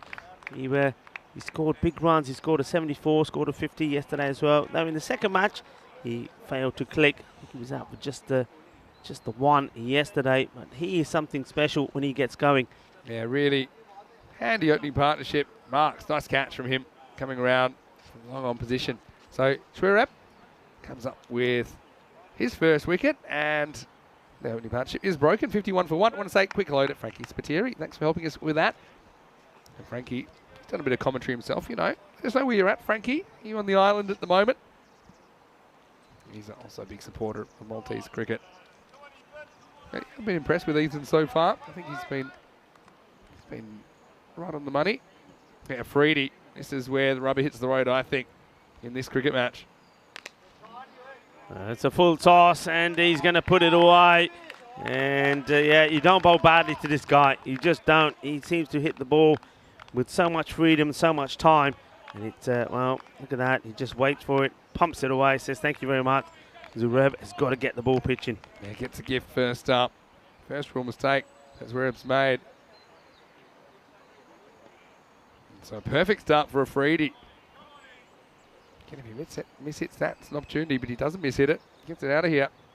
Oh, he puts another one there. This time, Afridi misses out. He's just trying to get this one in the gap between the square, who's inside the circle, mid-wicket, but ends up going straight to mid-wicket. So yeah, and the way he doesn't do better here, Afridi. Yeah. I suppose be thankful for small mercies. He could have mishit it straight to a fielder and been out. Then he just drags a 1.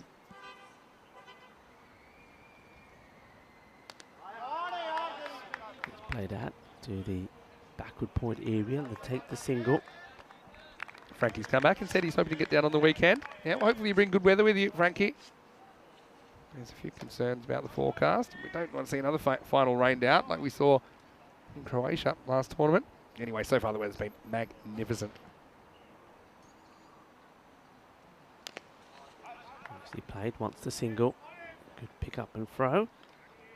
Lorenz wearing the pink He dumped hat before dropping the catch. But anyway, fields that one pretty well. So we're halfway through the innings at 60-1. So, yeah, overseas, obviously, their issue on Saturday was not scoring enough runs. They do seem to be putting a decent top four together, though, with Cable in. I think he brings a lot to the table. Also, Clyde Palmer coming back for this game. And, of course, Gericke, his injection has been a bit of a game changer for them. Yeah, I think Palmer coming back, obviously taking over the reins as the captain is key. Gericke as well, that releases him to bowl, because one of the things I said that yesterday that overseas, the weakness that they had was not having that extra bowler. But then having said that, it wasn't the best bit of bowling from Gericke. Just wasn't able to get his length right, so he got hit a fair bit. But yeah, I think they got a good all-round team. I think with the bat we're going to see better from them. Palmer coming into the side, and Gericke there as well. And I think somebody like Marks will need to step up to the mark as well.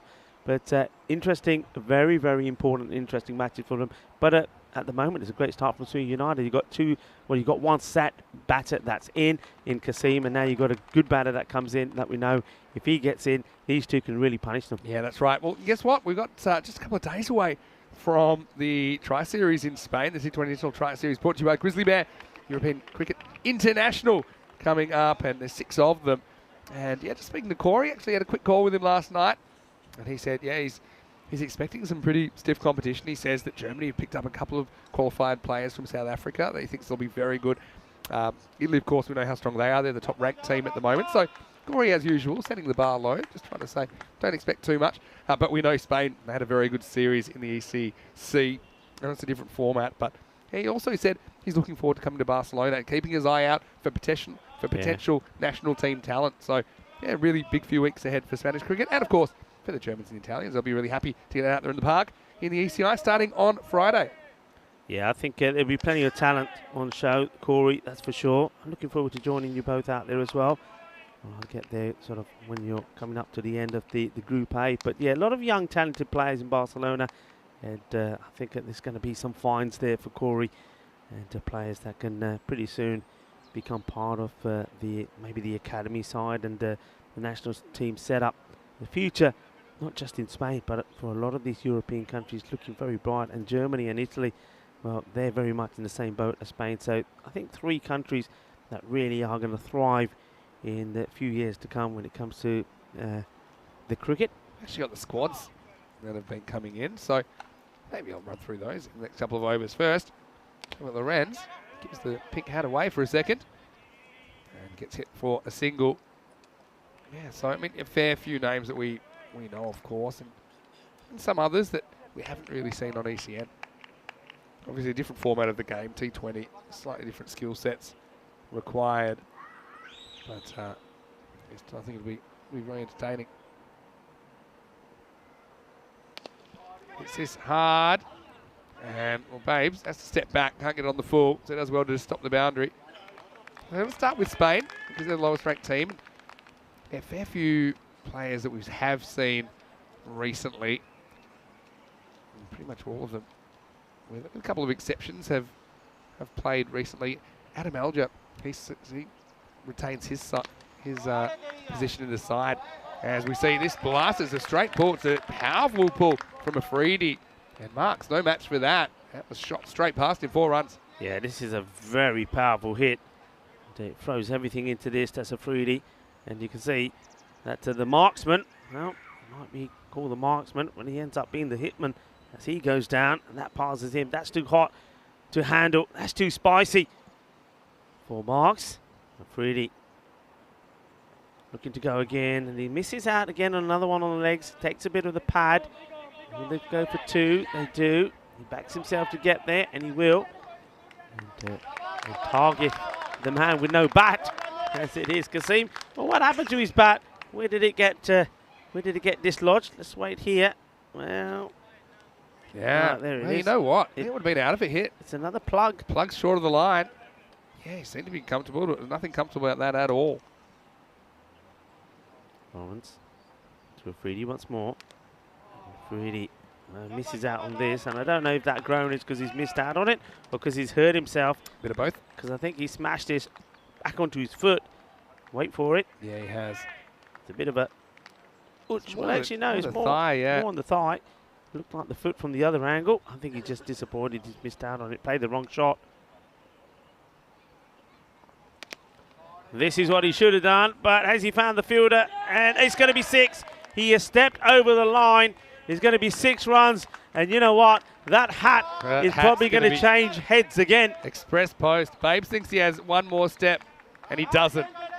He was pretty casual about it. He just didn't have the awareness he was that close to the line. Look at him here. Thank you. And... oh, dear. That's not a good look. I mean, if only he could have just... yeah. I don't know if this is a good thing for Lorenz or not, because he doesn't get a wicket. He goes for 6, but he does get rid of the hat. So that is probably the only silver lining for Lorenz, because really, yeah, took the catch, no problem at all. But he just thought he had a step and he didn't. Yeah, it always pays to be aware of your surroundings. Yeah, well, Babes gets that all wrong. And now he's going to have to face the music with the ball. Can he make amends? Good delivery, much better. Yeah, so just going back to those squads, I see Adam Alger retains his place. Ravi Panchal comes into the side. Another one. Adil Raja, the bowler, comes back in to the side. And yeah, they've got a squad of 15. Looking pretty strong. Charlie Ramistovic, I'm a big fan of him, of course. Led by Christian Munoz Mills. Be wide. Muhammad Ihsan is in there. And I don't think he's played T20 international cricket before. Same with Mohammad Yassin and Prince Taman. So they're in line for T20 international debuts on the back of their good T10 form. And that's promising, isn't it? This is hit firmly down the ground. Well stopped by Peter Lawrence. Traded places now, Peter and Jörg. They've also traded caps because of what happened last over. Jörg, he shoulders are down a bit. I think he's disappointed with that. Yeah, he knows he should have caught it. He's probably thinking, why did I take that one step back? He can put it all behind him if he can get the wicket. And maybe here, oh, it's another one goes down. So Hershey, he's not even put the cap on his head and he's already going to be passing it on. It's going to go over to... Do you ask for it back for the umpire just specifically to give it to... Yes, Johnson. Let's drop this. Yeah. He really hit it. Had some pace as well. He was aerial. And so, yeah, catches win matches. And now, this is fumbled. It's not even a catch. It's like a hot potato out there. They just can't handle it at the moment. It's bouncing all over the place. It's a big moments there. Yeah, we saw a catch that goes for 6. And then that one, well, had to be taken. Another one gets dropped. Yeah. Jörg, bit of his own medicine there. This one will just be 1 down the ground. Hey, going to Germany, though. They've picked up a couple of good players. But let's go back to the present, because that will be the 50 for Kasim Mohammed.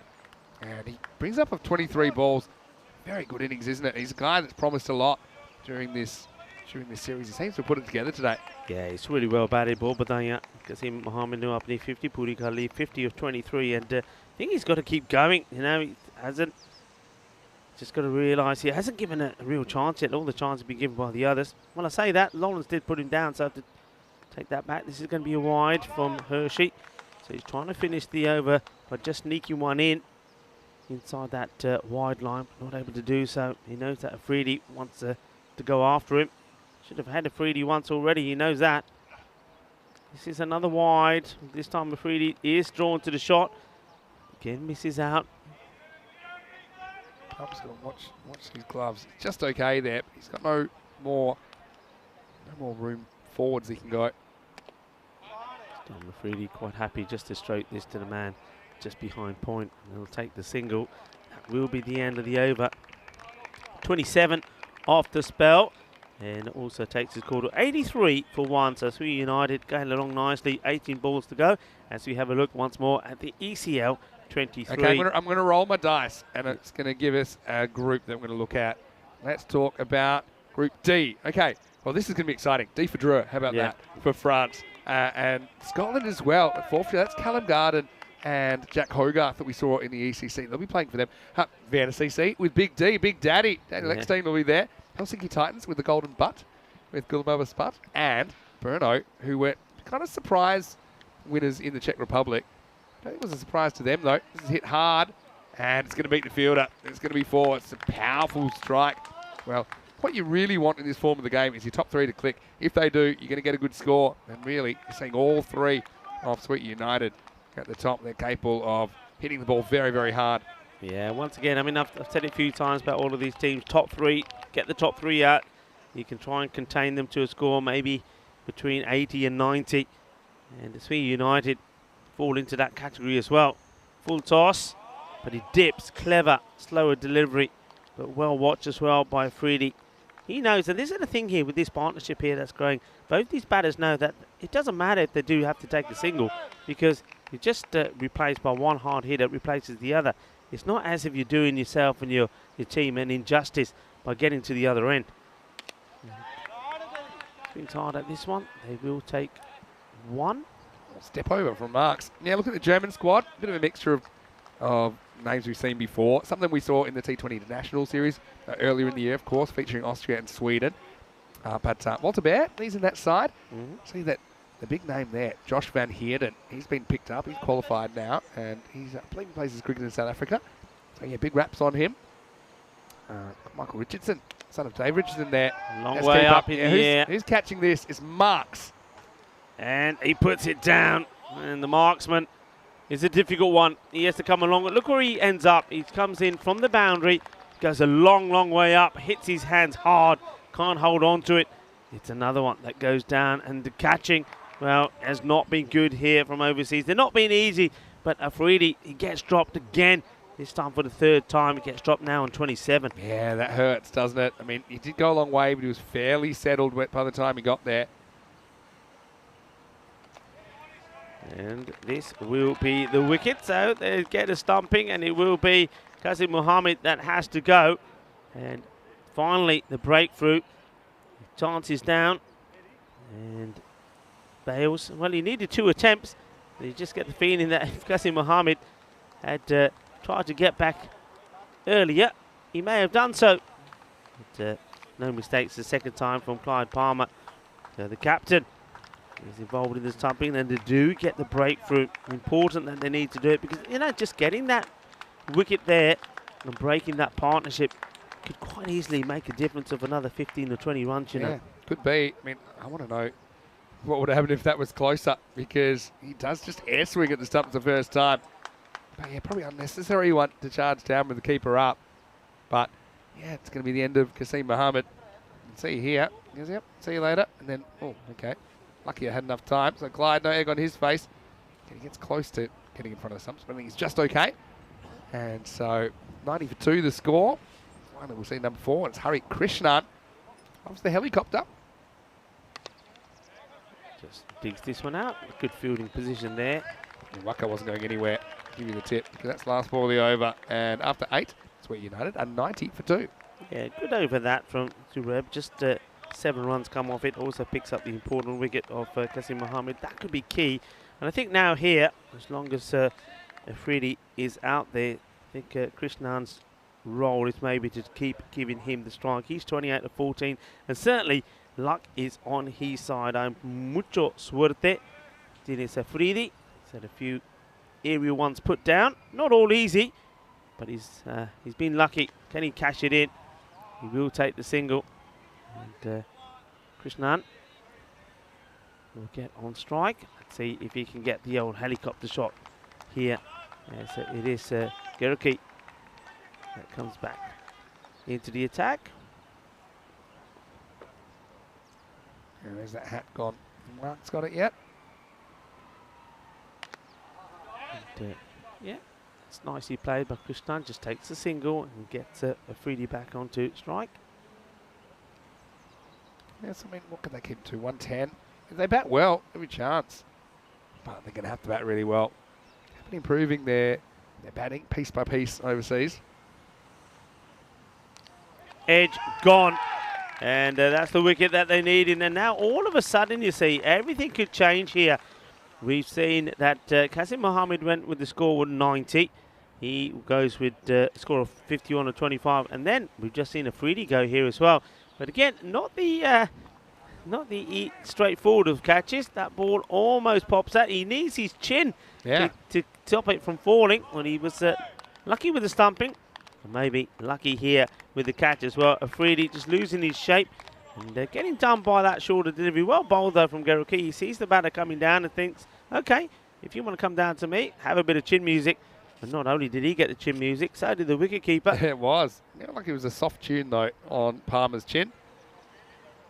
He doesn't really use too much of the Palmer on this. Back of the hand and the chin. But he does it effectively. And so that's a handy wicket to get as well. You feel there might be an opportunity just to put the squeeze on the last 9 deliveries. Swakart departs for 29 on 16. It's 92 for 3. Yeah, I mean, big wicket, 2 big wickets to get within a couple of runs of each other. So now, what we're going to see from Sue United. Oh, he gets a fair bit of bat on this. Oh, the fielder is a good effort again, going for the catch, and that's Villion. But he puts it down, and well, that cap, you might as well put that away because you know what's coming. Gonna need some more pink caps, I think, the way things are going. And, no one really immune. I mean, even that one that Palmer caught, he dropped. Just happened to have his chin in the way. And it doesn't matter because they have got the top 3 out now. And they're in this contest. Garricky searching for a second wicket. So he's been hit pretty hard, trying to get it in the gap. Tidied up well by the fielders. They just keep it to 1. It's Big G out there. Gerald Sant. And he's the one that started with the cap. Seems like a long time ago now. Last ball for Garricky coming up. Goes for the shorter one. Hard hit. Straight to the fielder. Doesn't want to take the single. Turns it down. Don't understand why not. Take the single, go back on strike. Very good hit. Hits it firmly, but great bit of fielding.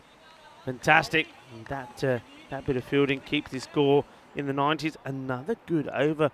This one only going for 4. So really coming back into this well on the overseas. So we go into last over, score 94. So a score which at one point at the 5 over mark was looking like it was going to be the 120 mark.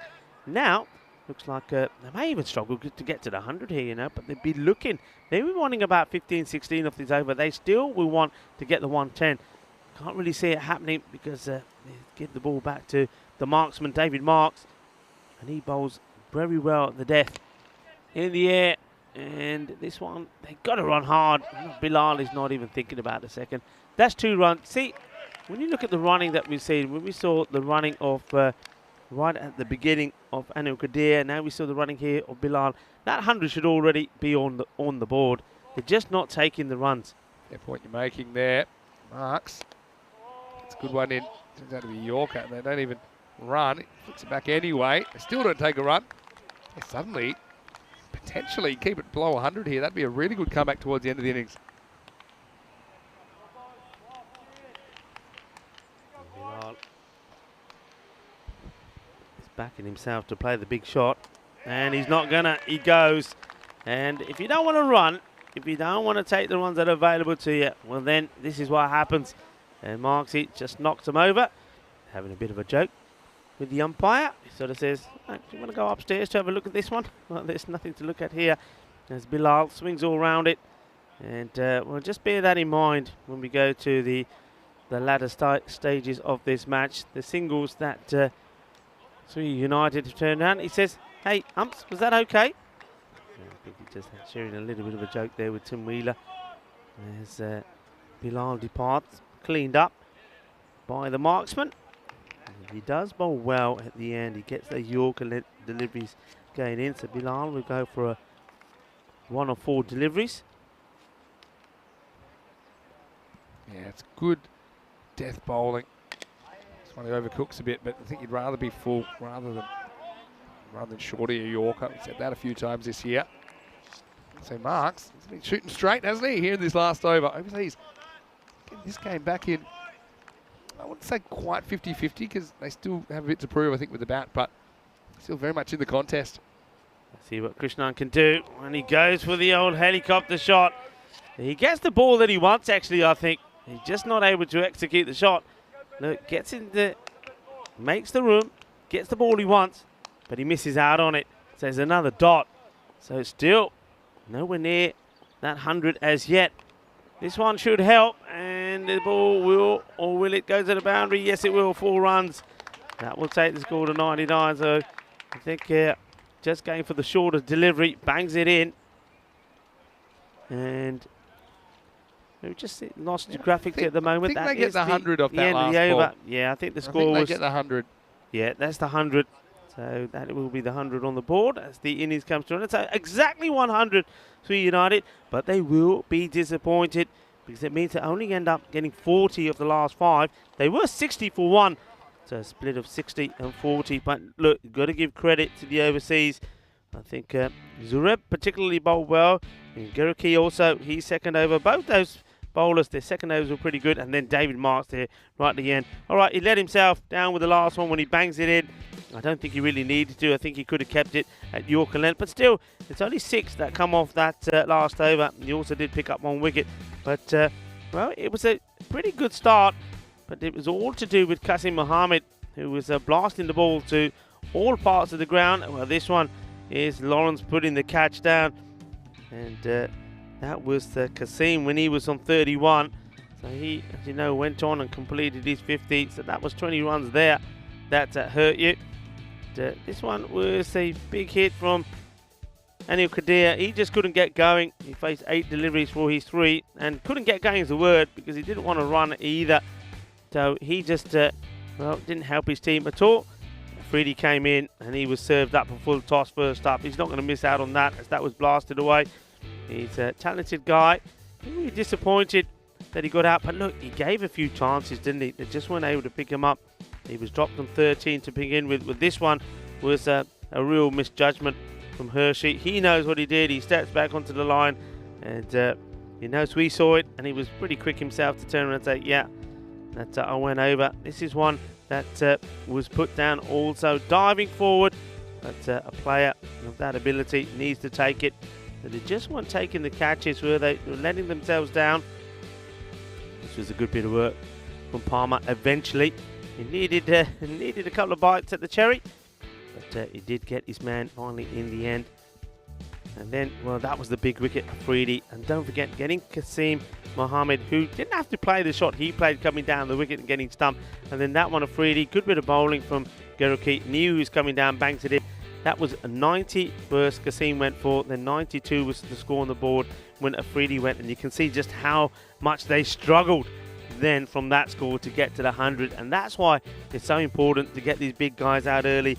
And those lost opportunities, Qasim being dropped on 31. We saw that Afridi, well, he gave several chances, 13 and on 27. If you don't take them, they can end up hurting you badly. But overseas, they stayed in it. They stayed positive. They kept working.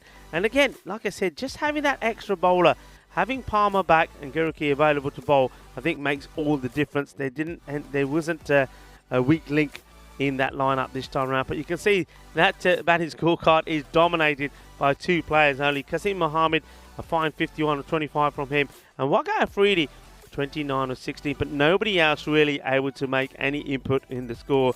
And with the bowling, the 5 bowlers used, and all of them I think bowled very well. I mean, Peter Lawrence, he does go for 24, and we saw that Hershey goes for 27. But look, in general, you're keeping the score to 100. I think all of those bowlers can be happy with their performances, and Zurab, I think, probably the pick of the bowlers for me. He picks up 2 for 16, but Geruki as well. He first over went for 11, but then he came back with a fine second over as well. Marks, well, always very economical, bowling well there at the death. So 100 on the boards.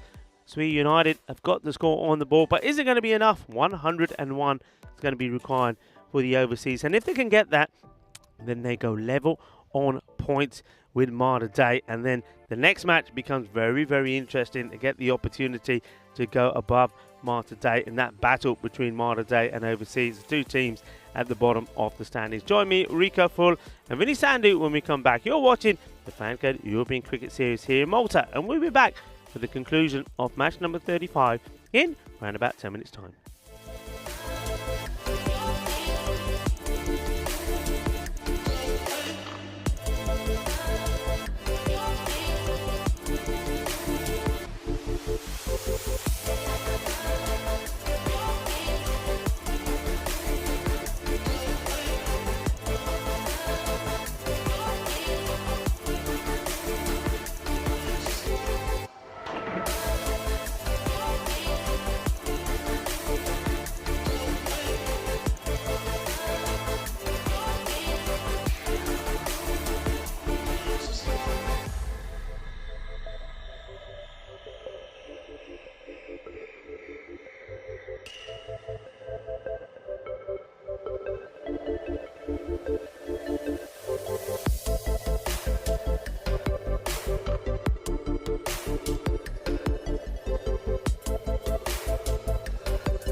Hello and welcome back to the lovely sunny Malta International Cricket Ground. The sun is out, it's nice and warm. Temperatures around about 24, 25 degrees, and I get the feeling, well, though it's hot weather-wise, it's going to be hot out there in the middle as well. This is going to be a nice and spicy run chase. Swihi United have put 100 on the board, and the overseas looking to get 101 for victory.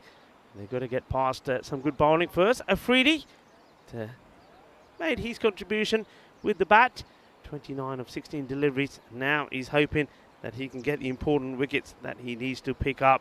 Thank you everybody for joining us. We hope that you've enjoyed the cricket that we've had here from the Malta International Cricket Ground so far.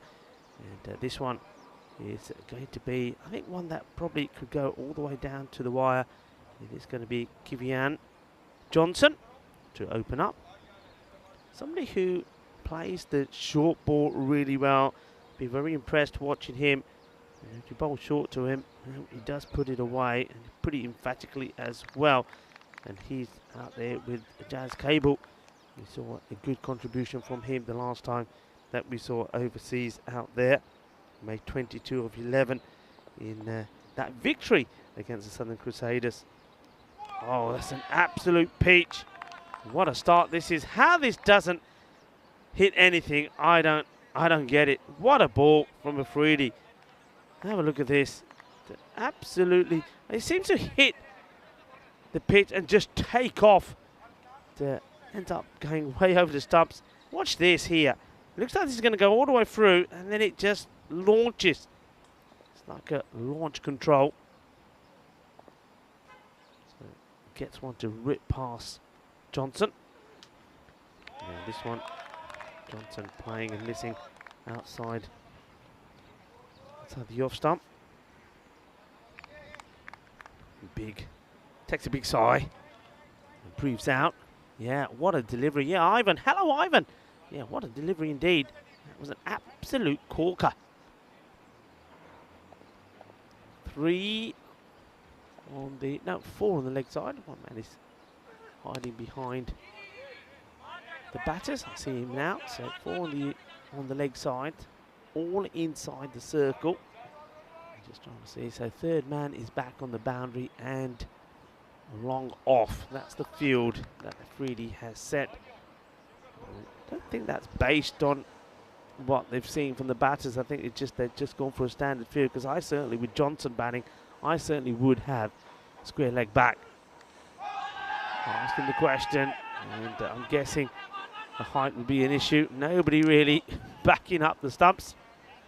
The throw comes in. I've never seen so many fielders get around one delivery. There's the LBW appeal, far too high.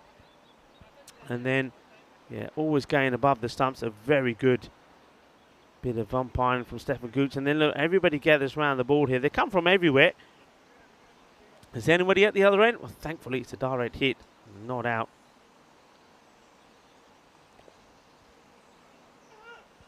And the cable goes right across. This may be a wide, or does it touch anything on the way through?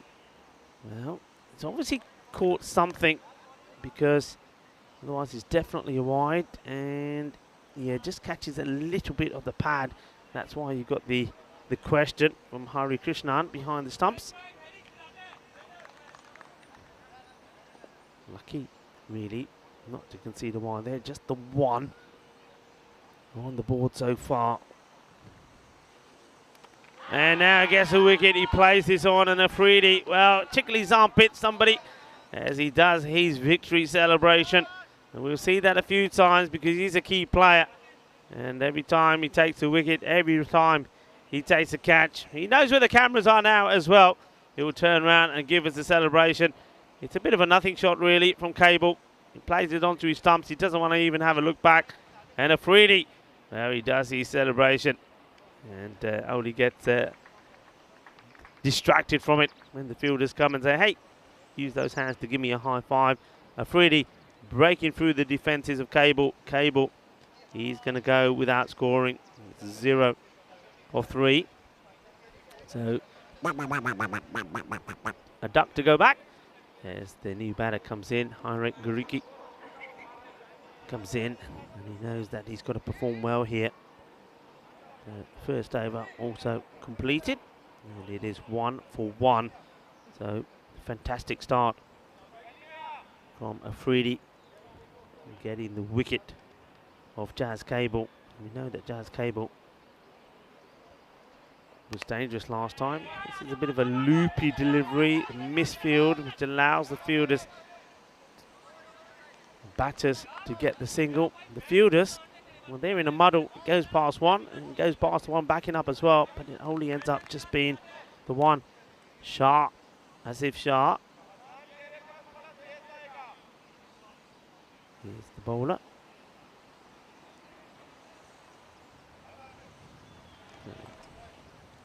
Gariki.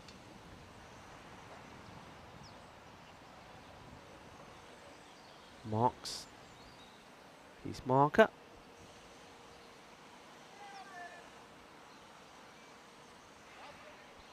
Has a good look around.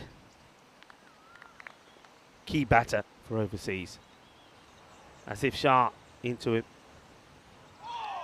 Gets a teasing delivery outside the off. Wicket keeper standing too far back. Hari Krishnan. He's got to take a. I think he's standing there on just off the edge of the pitch. I think he needs to be on it. The ball not really going into his hands.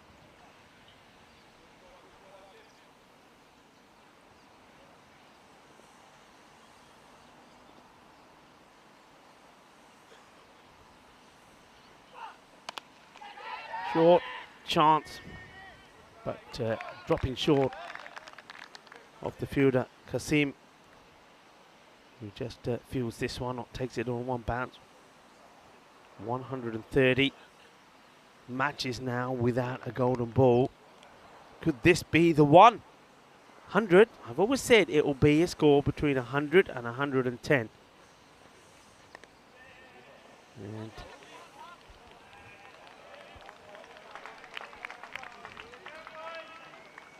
this one will go to the boundary, 4 runs. This way, just guides it away. Nice little shot. Just using the pace of the delivery, take it all the way.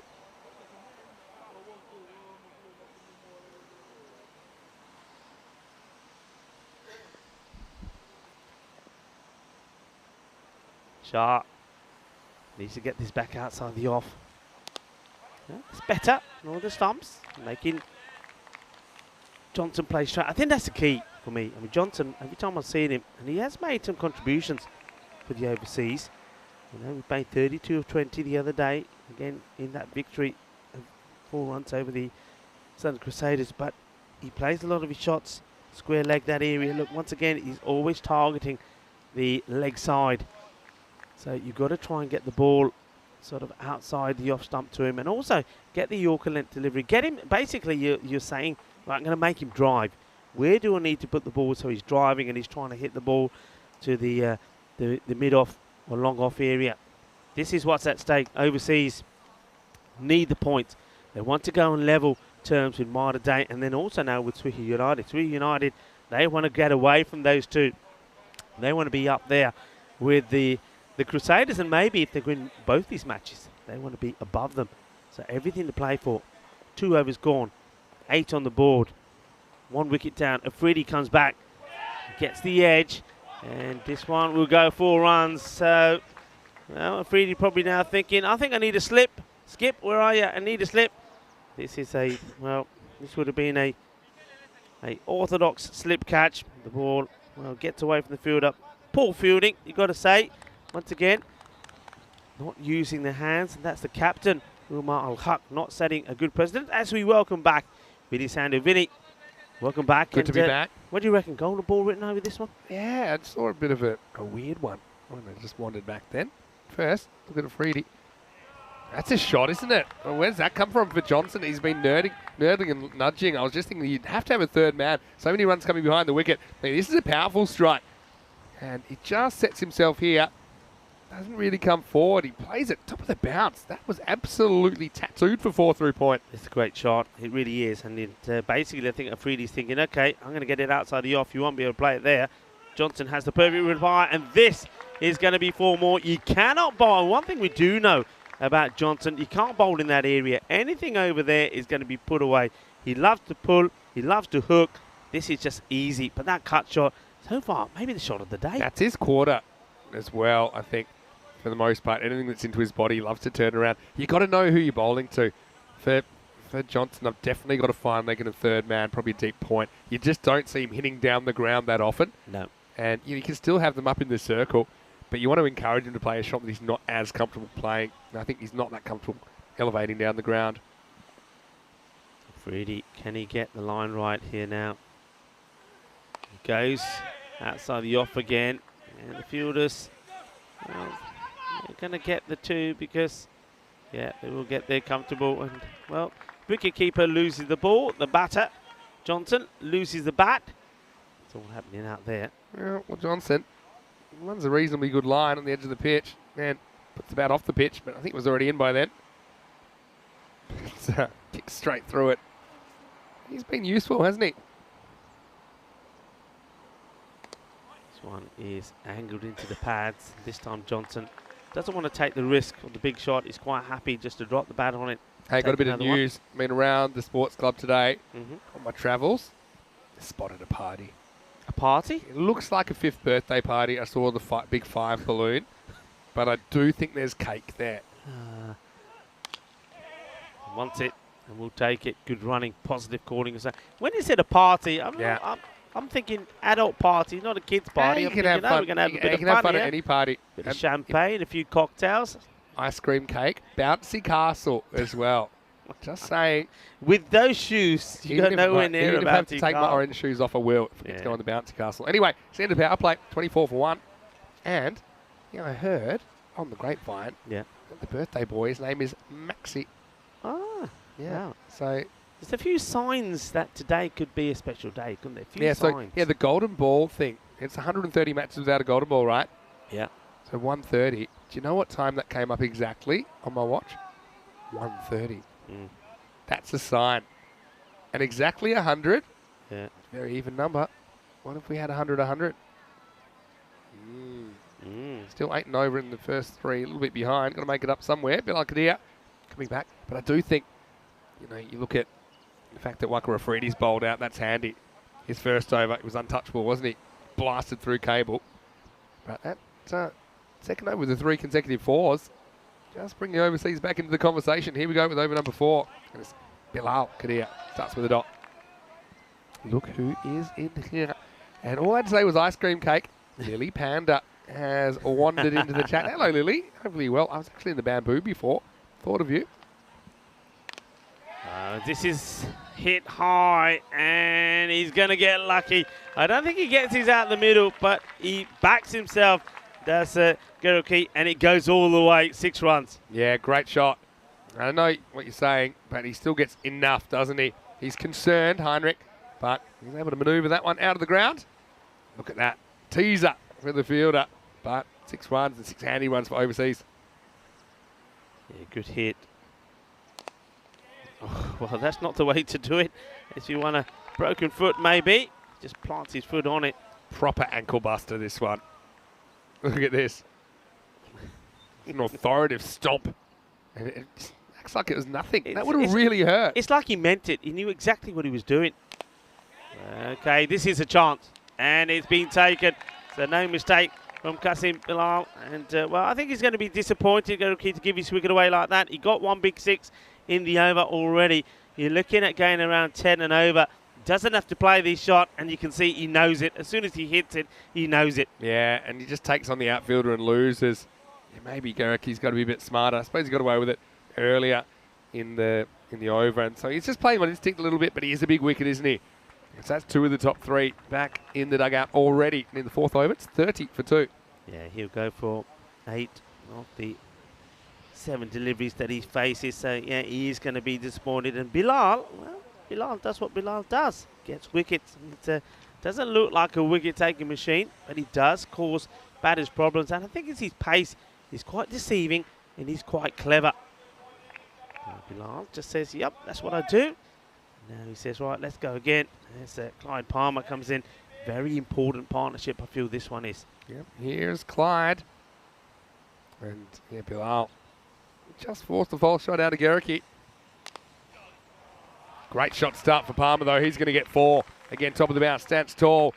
And yeah, just the start he was looking for. 4 runs. Yeah, nice shot. But once again, you've got to question the field here. I mean, all the batters, including Johnson, who's still there, have played this shot and played it really well.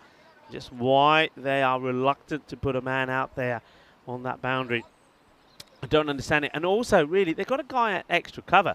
I'm not really sure why the extra cover is there. There's been nothing that's been hit in that department. It's all been hit in the point or backward point area. Got to get down to this. He does. The end of the over, 10 off it. He does pick up a wicket. 34 for 2 at the end of 4. Well, 10's pretty much what they needed from the start, and so yeah, 10's fine. You're going to have to find an over where you get a few more than that, I think, if you're going to come back into this contest. Hey, I just wanted to say a quick hello to Julian Dawson as well. He's on his lunch break, so that gives him a chance to pop in to the cricket for a while. Hello to you, Julian. So, yeah, that's the story so far. For me, Johnson, let's see if he can keep going at this pace. He has been good. Here's Asif Shah, who's going to bowl the 5th over. Here's Shah.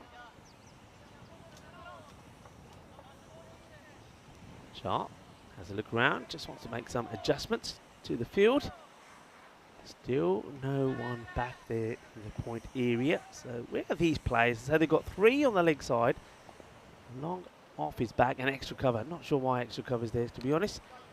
So we walked away. The man who, well, he has all sorts of trouble to get to this, and it's going to be whoopsie. Oh no! Oh no! Please don't show this again, please. Well, it's a boo-boo and a big one because the ball goes to the boundary for 4. Johnson gets lucky, and that is not the way to do it. Well, they say you got to put something behind the ball. Well, this he just puts a bridge there, and that's Arsene Ahmed. Got a face mask on at the moment. It was a leaky bridge, wasn't it, really? That was very much a leaky bridge. Shah won't like that. This time he goes for the short one. He gets lucky because this is the favoured shot, really, for Johnson. Just going to get a single. And what they will do, though, overseas, and have a look at that throwback from Anil Kadir. I want to see how long before Johnson scores a run that is in this half of the field. So, yeah, Johnson, he just loves to go sideways and backwards. He's such a deflector. This is into his body. No run. Yeah, so overseas can't really nap at all in these middle overs. They've got to be productive. This one doesn't bounce as much as Palmer thought it would. Yeah, Palmer, you were talking the other day about his run stats for ECN. He's got to do, I mean, he's got to go beyond that here, isn't he? If they're going to win this match, they need something special from him. It's a nice looking shot. Work to do for the fielder. He's not going to get there. That's a delightful shot. Really is. Well, I like the cut shot from Johnson earlier, and I said that could quite easily be shot of the day. Well, this one is not far from it. This is a delightful hit. In fact, that's even better for me. Beautiful shot. And he beats the man there at long on. A beautiful straight drive. Lovely shot. Really nice shot. That was pretty. Good shape to it. Yeah, Clyde, his top score is 35 in 16 matches. Just seems better than that. Now he goes up and over into the offside. Does this go all the way? No, just one bounce. 4 runs captured there by Dan Oros, who's taking some great pictures. I tell you what, I was saying captured there by Dan Oros. Dan Oros also captured something earlier this week as well. We'll go on to that. Maybe we'll go on to that when we go into the end of this over. Oh, that's cryptic. Something to do with you, actually. Hey. Yeah, something to do with you. But we'll leave it there for the moment. So, ball to go in this one. Last ball coming up for the 5th. Just a wild swing. He doesn't need to do that. I mean, that's where you need to be a little bit smarter. You've got a good over in here. Be happy, be satisfied with that. They're right where they need to be. 47 on the board. Yeah, I mean, I know that, well, we had some good moments this year. One of them was, of course, the phone, the shoe phone. Yeah. Well, you had a few problems with your shoe phone the other day. I wonder if Andy's has got this for us. Yeah, what's happening? Reception problems? Yeah. And it's the same model that you're wearing today, Is that right? Yeah, okay, I was wondering what's going on. Yeah, I mean, it's dropping out, so I thought I'd try and reset it. Yeah. Undo the laces, do them back up. Okay. Very clever. Just shows you on camera so much. You'd think I'd get a little bit of a break. But yeah, anyway, it's working well now. That's Diana. Look, let's give Diana a big shout because Diana is absolutely brilliant. The pictures, a lot of interviews going. Hang on, your phone's ringing. Hello. There's Lily Panda in the chat. Hello, Lily. How are you? It's long distance call. Excuse me for a sec. Yeah, but I think what she's saying. What's she saying? I think we should do a lurker call out. Lurker call out. A lurker call out. All right. Yeah, here we go. Okay, ready? So Right. come at us. Because where are you watching from? And let us know if you'd like to call. It's 555 SHOE. Call now. Call now. $4.95 a minute. Yeah. I like that model of phone. Yeah. Yeah, these are popular. Yeah. These are good. If everyone walking on a cloudy day, then these are the ones that I'll go for. Are they likely to get run waterproof over. as well? Are they good on water? Yeah, they can walk on I water. tell you what, maybe. they're they've definitely got Sweet United written all over Yeah, it. It's their colours, aren't they? You should take a call as well. I Yeah. should take a call. Yeah, I reckon I'll just take a drink. Where's the party? Oh, have you heard of a shoey? Yeah, Do you know about shoeys? I know about those shoeys. worldwide now. Yeah, I was going to say Sure, we he said know it there's now, a party happening over here, so maybe take it over there and maybe have a bit of pop. Hey, you know? newsflash, lurker call out, but also there's a cricket game going on. Let's go back. We're going to go back to the action, shall we? Kadia. Because, see what I mean? Bilal will love those shoes. They'll go really nicely with his shirt. Bilal. Well done to Diana. Paparazzi and Paparazzi. Taking those in her own time, obviously. Anyway, here's Bilal. Hits this straight down the ground. Doesn't try to get too much power into it. Well placed here overseas. They're keeping it at around 10 and over. So wickets required. And you know what I realised? Mm. Some people might be new. They might not realise the whole shoe phone thing. So why don't I try and find the clip for you? That's a good idea, actually. And then we can put the two together, can't we? Well bowled again from Bilal. Like I say, he doesn't look like he's going to do much with it, but he's a very clever bowler. You can see there, you can get the ball to go straight, come into you, gets the cutters going. This one is the genuine away swing. Just the wicket keeper again, just having troubles. I'm just wondering if there is going to be one that goes behind, if he's going to catch it. He hasn't caught too many. Emily Elizabeth, she's fairly new. She might not know the whole shoe phone thing. Mm-hmm. But it was something from earlier this year. A memorable moment. Oh, no ball called. And, no, don't get run out here, surely. Well, what do you do here? You'll have to pick them up. You'd have to stand the stumps up and knock them over again. Yeah, no ball called. This is chaos. I'm assuming this is called for foot fault. Have a look at the foot. Oh, yeah, that's a big no ball. Very good call there. An early call. That is criminal from Bilal. But they could have run because there was so much to do. And then he just hits the stumps. But you got to knock them up. You have to stand them up first and then knock them over again. Well, free hit coming up. And he gets very, very lucky, doesn't he? Clyde Palmer. So could that be the turning point in this match? I tell you what, when I was playing cricket, that was all those years ago back in the UK. That was £5 fine. Don't know what it is now. Minimum inflation. And it won't matter because he can't be out or stumped off a free hit. So you can see there the keeper, Christian, doesn't even try to get him. But he makes amends, doesn't he, Bilal? But I'm sure he would love to have got the wicket. So, okay, back to normality here now. Firmly struck. Should just be the one. Bilal, I just get the feeling that the overseas are thinking, okay, Bilal's been a bit of a handful. Let's see him off and see what else is to come because Shah's bowled out, Afridi's bowled out, Bilal. So 2 new bowlers will have to come on to bowl. 50's up here now as well. Another no ball and not sure. Oh, well, this one goes all the way. I thought, don't tell me this is going to be called as well. Well, no ball 6, that's 7. And Bilal Khaldia bowling off this pace. Well, he should not be bowling no balls. Let's have a look. Well, it's hard to tell from our angle, but umpire's got a much better look. Yeah, umpire's in the right position. And Bilal, well, he's not even focusing on the ball being called a ball. He's thinking, catch it, catch it, catch it. Well, even if he caught it, wouldn't have been out. This over is ending up being a disaster. And look at Johnson where he's standing. Wicket keeper is not really reading the plot because Bilal has got no pace at all about him. Keeper's got, I mean, when you've got Johnson who's standing, well, what is he standing? He's got at least about 2 feet outside of his crease. He's got to be up there, so Bilal, it ends up being an expensive over. Also, could have had and should have had a wicket, but he bowls a no ball, and then he bowls another no ball that was crunched down the ground for 6 that ended up being 7. So overseas, looking good. 58 here. Now 2 wickets down at that rate, still around about that 10 mark. But look, with wickets in hand, you'll take that, and you've still got batters that can come in that can make a valuable contribution. So very evenly set this match. You just get the feeling that a couple of wickets could swing it in the favour of Swee United, and another sort of one good over for about 16 to 20, a magical one maybe, puts overseas in the driving seat. Ahmed coming on to bowl, the man who likes to wear the face mask while he's playing the cricket. Yeah, could have a big finish here. In the air, chance should be taken. Is taken. Well, big moment. And he doesn't let go of it. He's in all sorts of trouble. It's like his feet get tied up in a knot. But he says, man, he shouldn't have. He shouldn't ball. He shouldn't. Going to hold on to it. And he does. And Johnson, well, this time he's inside his crease. And doesn't quite hit it, does he? He looks to do it with his timing.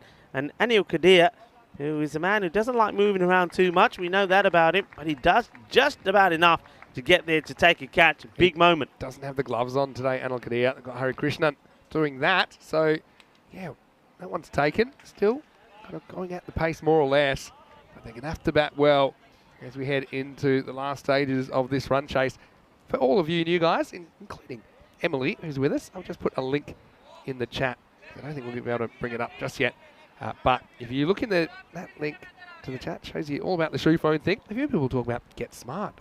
You remember that show, Get Smart? Get Smart. Where Agent 86, Maxwell Smart, he had a shoe phone, and there were all these other things like the cone of silence. They used to, yeah. Yeah, good show. I used to watch that with my father, actually. Yeah, I mean, I suppose you can't do that these days because, I mean, do people, when's the last time you used a house phone? Oh, I tried to work out how to use one in my hotel because someone's left me a message, and I can't. It's still in flashing for 6 days. Short, not a good delivery. You've just taken a wicket of your very first ball, and then he bowls a short one there to Villion, who gets a run straight away, the left-hander. I want to say a quick hello to all the lurkers that came out of the woodwork, to Paul Horn, who is lurking during his lunch break in Ipswich in England. Hello to you, Paul. Hope you're well. Also, hello to Neville. Hello to Julian. Hello to Shamim as well, watching from Ipswich. And yeah, to Emily. He said there were actual shoe phones from the 80s, apparently. I think you could get landlines into anything. Take the single. And see the overseas here. They're realising the importance just to eliminate any dot balls. Keep taking the singles and try and pick up the boundary here and there. At least one and over, then you're right on cue. But again, with this rate the way it is, I mean, even if you get one really good over in, as long as you've got those wickets in hand, you should be able to make it up. 60 on the board here now. Yeah. Big finish on the cards. Villion, can he move the needle? Oh, well, he's down and out. He picks himself up. Well, Villion, we've seen him have troubles before when he's ended up eating a bit of grass. But he's not wearing that helmet since, true. is he? He's not worn that helmet since. Banged himself into his helmet. That's how he... and that's his zone that he seems to be able to always... He's always falling over in this exact patch of turf about here. That's about where he took off from when he banged his face. Short again. Well, this is he got away with this. I mean, he showed you this was coming even before he bowled it. The bowler, he's not trying to disguise it. Nobody back on the leg side either, square of the wicket. So he had a big gap to aim at, just missed. Yeah, not the most intelligent bit of bowling, but he gets away with it. Lily Panda saying her secret agent number is 99. Hey, what's that flying around up there? Some sort of vulture. Isn't it just? It's a hawk. It's a hawk. I tell you, there's a hawk. I wow. don't know if we can get hold of that. This is glad I've got them undercover here. Well, the kookaburra, maybe it's eyeing up the hawk, or maybe the hawk is eyeing up the kookaburra. You wouldn't want to fall down and play dead, because the hawk will be all over you. Yeah, I mean, it's a magnificent bird. I mean, look at the wingspan on that. That's huge. There it is. Well, there we go. How about that? A little bit of nature for you as well, folks. Isn't that absolutely beautiful? Wow, well done to our production crew. How angry do these birds get anyway? 62 for 3 after 7. So let's have a look at what's coming up this afternoon. Last match of the day. And it will be overseas. They've won the toss. They're going to bat first. And so let's see if they can put the ton plus on the board and bowl well enough to defend it. So these are all important matches. We know that the Knights have locked up top spot now, but still important to finish as high as you can, of course.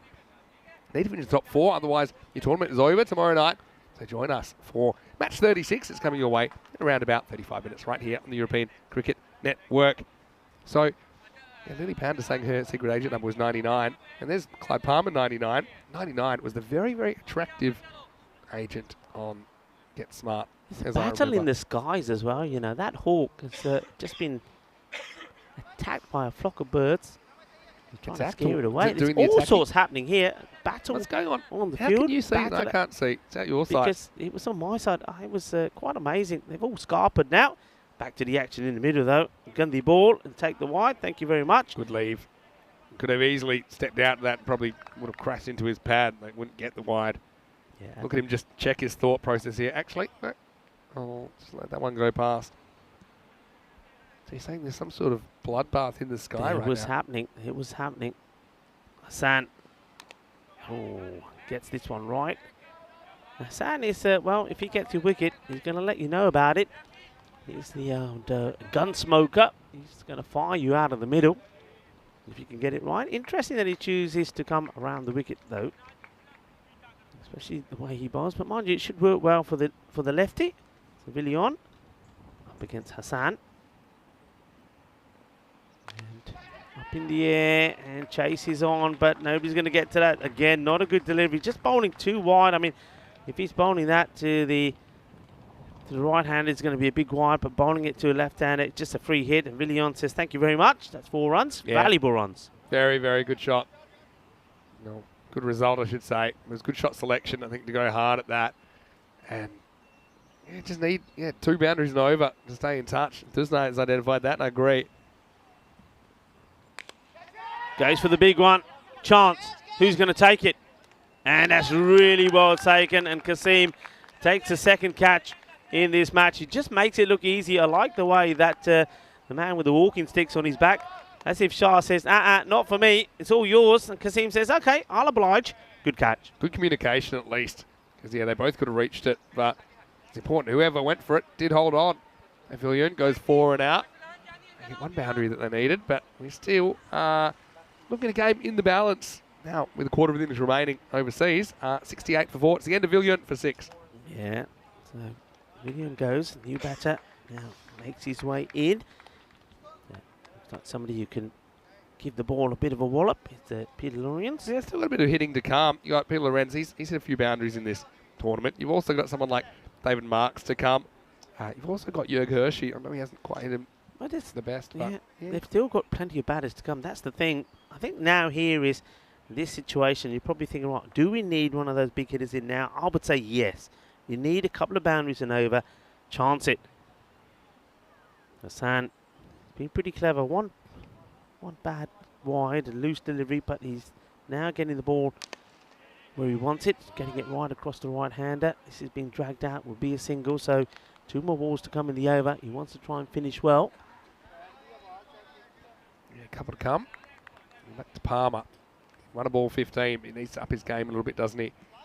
And you look at the fact they need just over 2 a ball, so 1 ball's not going to cut it anymore. They need some boundaries out of the skipper.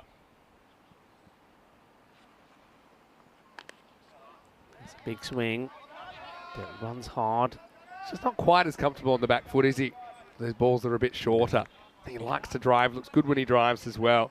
Yeah, I think it also, you see here, just trying to hit too hard, relying on muscle and power. Where really, I think if he goes back to basics and relies on his timing, he's putting that one away. He's getting there. Run a ball at the moment. Lawrence now back on strike. Needs the boundary here. This is a huge delivery. Hassan looking to get just a dot or a single. Goes short. Good bit of bat onto it. Chases on from the fielder. And they look to take 2. They won't get it. So it's a very, very good over from Hassan. It started badly with the wide, then came the boundary, but then after that, he takes the wicket off Villion and now finishes well. Only the 9 coming off it. The score moves on to 71 for 4, and that takes a rate to around about 14. All happens in the 9th, Vinny. It has to happen in the 9th here for overseas. Yeah, you're right. I mean, for me, I probably would have pushed for 2 there. He run hard from the get-go. I think I have no real preference about who's on strike. Palmer's been there longer, but he hasn't really set the world on fire as far as boundary hitting. He's hit 3 4s in his 16 balls. I mean, Lorenz is there for a reason. He tends to hit the ball pretty hard. Becomes the most important over of the match now. It's going to be Arslan Ahmed to bowl it. You need 30. So whatever you get off this over, you don't need in the last. You feel they need at least probably 13, 14 to even be in the game. They really want to have a huge one here. Let's see if Lorenz can deliver. A big moment. Lorenz waits. Ahmed needs to target the offside. And they'll ask the question, but I think this is drifting down the leg. And, well, that's just a good result, really, for Sui. Anything that doesn't go to the boundary here at the moment. He bowls with the wrong foot. Mentioned that before. There's that little double skip on the right foot. It's pretty close, you know.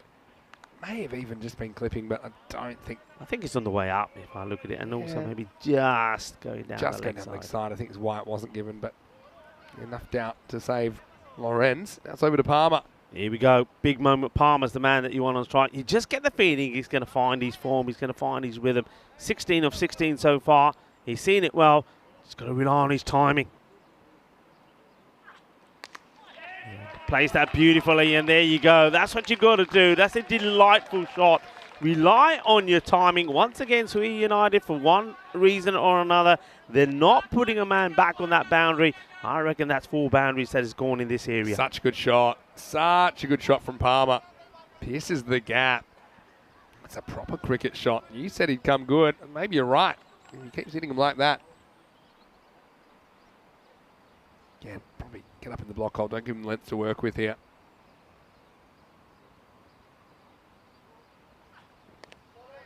This is worked away, and he's unlucky. I mean, it's not a good delivery. The bowler gets really lucky, and you've got to say that Palmer gets unlucky because either side of the fielder is a boundary. Yeah, you're exactly right. There are 2 fielders there. If it's between them, I think it's going for 4, but haven't hit straight to one of those men in the circle. Can you make any sense of this field? I can't. I can't make any sense of this T10 field. cover deep point. I cannot make any sense of this field. I mean, at the moment, they're just being very lucky that the ball seems to be going to. There's no. I don't understand. I mean, that field on the leg side there, I don't get it. Yeah, Lorenz is going to try and heave this to mid-wicket. Here you go. Yeah, and not hits the middle. They'll take 1. The fielder, once again, I mean, that's one thing that overseas haven't seen. Kadir doesn't throw the ball. He underarms it, and he's on the boundary. So take him on. Yeah, he could. Got to take 2 there. Got to go for it. You've got wickets in hand. You've got hitters to come in. Be brave. Put the pressure on. Go for the 2s. Where are these runs going to come from? That's the question. 8 balls remaining, only.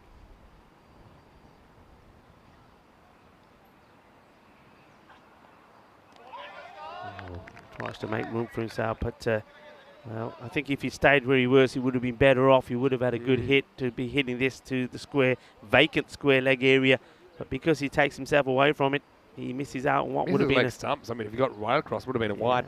I'll say quick goodbye for now to Emily, but she said she will be working and lurking. So, Emily, hope you enjoy the rest of your day. Bye, Emily. Enjoy the rest of your day. And yeah, it's great to have you on board. Ahmed. He's going to get the wicket, but the ball doesn't knock the bails off. The bails stay on. And, well, you can see Ahmed, he just wants to go over and kick the stumps to make sure the bails do come off. Look. That hits him pretty hard. Bottom or not. That's quite unbelievable. Yeah. I tell you what, if I'm the keeper there, I'm just knocking those bails off just to put them back on. Look at this. That's a fair hit of the bails. They don't even wobble. They don't even wobble from that angle. Do they wobble here? That's about as hard, I think, as ball can hit the stumps without the bails coming off. Anyway, it must be reinforced today. Or maybe that's a bit of luck. Will it be enough to save overseas? Not so sure. 78 for 4 after 9. Yes, so that means that 23 are going to be required in this over for victory. Now, remember, overseas themselves, they only just managed to defend 30 required off the last against the Crusaders. What's going to happen here? First delivery has to go to the boundary. It's hit hard, but straight once again to that fielder. Well, I don't really quite understand the field, as I keep saying, but that man, he is in the right spot. He's made plenty of important stops. Must know what they're doing. It's working. I still can't believe the bails didn't come off that last one. So you really do see it all here on ECN. Yeah. And he thought he was gone because he was on the front foot, so he couldn't get back and try and stop the ball hitting the stump, so he just had to watch. And yeah, unfortunately, I feel like that guy was the other side of the fence when the ball was about to hit his car yesterday. He was powerless. Zan, once again, it's on the legs, but one more time, Palmer just losing out. I think if you had to sum this match up, I think what you'd have to say is that Swee United, even though they didn't get the big score on the board, when they got a bad delivery, they put it away. We're overseas. I think there's been bad deliveries there that they just haven't been able to put away. And that, I think, is going to be the difference at the end. They've just been able to be a bit more ruthless. This is up in the air. Is a chance, but this is almost a comedy. The throw eventually comes in and the comedy continues. They can keep running. Well, there's a reason they can't. And that's one batter's on the floor. Lorenz is flat on his back. Eating grass. But, I mean, watch the fielder here. Cue the music. Here's one wipe out. And then he says, I'll get it. He said, no, I want it. It's mine. And then the throw. And at the dive here. Now, does he have the ball? Let's see this properly. I wasn't convinced he had the ball, to be honest. And I think he... Is he in, though? Well, I think he has the ball, but I think the slide does it. Here's the dive. It's a great dive. Dive and slide all along the ground. And I think maybe he just gets it. I tell you what, it's a perfect Bizaway landing, this, isn't it? Perfect landing. And I think he's... He might just be out here, you know, because I think that the ball's in the gloves there, and the gloves have hit the stumps. I don't see any evidence. Bails are broken. Yeah, but it's those bails. Those bails don't come off. Yeah, well, they finally have. And Lorenz, he's going to be run out late in the piece. Decision's given. It's the correct one, I think. Great camera work by the guys again, got to say. Yeah, so well done to the fielder who runs past it. Thought he was going to get the catch. I think that is Ahmed, the man who's got the face mask on. I bet he's got lovely skin. As Ahmed, there he is. He came running in, trying to stop it, couldn't. Then he had to run back. He said, Meria, Oi, kidhar gayi? Runs back, said, oh, ran the Meria. Goes, picks it back up, fires it in. And I think, Hari does really well. Does very well, doesn't he? Anyway, maybe they need to change the personnel anyway. Because Marks, he's a six-hitter. He doesn't look like he's got the goose out today, does he? No mongoose. No mongoose. This is when you need just sixes. Gets nothing. That's the match there. The dot ball. So, unfortunately for overseas, started promising. I mean, they lost the wicket early, but then after that, they got a good partnership together. Took the score halfway point, around about 47. So they were on cue, wickets in hand. But then, yeah, it just got away from them. They're going to be disappointed. Yeah. But they're going to have to pick themselves up pretty quickly because they do get a second chance. This one's being whacked away, and it will go all the way. So don't need a mongoose to hit the sixes marks. But this is what I was saying, Vinny. At that point when that partnership was happening, you know, be brave. Take the singles on. Push hard. Because you get guys like this who can come in and change the match for you. Yeah, I just feel they missed a trick by not batting Marks a bit higher. I mean, that's what he's there to do. He's still got Hershey. He might not come off, he might. But, yeah, they're going to fall just short in this. Assuming we don't get a no ball 6 and a 6 for a golden ball. Well, he goes for another, and it's going to be 6 more. So, yeah, look, when you think how close they're going to come, I think they're going to end up losing this one by, what, 8 runs? Yeah, not even. 7 runs will be 7 runs. Yeah, 7 runs. So it just goes to show just little tactical decisions could have made all the difference in this one. There's that little period, wasn't there, when you saw that Palmer himself, 21 of 21. Yeah. I mean, I know that there's a time where you got to try and just keep one end going. You just think when you got big hitters in your side in this format of the game, they've got to be out there. And you're absolutely right. They end up being beaten by just 7 runs, 100 to 93. The overseas, I think they've just got to get that batting order tweaked. They've got to get it right. And, well, Swee United, they do get it right. 100 ends up being enough runs on the board as we have a look at the highlights here. Cable got blasted through. Guess who? That's Mr. Afridi with the trademark celebration. A little bit of insight, I think, for Chaz. He had to tell his story walking. I think Erica came out, and quite often he holds the key, doesn't he, to the overseas batting efforts. But I've got to say that Johnson, he impressed me. It's a little deflections as well. He's quite clever. He's quite crafty, actually, Kivian, the way that he goes about his business. Gericke got just enough of this one to get the ball over Kasim Mohammed, but he wouldn't be too lucky moments later as he would find the fielder, and he knew it straight away that he had to go. And so overseas, again, just a case of the fact that they had resources. They didn't use them all. You saw the way Marks came out at the end, but we'll get to that in a second. Before that, it was the old bridge job, but there was a hole in the bridge. Yeah. That went for 4, and ultimately it would be a case of the chasing pressure, I think, maybe getting to overseas. You see Palmer played a really good looking shot, but I think he was just probably off a little bit, wasn't he? Couldn't get any consistency to his batting. He was bowled off a no ball, then almost run out, except there were no stumps anymore. Yeah. But yeah, overseas, what can you say about them? They're a team that keep reinforcing their batting, but they just couldn't quite get the job done this morning. Yeah, and it's, as we have a look at these highlights, I mean, look, this was a great shot. This was the no ball. That was 7. Once again, that was Bilal overstepping again. Twice he did that. That's criminal. That's something that he needs to sort out. And then, well, this is Ahmed. Ahmed, the man with the face mask.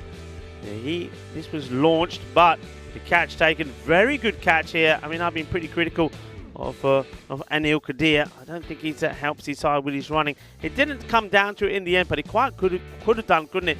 It could have been that lack of running and urgency that could have cost them the match. This is a great catch. He really took 2 brilliant catches out there, did Kasim. He's a good player, top player. He does his business with the bat.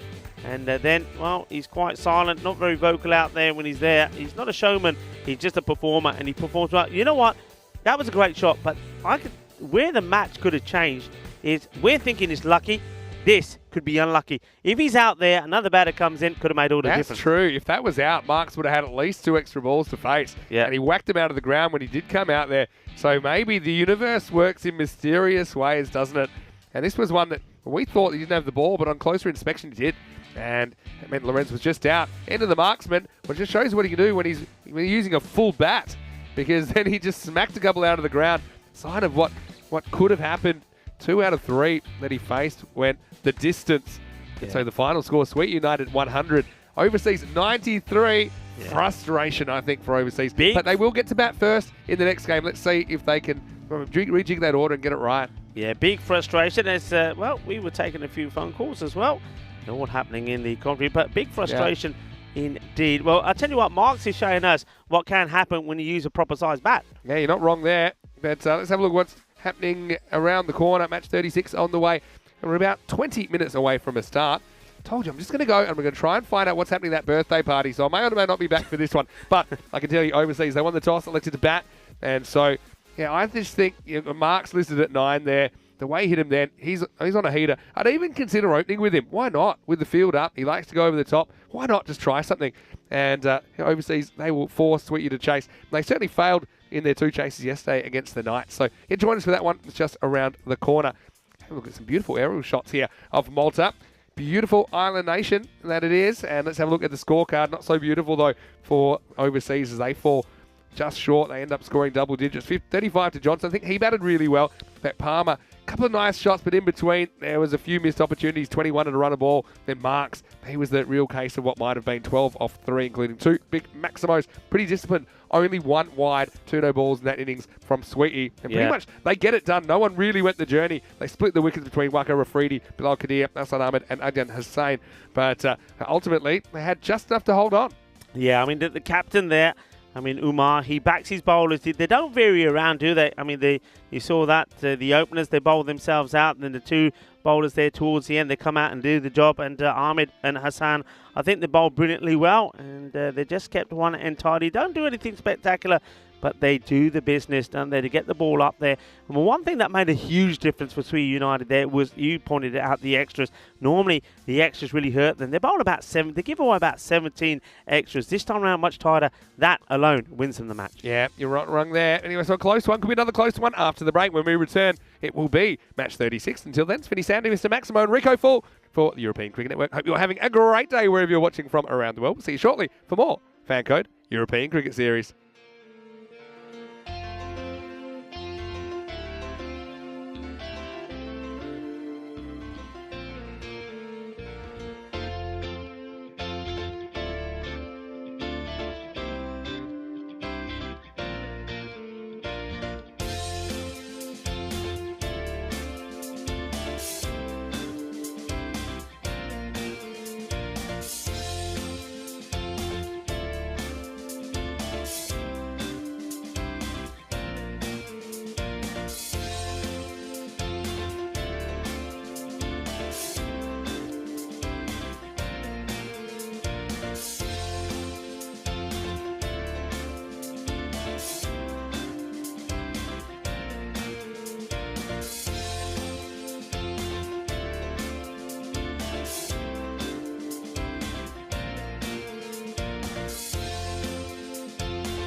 Hello and welcome back to the Master Sports Club. Well, plenty going on here. I'm just around the corner and I've found somewhere I think I might be here for a while because it looks like some sort of kid's birthday party and I'm always up for some fun and always up for some cake as well. Anyway, let's go out to the middle because match 36, last game of the day, is about to get started. Once again, we'll see Overseas Cricket Club. They're taking on Sweetie United. Let's see what happens at the coin toss. Stefan Gooch is with two captains. Overseas the call. Heads. Heads is the call. It's heads. Your bat. Have a bat. Thank you. Nice one, mate. Cheers, guys. All the best. Enjoy. So it's Clyde Palmer. He's won the toss and he's elected to bat first. Well, it makes sense to me. I think they want to put some runs on the board. They had to do it chasing last time. And we know that they do have a fairly strong top four. They've been kind of reinforcing that top order. So let's see if they can put the ton plus on the board and defend it. I did think some of their death bowling was really good. I liked Marks, the marksman last time, David Marks. He certainly was able to find the target to keep the score down towards the end, but they will have to neutralise those threats from Sweetie United in the top three. And once again, Anulakidi a little bit off, but I do think Waka Afridi is certainly always the number one threat. He's likely to bat at number 3. Well, I'm off to try and worm my way in and maybe get a slice of birthday cake, but let's go over to Rico Full in the commentary box. The news from the toss in match 36 is that it will be Overseas batting first after they win the toss. It's over to you. Have fun. Yeah, we'll have fun. Well, Vinny Sandu is tucking into some ice cream cake somewhere at the moment as we speak. I just hope he brings some back. And, well, maybe a little bit of the kiddie champagne as well. Well, happy birthday to whoever it is who's having a birthday. And I hope Vinny gets out of the bounty castle and allows some of the kids to have a go as well as we get ready for this match. Just have a look at the two teams. Overseas, I think they would genuinely be disappointed. They had an opportunity to get a win there against Sweetie United, and they just weren't able to get the right combination together with the bat. Are they able to do it this time around? Well, they are batting first, winning the toss, and decided that they are going to have a bat. So I think Jazz Cable, somebody like him and Johnson are going to be key, but I think Aguirre and Palmer also. Palmer, 21 of 21 in the last match. He'll know that it needs to go a little bit better than that. Let's see if he can respond and maybe use somebody like, oh, why not take the risk and go for somebody like Marks and maybe Hershey in the power play. Just open with them. If it doesn't click, it doesn't matter because you always can fall back on the likes of Palmer later. This is what bat versus ball Wall has to say. It's going to be a close one, but they reckon that Overseas will just do it 96 to 90. Well, let's wait and see. You can see there that it will be Cable. He's at the non-striker's end. And it's going to be Kivian Johnson to open again. Kivian, I've liked what he's done. He's played some really nice shots. But they've been relying on him a lot to give them a good start. Will he be able to provide for them again? Aftab Khan and Umpire Amar are the men in black for this one. The final match of this day 9. Remember, we go into the last matches of the group stages tomorrow, and we'll know then after this result just how important some of those matches are going to be and what the scenario could be going into quarterfinals Friday when we welcome back, of course, the 4 top teams from Group A. Aftab has been given the go-ahead from Frederica Constant, our official timekeeper for the first ball. Here we go. And asking a question and he's gone. He sneaks off straight away. Credit to Johnson. He doesn't want to stick around. He knows he touches it. He goes. And the away swinger does the job. And Khan gets the wicket straight up. Well, this is beautifully bowled. And it is the captain, Umar Al-Haq. Got Khan on the back of his shirt. And we do know that Umar Al-Haq, he has featured with the ball previously for Sweetie United. Sometimes he hasn't gone too well. He's got the habit of bowling a few wides. Just wondering this one, whether it actually could have been a wide when he bowls it. But it's the first time that we've seen Al-Haq bowl and he takes a wicket. So that's a great start for him. So well done to the skipper. And he gets the very important wicket of Johnson, who has been, as I've said so often, the provider. Well done to Krishnan as well. And look, Krishnan, he's learned quickly as well. I started off by saying that he needs to get closer to the wickets. He was, when he first started behind the stumps, he was actually off the pitch. Now he's on it, comfortably on it, and he takes a comfortable catch at a good height. So a disastrous start from Overseas. They lead lose Johnson early. He'll go for a golden duck. Eubanner comes in. Plays this one down into the cover area. He'll take a single. So Guruki gets off the mark straight away. And don't we need a big knock from him this time? He would have been disappointed in the first match. Got to 8, looked comfortable, played a nice shot for 6, and then tried to repeat it. Gets caught on the boundary. Huck, well bowled. Doesn't seem to be having any of the problems that we've seen him have in the past. Bowled. Very good afternoon to the likes of Lily Panda, Wayne, and also Neville Russ that are on the chat. Julian Dawson there as well. Thank you for joining us. And well, the chat has been opportunity maybe caught and bowled, and now the run out chance as well. Everything happening there. I think Huck is not too far away from this. Just have a look. He's snatching at it. Just can't get to it with his crocodile fingers. And then I think the batter just got himself in. Yeah, been a lot of gossip on the chat. And a lot of good chat as well, thanks to our global cricket audience for being involved. Good delivery, a little bit fuller this time. Very good over so far. A ball to go in it. It's 2 runs and the 1 wicket, but it's the big wicket of Johnson.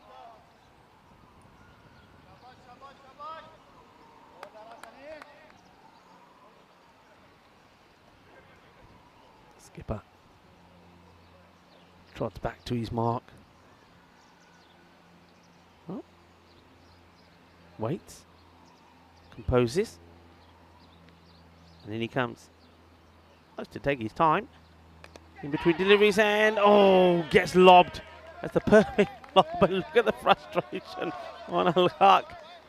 This is talk about getting your lob tied to perfection. Well, there's tennis players that couldn't master this. This is just perfect.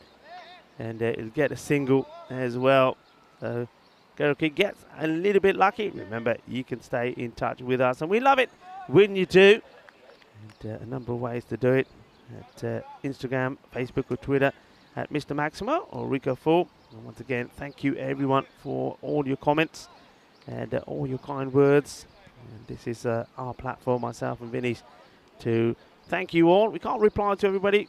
And I know we do eventually get round to it, but we take it from us that we really do appreciate all your comments. Thank you very much for all your support, not just for us, but also for the European Cricket Network, as this one is too short and too wide, and it's been uppercut away. Afridi comes into the attack, and his first ball doesn't go as he would have planned. It's going to be 4 runs, a good shot. And nicely played from Guruki. He got lucky the ball before when he just managed to lob the captain, Al-Haq, but not this time as it gets smashed away. And a good time to welcome back Mr. Maximo in the blue suit there. Yeah, I'm putting that up there, Mr. Maximo, because... Yeah, of course. I'll tell you in a second. But first, almost a fantastic catch coming in from Kasim Mohammed. And it'll just be a single. So Guruki and Cable, pretty key partnership for me. I've just started Instagram Live. Thought, why not do this from time to time? So I want to say hello to everyone. Hello to Fluffy Guy. Cool name. There's a few interesting ones. So I know some people can't get in the YouTube chat. So here's an opportunity to have a chat with me and ask me any questions you like. Say hello to Tommy. Hopefully you're well. And... yeah, we're watching Overseas versus Sweet United right now. There's Rico in the background. So you're seeing a bit of behind the scenes here. So hello to Santosh. Hope you're well. I'll try and give you a shout out. I'll try and wave back at everyone. A bit of multitasking here. Right now watching Wako Afridi in over number 2. Attempted Yorker. Turns out a low full toss and just knocked out for a single. Hello to Saif Gavandi. And Fluffy saying hi to you as well. Hello, Rico Full. And hello to Aussie Bob. And yeah, enjoying the cricket here from Malta. I might even try and show you what I'm looking at right now. Got a Yost Hobbich as well. Nice to see Yost in there. Double. Here we go. This one I'm looking at right now. Looks like a single. And a lot of people hard at work. Speaking of people hard at work, where's Diana Norris? He's going to get photographed for the first time in a while. Here's Rico. This is what we're looking at. Yeah, two teams that not too much between them, to be honest. Overseas and Sweet United. No, there was only 7 runs between them last time. And kind of missed opportunity with overseas. And the big hitting marks, only getting 3 deliveries. It's probably high. Goes across the line. I think this is climbing over the stumps. Makes it most of the way to the line. Yeah, the umpire just saying no. He thinks he's drifting down the leg side as well. So a number of things here. Definitely is high. For me, that's what it was. But yeah, I think the line was actually okay. So if you have any questions, please throw them in the chat. Santosh saying that you are full of energy, Rico. I will vouch for that. You certainly are. Let's have a look at the table. And you can see the Knights have locked it up now because, yeah, just can't see Sweet United getting the wins they'd need to get up there, although it is theoretically possible.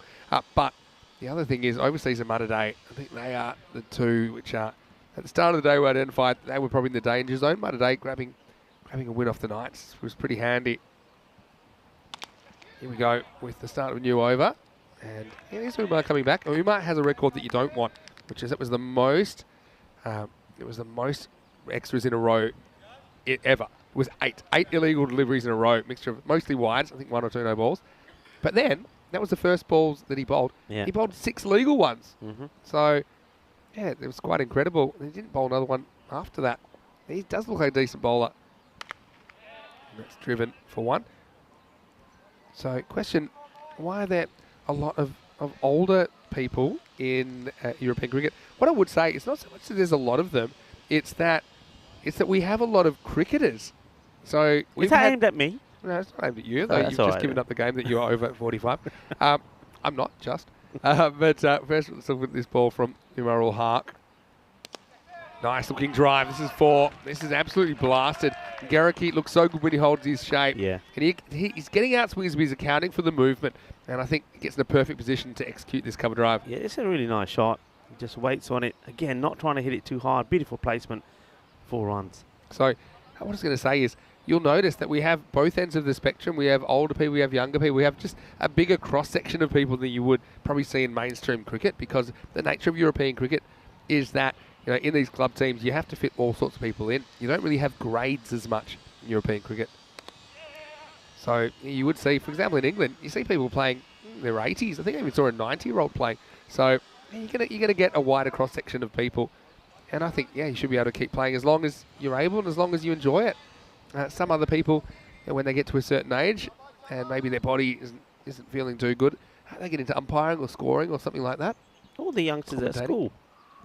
Yeah, that's true. School, university. No, look, I think it's a fair comment. I think what I will say, based on my time in Spain and seeing how cricket has developed there, is I think when I started playing cricket, there was, yeah, you're right, a lot of much older people than now, and a lot of expats playing. But what I've seen in about 20 years is that's changed drastically. It's a good even split here now, and also you do see a lot of youngsters that are now coming through in the juniors and the Colts. This one's a wide. I think it's been called by the square leg as a no ball, so the no ball would take precedence. This looked high to me. It would have been a wide anyway, but I think the no ball is going to take precedence here. Let's have a look at it from side on. Yeah, that's high, I think. And so, yeah, no ball will be the call. It's the same thing, except that it'll be a free hit. Yeah, no ball gets called. But look, I mean, in Spain, a lot more younger players now coming up. We saw that coming through in the European Championships, didn't we? With a lot of young players playing for Spain now. I think you said where we were last week. I mean, Croatia, a very good example. I know that we had teams there from Slovenia and also from Serbia. A lot of young players. And, go on to our social media as well. We've got a good interview and video clip of some of the youngsters that play for Belgrade. So it is changing, but of course it takes time to change. You know, there's the younger players that are coming through. Yeah, for sure. That one was given a run. I felt that was off the back pad. Anyway, yeah, we have all sorts here. That's the way we like it. We like the diversity. We want cricket to be inclusive. We want everyone to be feeling welcome. This is short. It's pulled away. This is going. It's going, and I think that's gone. Maximo. Just what the doctor ordered. A little bit short. We have seen some of the overseas guys struggling with this kind of a length, but not Heinrich. Heinrich manoeuvres it out of the ground, 6 runs. Yeah, this is a great shot. And boom. Shaka. Lagya Ginasora. Manos arriba. Vitro. There he goes. That Khan. He's putting him up in the air like he just don't care. 6 runs and a fine way to to complete the power play. They needed that boundary. They're just below where they want to be, I think, at the moment. But bearing in mind that they lost the wicket early off Kevin Johnson, Yeah, I think true. this is a good response. 28 for 1 after 3. If you can't be good, be quick. And Johnson goes very first ball, but he was very good last game for them. I'm going to keep going. I want to say hello to Wayne, of course, who's in the YouTube chat. Also, random questions time. So throw your random questions at us. We want to hear them. Now, Dr. Prabha is in my chat on my Instagram saying he's a big fan of you, Rico. Maybe you'd like to say hello to Dr. Prabha? Hello, Dr. Braba. I will say hello to you. And it's great to have you on the Instagram chat there with Vinny. I'm going to give you a wave. I'll just come right over. You can peek over here. Hello. Where's Kasim off to? Wow, they're trying to find that ball. That took a long time, didn't it? Hey, what else we got? I want to say hello to Aussie Bob, saying, talk about bowling a full toss to win a game. I did that in Indoor Cricket once. I wonder if he maybe was playing against me. That was against South Australia back a long time ago now. Good memory, though. Hello to Tommy Muscata as well. Hopefully you're well, watching from Australia. I want to say hello to Philip Barkstadt. Well, he was my first ever commentary partner on ECL.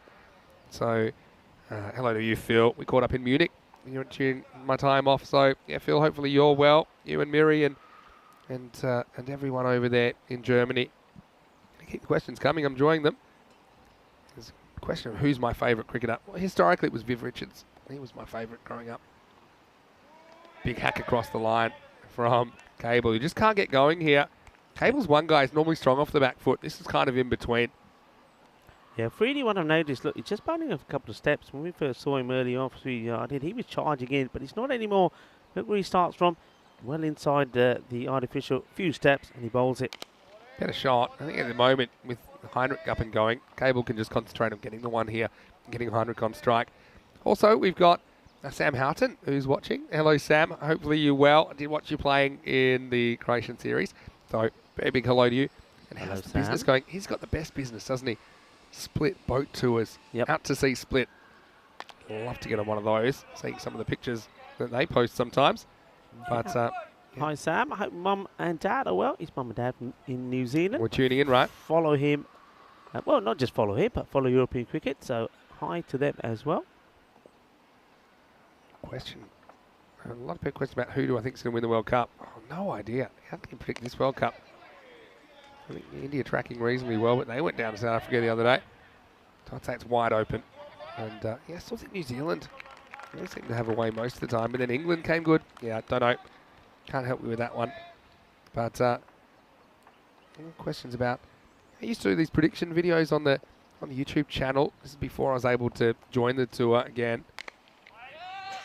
Gets played out onto the off. Yeah, I remember watching those. That was in your younger days. Yeah, in my younger days. Here then, didn't you? 2 years ago.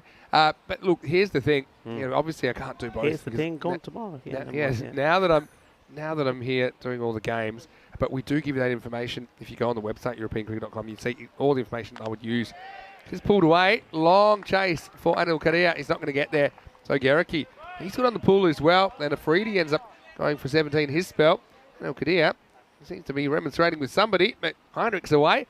He wants to cash in here in match 36, and at the end of 4 overs, it's 37 for 1.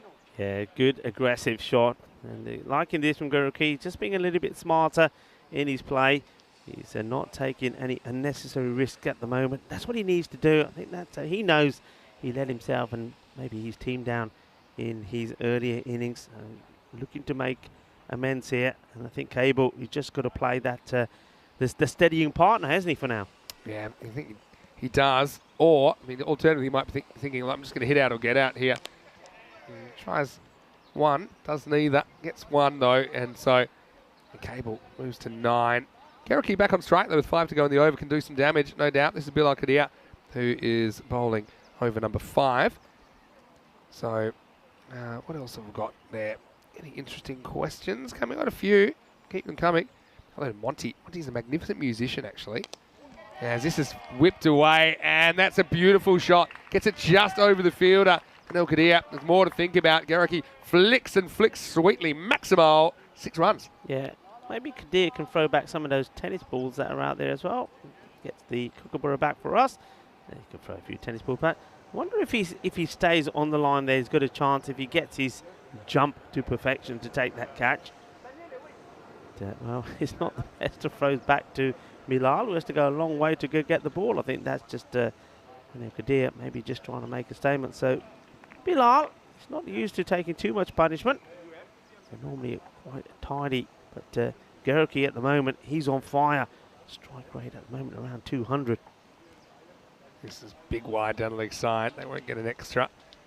But I want to say big thanks to everyone for getting involved. We love the interaction. It's one of the cool things about ECN that we can get involved with people in slightly different kind of audience that we have, depending on what time of the day it is. Now this is pretty high. It's hanging. Won't be caught. It wasn't called a no ball. It was so high they're going to come back for 2.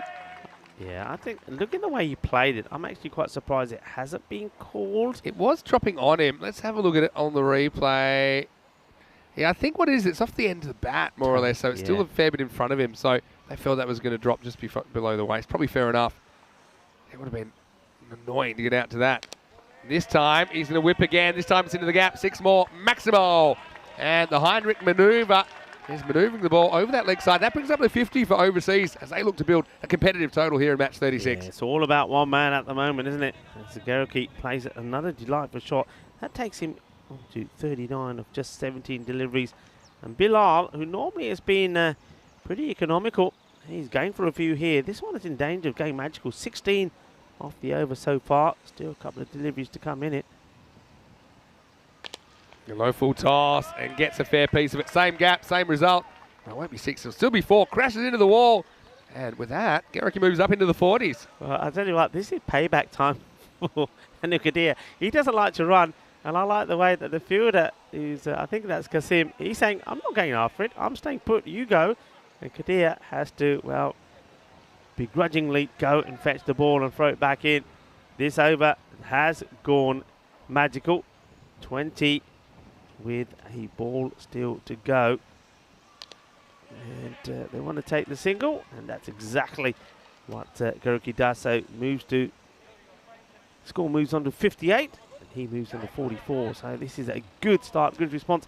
Just goes to show they lost that wicket early. Yeah. Johnson, who thought, they could be in a bit of trouble because Johnson's been pretty key for them, and here they are now, looking in a very strong Needs position. to cash in though. I mean, Geruki's got to go large. He's had a bit of luck, but he's also played some really good shots. So he needs to go 100 plus. That might not be enough. I mean, Tweet United, if their top 3 get going, they can really hurt you. They could chase down 120, 130, and we know that overseas they've had their issues with their bowling and their bowling depth as well. So big thank you to everyone. Hello to Ben O'Brien as well. I can see you there now. So hopefully you're well, and hopefully you're enjoying the coverage because it is very entertaining. Of course, if you're watching right now, maybe you're just in the live, but you can look anytime on our YouTube channel, ECN European Cricket Network. We're joining, we're having new members joining all the time. That's something we're just softly getting into a slight membership model that we're kind of just testing before next year. But thanks to everyone who's got behind that. You get a little star next to your name. And that really at the moment is just to say, you're enjoying the content and you want to keep supporting, and that's something that hopefully we're going to roll out a bit more of a formal fashion in the coming weeks and looking ahead to next year. But we do want to always keep it free. If you want to watch it for free, you can watch it for free. So we really want to emphasise that. And well, I've got to say, as far as the fashion stakes go, I know a lot of talk about my green suit. This is one of my favourites because you've got your little ladybugs here. Ladybugs, and that's there. because of your daughter, right? That's right. Yeah, that's. I always call my daughter the doodlebugs. A few doodlebugs on this one. Yeah. Thanks for that. Yeah, you look very nice as well. I look like maybe like church window that could get smashed by a cricket ball at any moment. It's got that kind of look, doesn't it? Window look, yeah. Bit of everything. But we've seen a bit of everything in this series, to be honest. But if you went and sat in the stands over there, you'd be camouflaged. Nobody would see it. Yeah, that's why I wore it. I was hoping to sneak away from all that. You'd have to take the orange shoes off. You could sit there, and maybe a fine person could come and sit in your lap without you even knowing. Yeah, it's always great to see a few familiar names in the chat as well. Say hello to Anil Kumar and to Tom. It's great to hear from you too. Hopefully everything's going well with the family. Hey, listen, I reckon you got to do that. You took a really good picture with that suit on in the underground car park at Cardamar where you were well camouflaged. I think we've seen that on your. Oh, that's his head. He's headed it. Oh, they're going to get out. Oh, no way. If this is out, this is going to be the best ever run out you've ever seen. Oh, wow. Well, look, this is a header. What?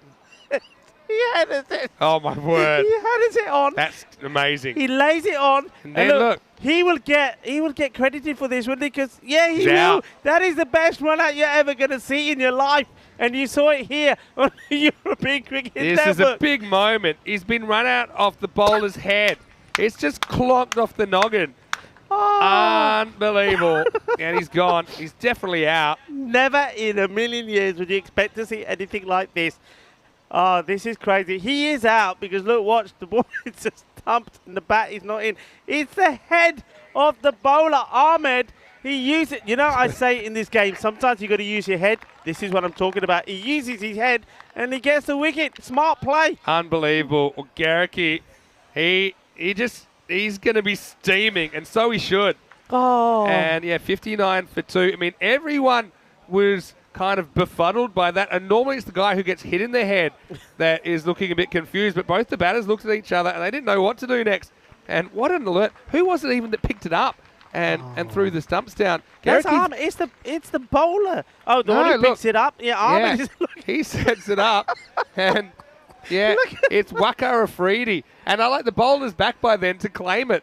But so it's going to be... Look at the face. Oh, we got to see this again. Look at the face of Ahmed when he gets hit on the head. He's thinking, hey, Sadalagi. But they've got a wicket. You would never see anything. That is, I'm telling you now, that is viral. That is big. That is massive. Folks, share it now. I know you're all in stitches back home wherever you're watching this. But if you're watching it in the office, everybody's looking at you saying, what's so funny? And you're saying, come over here and have a look at this. The next ball is a wide. Of course it's a wide. Look at his face. Of course it's a wide. He's still dizzy. Well, he's run out just. But I don't think I've seen one run out off the face ever. And that was off Zampa when it bounced off the non-strike, and it wasn't really his fault. And it bounced onto the stumps. But that one, he really should have fielded it. Instead, he clonked it off his noggin. And now he's going to use his feet. And what's going on here? Well, at least the head was going to be safe here. What's he doing? He just tries to slide tackle this ball. Could just field it with his hands. That's a 2-foot lunge. What is going on here? He stopped it, though. Look, he can't even pick up the ball. He is he's all over the place. It's Arslan Ahmed, well, it's going to be a start. He's the man I said he wears the face mask. Maybe that's why he wears the face mask. Doesn't want anyone to know who he is. Anyway, here he comes in again.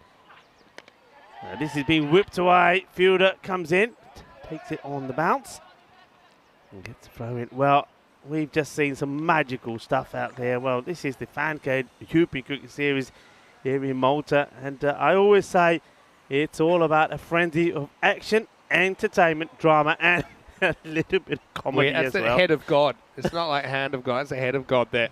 And how's the alertness, Waka, instead of checking to see if he's still conscious, he picks up the ball and runs out Garricky. Well, it's actually a huge moment in the game. That's a pretty Garricky was motoring. Chance goes for the short ball, and the catch is being taken. It's another wicket that has to go. And I mean, the batter is having a look at the umpire, but there's nothing wrong with bowling a short ball as long as it's not the second in the over. And that will be the wicket that they want, because we know that he can be pretty destructive, can David Marks, but he will go without scoring. He's going to go for a first ball golden duck. Low percentage option. I think he's just trying to get that over the keeper or over the short third man. But they do gamble with Marks a bit high. It doesn't work out. So, things conspiring against overseas. 60 for 3. Got some more questions in the chat. I'm trying to get to them. Hello to Saravana, saying I'm not replying to comments. But guess what? Multitasking, so I'm trying my best. But a lot of people saying that they're big fans of you, Rico, and I'm a big fan of you as well. So, sorry, I've got to laugh because I'm seeing that again. I've seen cricket played over. I've been involved and watched cricket played over 40 years. I've never seen anything like this. This is just sensational. Well, this is more routine. The catch taken. Yeah, well, thank you, everybody. Thank you for all of those people that are saying nice things about me. I'm loving it. And Billy's not a bad person either. He's okay. I've never taken a run out off my head. I'm trying to think have I ever done anything crazy? Taken like a foot that's about, the guy edged it into my foot and it came up. But that's different. Listen, you showed everybody down. Here we go. This is just, well, look at the fielder, Kasim. He's not impressed. He just walks over to it and says, here you go, have it back. I mean, I'll be looking around for another. You showed everybody Dana Oros. Dana Oros was sat in front of us there. When that happened, she's wet herself. That chair is wet. She's absolutely wet herself, laughing so hard. I think that's good. Is that the funniest thing you've ever seen watching cricket? It's pretty close. I mean, we've seen a few things, haven't we? Just sensational. All right, back to the action there. It is Ahmed. He's trying to finish off this over, which has been long, and it's going to finish with a boundary. This over has had everything in it. Is this still the same over? It's the same. This has been crazy. It's going to finish with a full toss. Will Yun gets enough bat in it to get away from the boundary using the pace. That's the end of an over that I think we'll remember for a long time. And up to 66 for 3. So, yeah, I'm CD in my chat saying that we'd love to chat during the game on YouTube. Of course, in India, we're on FanCode, so they can't access the YouTube. We know that. We're sorry for that. We're working on something like that. I know the Telegram channel exists, so there's always that. Or, I can try and do this and you can get in touch with us because we don't want you guys missing out for sure. Hello to Abhinav as well. And, I'm getting reminded of a prank that we played a while ago on one of our younger teammates. But I won't go into that. But thanks, Ben. Thanks for reminding us of that. That was a memorable one. Question for you, bit of food chat. This last game of the day. Fluffy is asking you what you had to eat today. Today, I'll tell you what we've had to eat today. We had a very nice omelette, didn't we? An omelette filled with a lot of vegetables, if you call jets, mushrooms, a few peppers, with a few chips. I passed on the chips, but the omelette was nice. A bit of egg. Egg is good for you. That's good. That's what I've had. Plenty of water as well. He's saying you're a rock star. Is that what rock stars eat, is it? Okay, I could be a rock star. Hey, Fluffy, where's the name from? You asked me a question. I want to know about Fluffy. Well, this is So going to be what's off the... Fluffy about you? I don't know. We'll have to find out. This is off the bat. I thought immediately that it's hitting the pads. This could be a good shout, but just gets the bat on it. Probably lucky he does, but it will be 4 runs as Cable tries to put something together here. That gets him back to run a ball pace at least. So I want to say hello to Natalia as well. And I don't know what's Fluffy about. Fluffy. It's... I used to have fluffy dice in me. Did anyone else used to have those fluffy dice in the first car? Yeah, are they still legal? Because I think sometimes you're not allowed to hang things from your I mirror don't think anymore. you can have you can't have the big fluffy ones. My one's so big. This is a nice looking shot. Work to be done by Kasim. Does very well. He's fielded really well out there. He looks uninterested, but when he has to get in the match, he gets in the match. But watch out for him with the bat as well. And, he's been very impressive for Sui United. What do you think about the header? If you're on the chat, what do you think about the header? Well, there was nothing fluffy about that head. It was crazy. And it looks like Tyrone, the Iceman, Hello, is popped Iceman. in as well. Hello, T. How are you, buddy? All right. Let's see if Shah trying to keep things quiet. Phil Yun looks a good player. He's got a good technique. Not really a power guy, but he deflects this away and gets 2. I think two's half a boundary here, and on a ground where we haven't seen a lot of boundaries hit really proportionately compared to some of our other ECS grounds. I think 2s are important. Yeah, 2s are important. Of course they are. And, the thing is, you just get the feeling they keep taking. If they keep taking those 2s, they'll get a couple of extras and over the odd boundary here as well. I think at the moment they're on course. I reckon for about I don't know what you reckon. I mean, the projected score 108. I reckon they can go beyond that. I reckon more like the 115 if they can go around about 13. They've certainly got the wickets in hand, and this is where the overseas, they can't make the same mistake that they did in the first. We've got everyone coming out the woodwork. We've got Vibor Yadav, who's in the chat, and he's a guy we will see in Barcelona playing for Gracia. Hello, Vibor. Hopefully well. He wants to get in the commentary box with us. I'm sure we can organise that somewhere along the line. Nice to have you with us.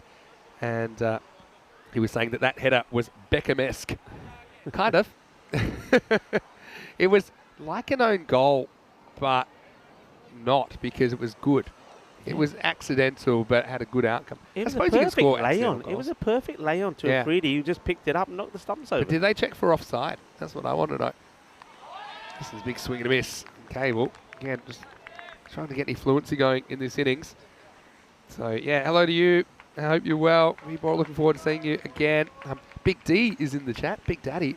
Hello, Big Daddy. How are you? Let's have a look at what's coming up tomorrow, because the 7 overs down here, and it's 74 for 3. Sweet United versus Southern Crusaders in the morning. Those two are kind of mid-table, aren't they? Malta Day with a really handy win over the Knights today. Puts them potentially ahead of overseas, depending on this result. But we'll have to see. But we'll find out at the end of tomorrow exactly who will stay and who will go at the end of day 10. So join us tomorrow, 7:30 a.m. GMT. It's 8:30 in Central Europe. It's 1 p.m. in India. You can join us on our YouTube channel, ECN European Cricket Network. or you can watch on FanCode in the Indian subcontinent. It's great to have our viewers getting back to us, and yeah, we do appreciate it. Hello to Taranjeet Singh. Said, now we have head runouts in cricket now. Hope we're doing good. We are good, Taran. Hope you're well. Hello, Hopefully Taranjeet. you and the family are well. It's a big community. It's growing all the time. Yeah, Taranjeet, hope you are well. Well, unfortunately, we missed you.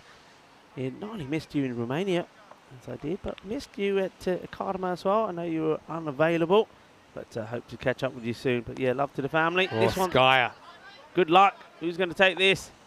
And well, only one man, and that's Mr. Cool himself. Qasim Mohammed comes on to bowl.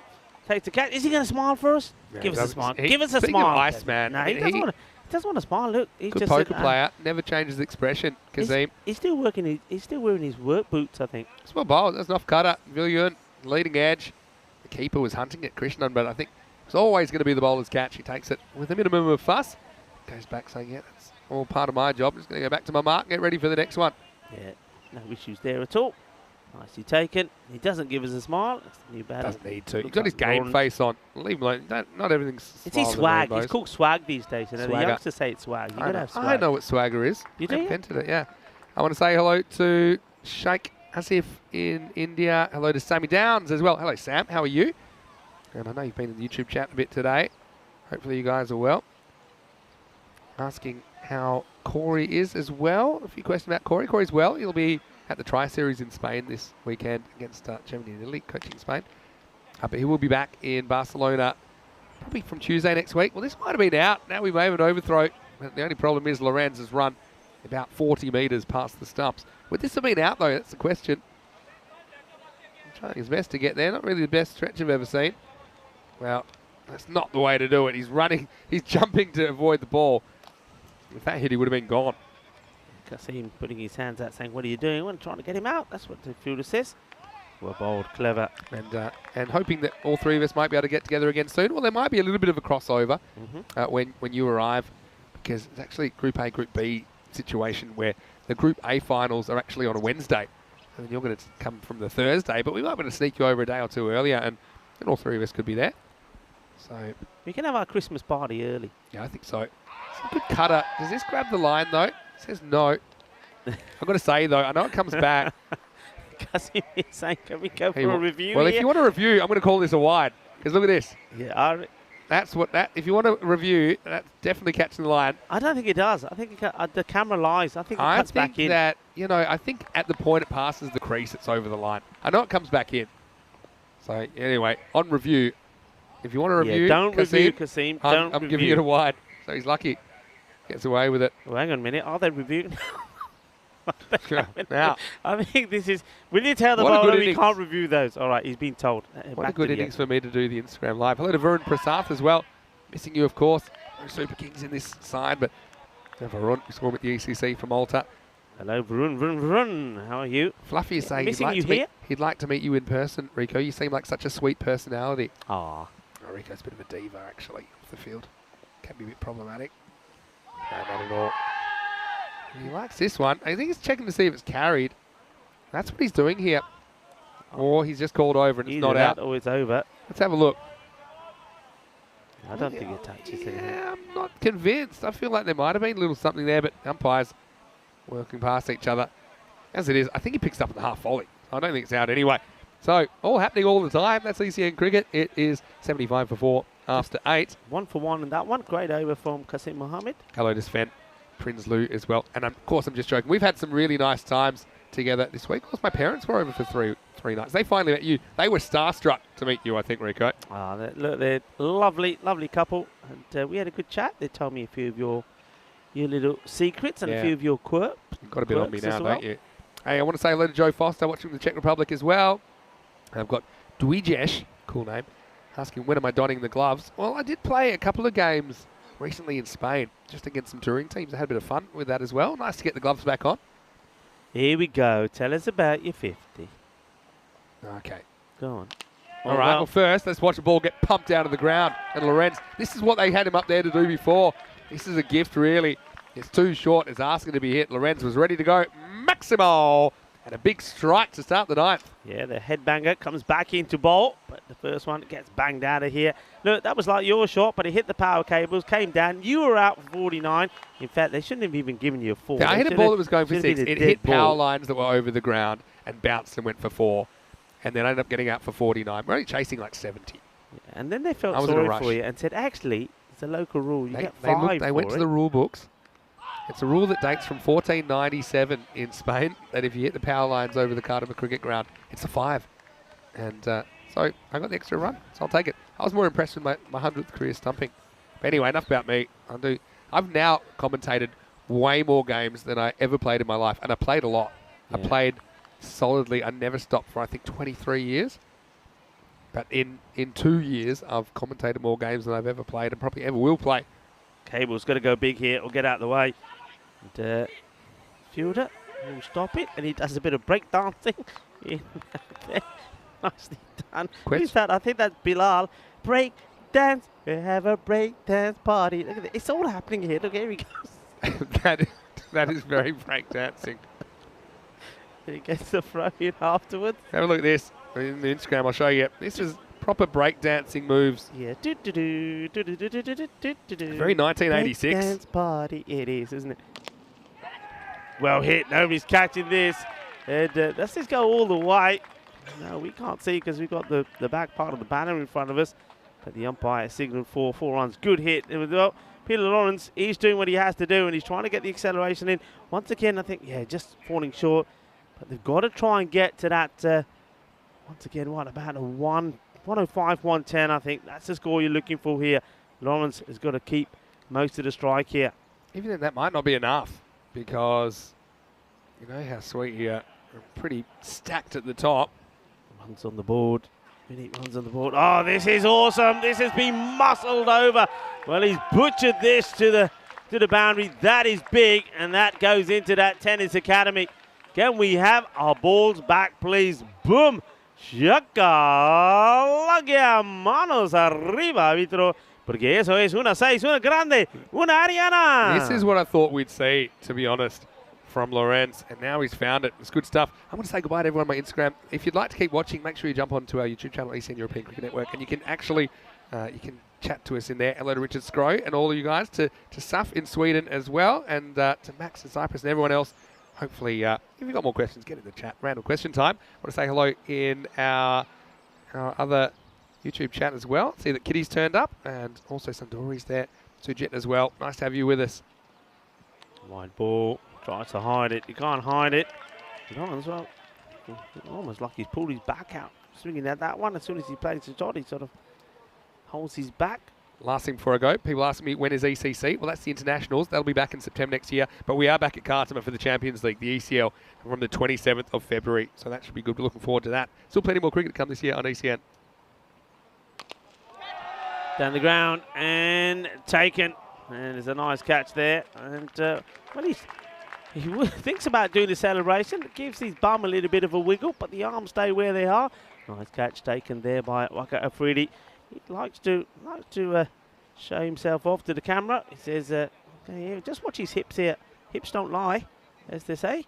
Great song. There we go. There's a little wiggle of the hips. There we go. Boom, boom. But, Yeah, he thinks about it and says, why? You say, he camera's knows behind you. He's already wiggled enough that any celebration that he does from there will take any attention off the fact that he was getting a bit of the Latin movement there, wasn't he? Anyway, 94 for 5 after 9 overs. As we get into the 10th. And hello to everyone. Hopefully you're well. And Sandori is popped in. James Stewart watching from Estonia. Keanu watching from Australia. Good innings that for Lawrence. 17 of 6 deliveries. Exactly what overseas needed. But now, can Babes and Cable just get them to that 100? Once again, I still think they're looking to, if they can get around about 15 off the over. It's runs on the ball. I think you get the 100 on there. The 100 seems to be the key here. Get the 100 and try and defend it. The other thing is don't drop catches. Overseas dropped, I think, 6 in the first game. This will be a wide first ball. This is the curious case of Jazz Cable. Just hasn't been able to get going in this innings at all. He's hit a single boundary in his 16. Yeah, that's been the thing in both these innings for overseas. We know that it was Clyde Palmer who had the issues in the first innings. He was 21 of 21. And when you think about it, that's just a few balls short of half your innings. Yeah, that's right. You know? But I mean, at least they've had some players compensating. Yeah. So here, I suppose you can make an argument he's been a support in that they've kind of avoided a collapse by having his end fairly safe from dismissal. Garricky with 44 is that principal contributor. This one will be called wide. Also, yeah, that innings from Peter Lorenz was pretty good. 17 off 6 with 2 maximos and a 4. Kasim letting himself down a little bit here. Got high standards as Mr. Cool. He's bowled 2 wides. And just look out for Hershey. You know he's eyeing up a big shot. Wait for it, baseball style. Gets the toe end off this. It should be another. Afridi, he does take it. Watch out for the celebration. We're over here. The camera's watching. And nada. Nada this time. He's bored of his own celebrations, I'm guessing. And he just thinks, okay, it's last over. More or less a dot ball. Wicket doesn't matter as much. I mean, the new batter's on strike. Jurg. Yeah, credit to him. That's unselfish. He tries to go from the get-go. Can't quite get it out of the circle. And Afridi, he identified that one pretty quickly. Took a few steps in and took the catch. Catch taken. Hershey going to have to go for a golden, not the first one. You know, Johnson went first ball. Marks went first ball. And now Hershey is a hat-trick of goldens up. All enjoying themselves in a, well, maybe in the swimming pool, actually, at this Malta International, international cricket ground. But, of course, Malta is a great sports complex. And a lovely pool here. It's closed at the moment, but the ducks are in there. All right.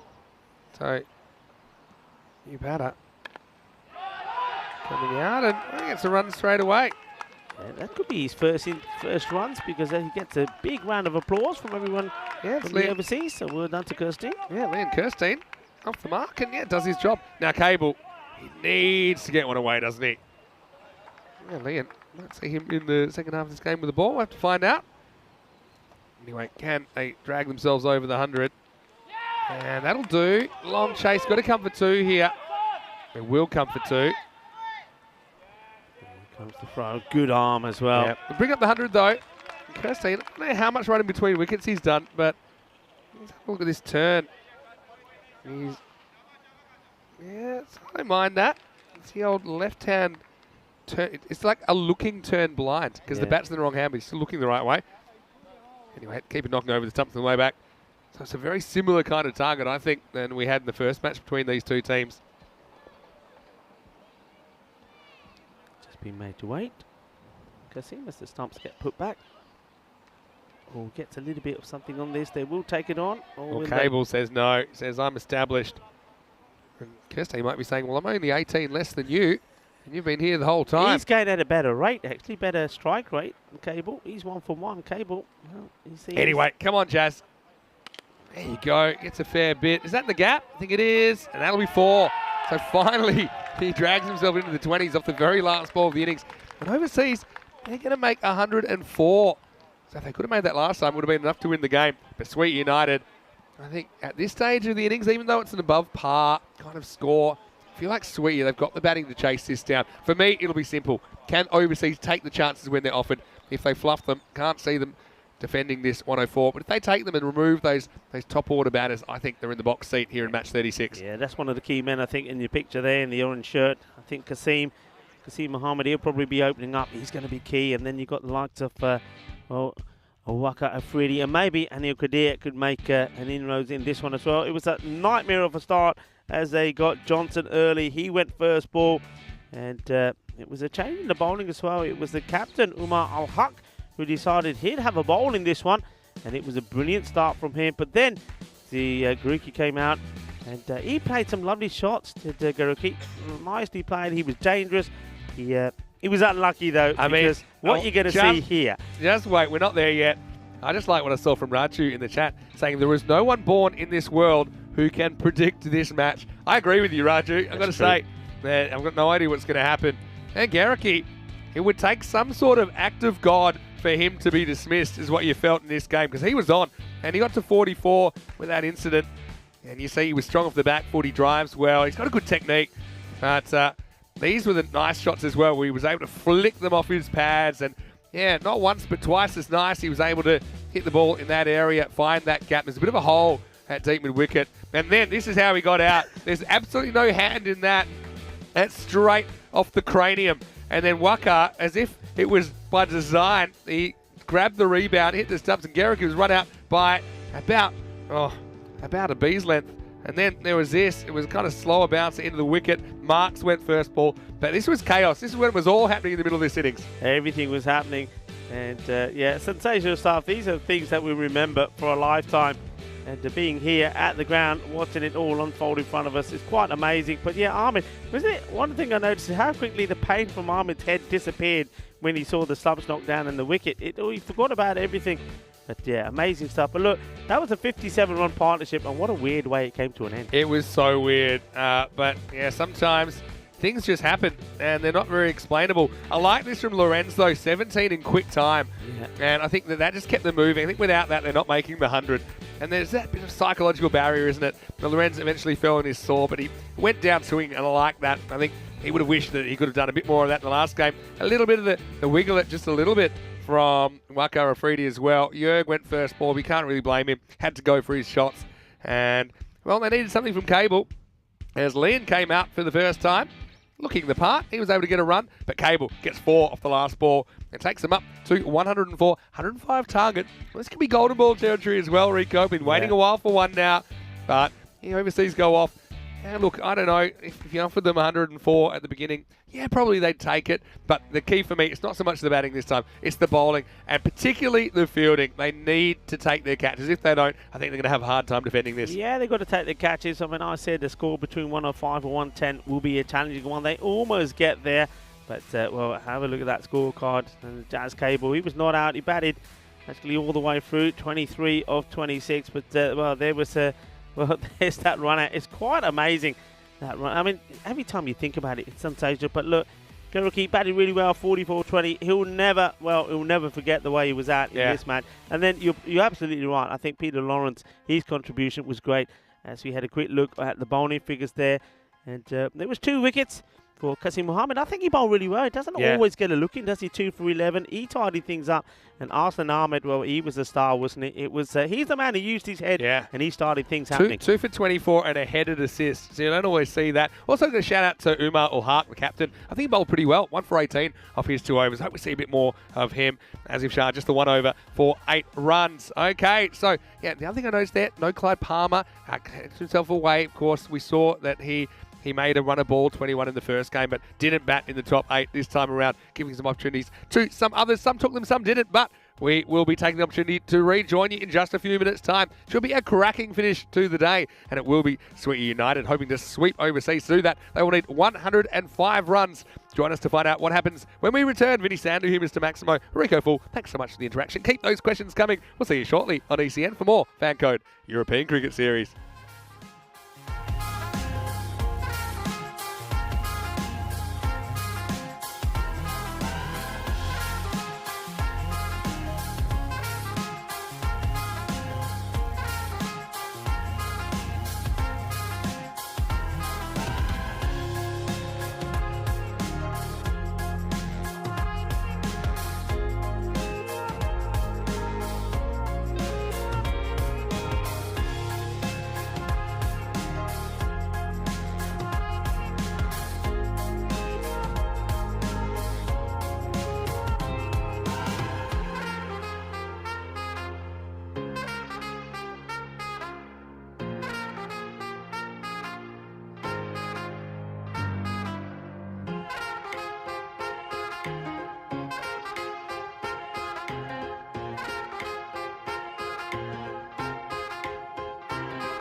Hello and welcome back to the Malta Cricket Ground here.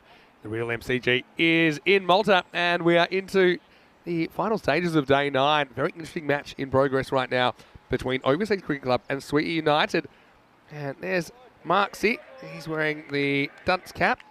There's something he would have done that was pretty silly. I would have thought maybe Garrick would be wearing after getting run out of the bowler's head. If you missed that, go check that out. First ball to 6th over in the first half of this game. But right now, 105 the target for Sweetie in match 36. Kazim Mohammed's out there with Anil Kadir.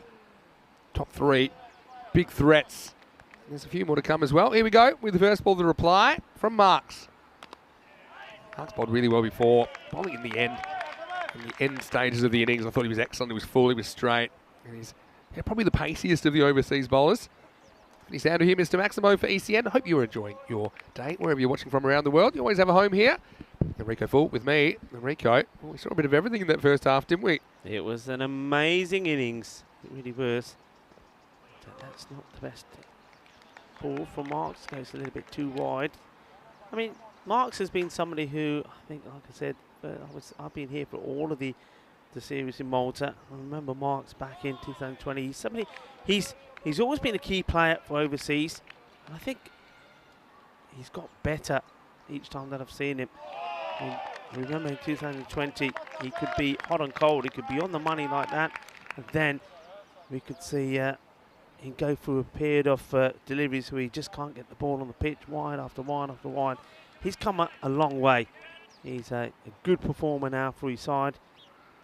He's trying to get them in this match. He knows that he needs to try and get a breakthrough early. And this is being lashed onto, and it's going to go all the way. There's 6 runs. Boom. Shaka. Lugya. Well, watch the satellite dish there. You don't want any issues. If you see any reception problems, you know why. And this is always smacked into the dish. And he knows he's probably going to get charged for it. Where does this land? Yeah, 1 bounce and just past it. All good. We can continue. Still on the air. Just a little bit too much width there from Marks and latched onto by Qasim Mohammed. Now he goes over the mid-wicket area and it's going to be more the same. Shaba, boom. Shaka, Lagya. Manos arriba, arbitro. Porque eso es 6 más. Good shot. That was a really powerful shot, wasn't it? Yeah, Sweetie certainly found a couple more weapons in their batting. He relied a lot on Imran Amir last year, but he's currently not in the country, so not available. So, yeah. This guy, doesn't he look good? I mean, we call him Mr. Cool because he doesn't ever seem to be flustered in the field. He's taken some great catches, and then he came on to bowl there and did a job for his team, bowled remarkably well. And then with the bat, he just bats with so much time. Yeah, so, a few people, I think Wayne suggested that David Marks might have the nickname Skid. Well, he actually created some skid marks, didn't he, down at Long On earlier in the tournament with a sliding stop. But he's the marksman. You can see it on his back. He's shooting to kill. I think you don't want to give Mohammed length now. I think you'd be trying to go Yorker middle stump, see if you can knock him over, get him to miss a straight one. Kind of. And, you see the threat. Because you just feel that Sweet United, with their top 3 or 4 guys, the 10 and over won't be an issue for them. Yeah. They'll play lots of shots. Yeah, they certainly will. These two gave them a good start last time, but again, even then it was Qasim Mohammed that got them off to that flyer. This is called a no ball because of height. So goes for the slower delivery. That's the marksman. Gets it wrong. Yeah, no doubt about this. No ball called straight away. So free hit coming up.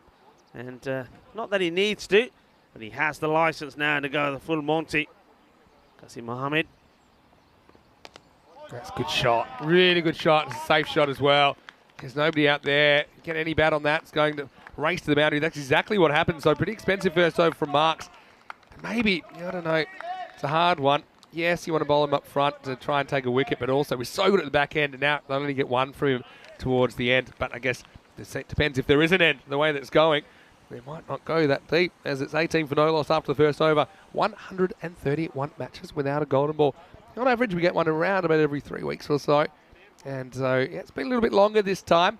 I'm sure we'll get some more before we finish the year, because we still have, well, plenty of matches. We basically have 124 matches in Barcelona. And we still have, what is that, probably another 12 here. So, yeah, we're pretty much at the midpoint between that golden ball and the end of the season right now. Here we go with Gericke. Serves up a full toss. Attempted drive. They're not quite off the middle. It will be a single. Becomes an important over now for Gericke to try and keep things quiet. Otherwise, this power play could get out of hand. Yeah, Gericke goes full. I mean, I think this one he gets away with, Vinny. I think certainly can see those called. Yeah, could have gone either way. Yeah, this is a good shot, but it's straight down the throat of the fielder, and now they'll take the catch. And that's what you like to see, because you know they've had some issues holding onto their catches overseas. And even though I think he hit it pretty well off the bat, but it just wasn't enough to get it past the fielder. And Kasim, dangerous hitter. He was concerned straight away, wasn't he? And that was a pretty nice catch taken down there. And I think that's Erasmus that takes it. So taking their catches would be crucial, wouldn't it?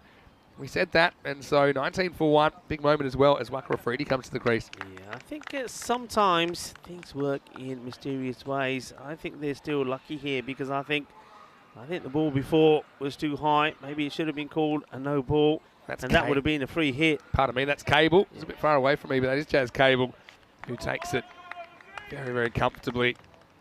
And yeah, that's his zone normally, Jazz Cable. So sets a good standard. But I mean, this is a guy, you better get him quickly, otherwise this 104 won't be enough, because he's played some very good innings. But he's also shown he'll give a chance early, more often than not. See if they can hold it. Gericke with the big wicket. But there's a big one, I think, now at the crease. So he doesn't bowl at him at all. Well, Gericke runs and stops. And Afridi plays at the imaginary delivery. There we go. Big moment. Need this wicket early. 19 for 1.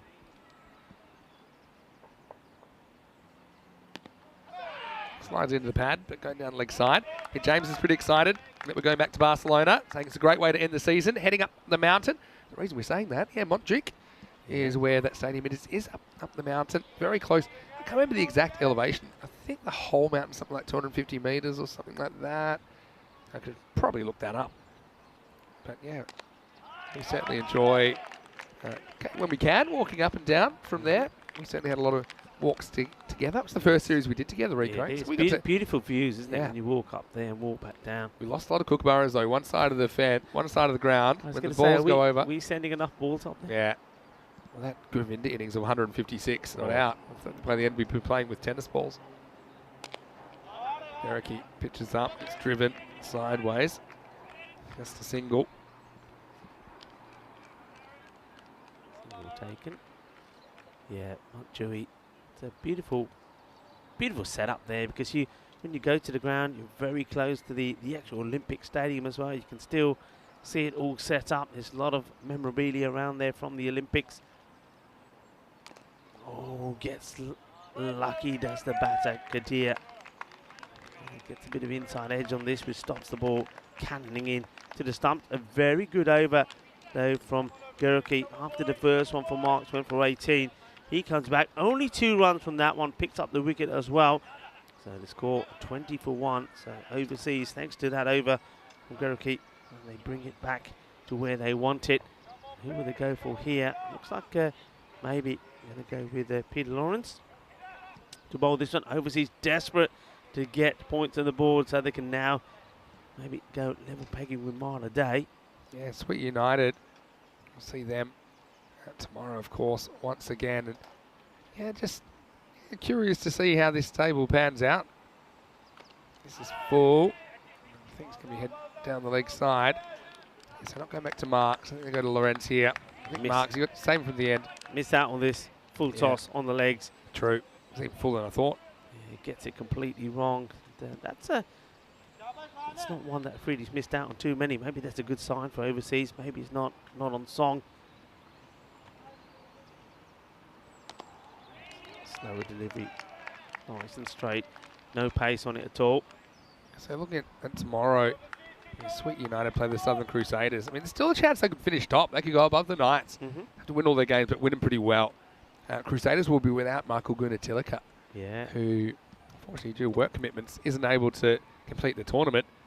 A bit of a twist. The work commitments are because of us, because he's going to Desert Springs.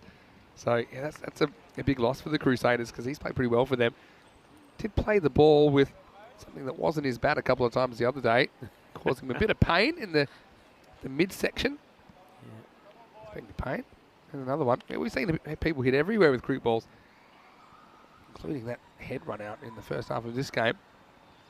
Goes after this, and I think he's got enough. He has. Maximo! And Lorenz gets it slightly wrong. And Kadir. This is what's been missing from him, really. We know that he's a powerful striker of the ball. He's been kind of the one that's been missing out of late, but that was a pretty good striker. Already has a half century in this series, Rico. Yeah, he does. He scored 61 or 35 against Malta Day, but it took him a while to get going in that one. He looked, I mean, he was swinging and missing. It didn't look the business, and all of a sudden, he played some amazing shots. Same type of ball, but this time it's going to be gone, and Babes, well, don't step over the line, Babes.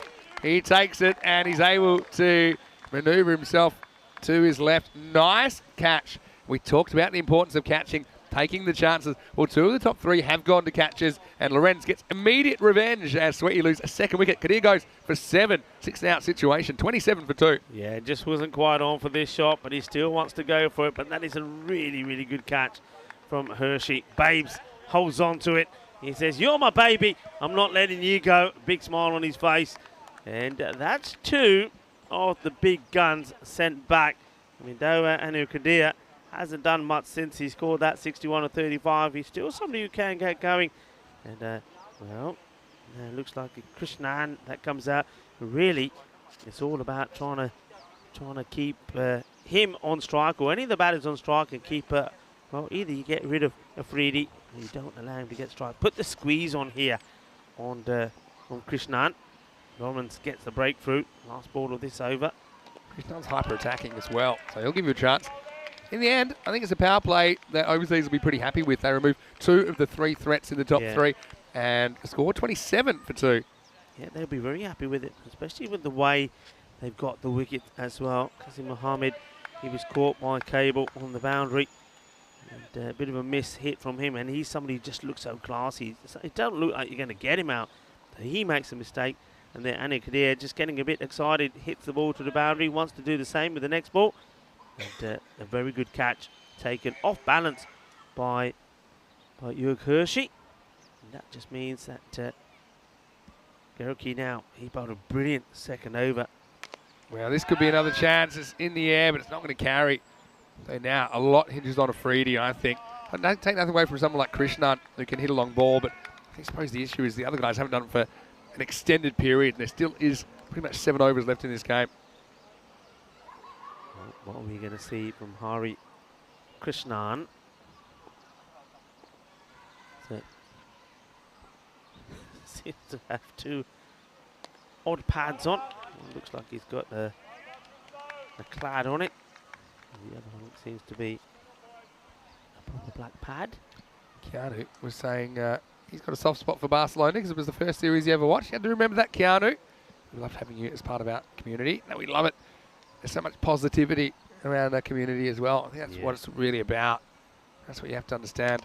Now this is in the air, and well, straight through the hands, really, of Johnson. It was a good effort. Threw himself at it. He was always chasing his tail, wasn't he? But it was almost a chance to get rid of Afridi. Yeah, I mean, if you take this would have been spectacular. But Afridi, he's had 2 attempts at going over the top and to the boundary in the offside, and hasn't got it right twice. So that one, yeah, you'd have to say it has to go down as half a chance. This time he's got him. And beautifully done, Geruki. He needed 2 attempts, but it's hit firmly back at him. So Afridi will go. And surely now overseas are going to hold on to this.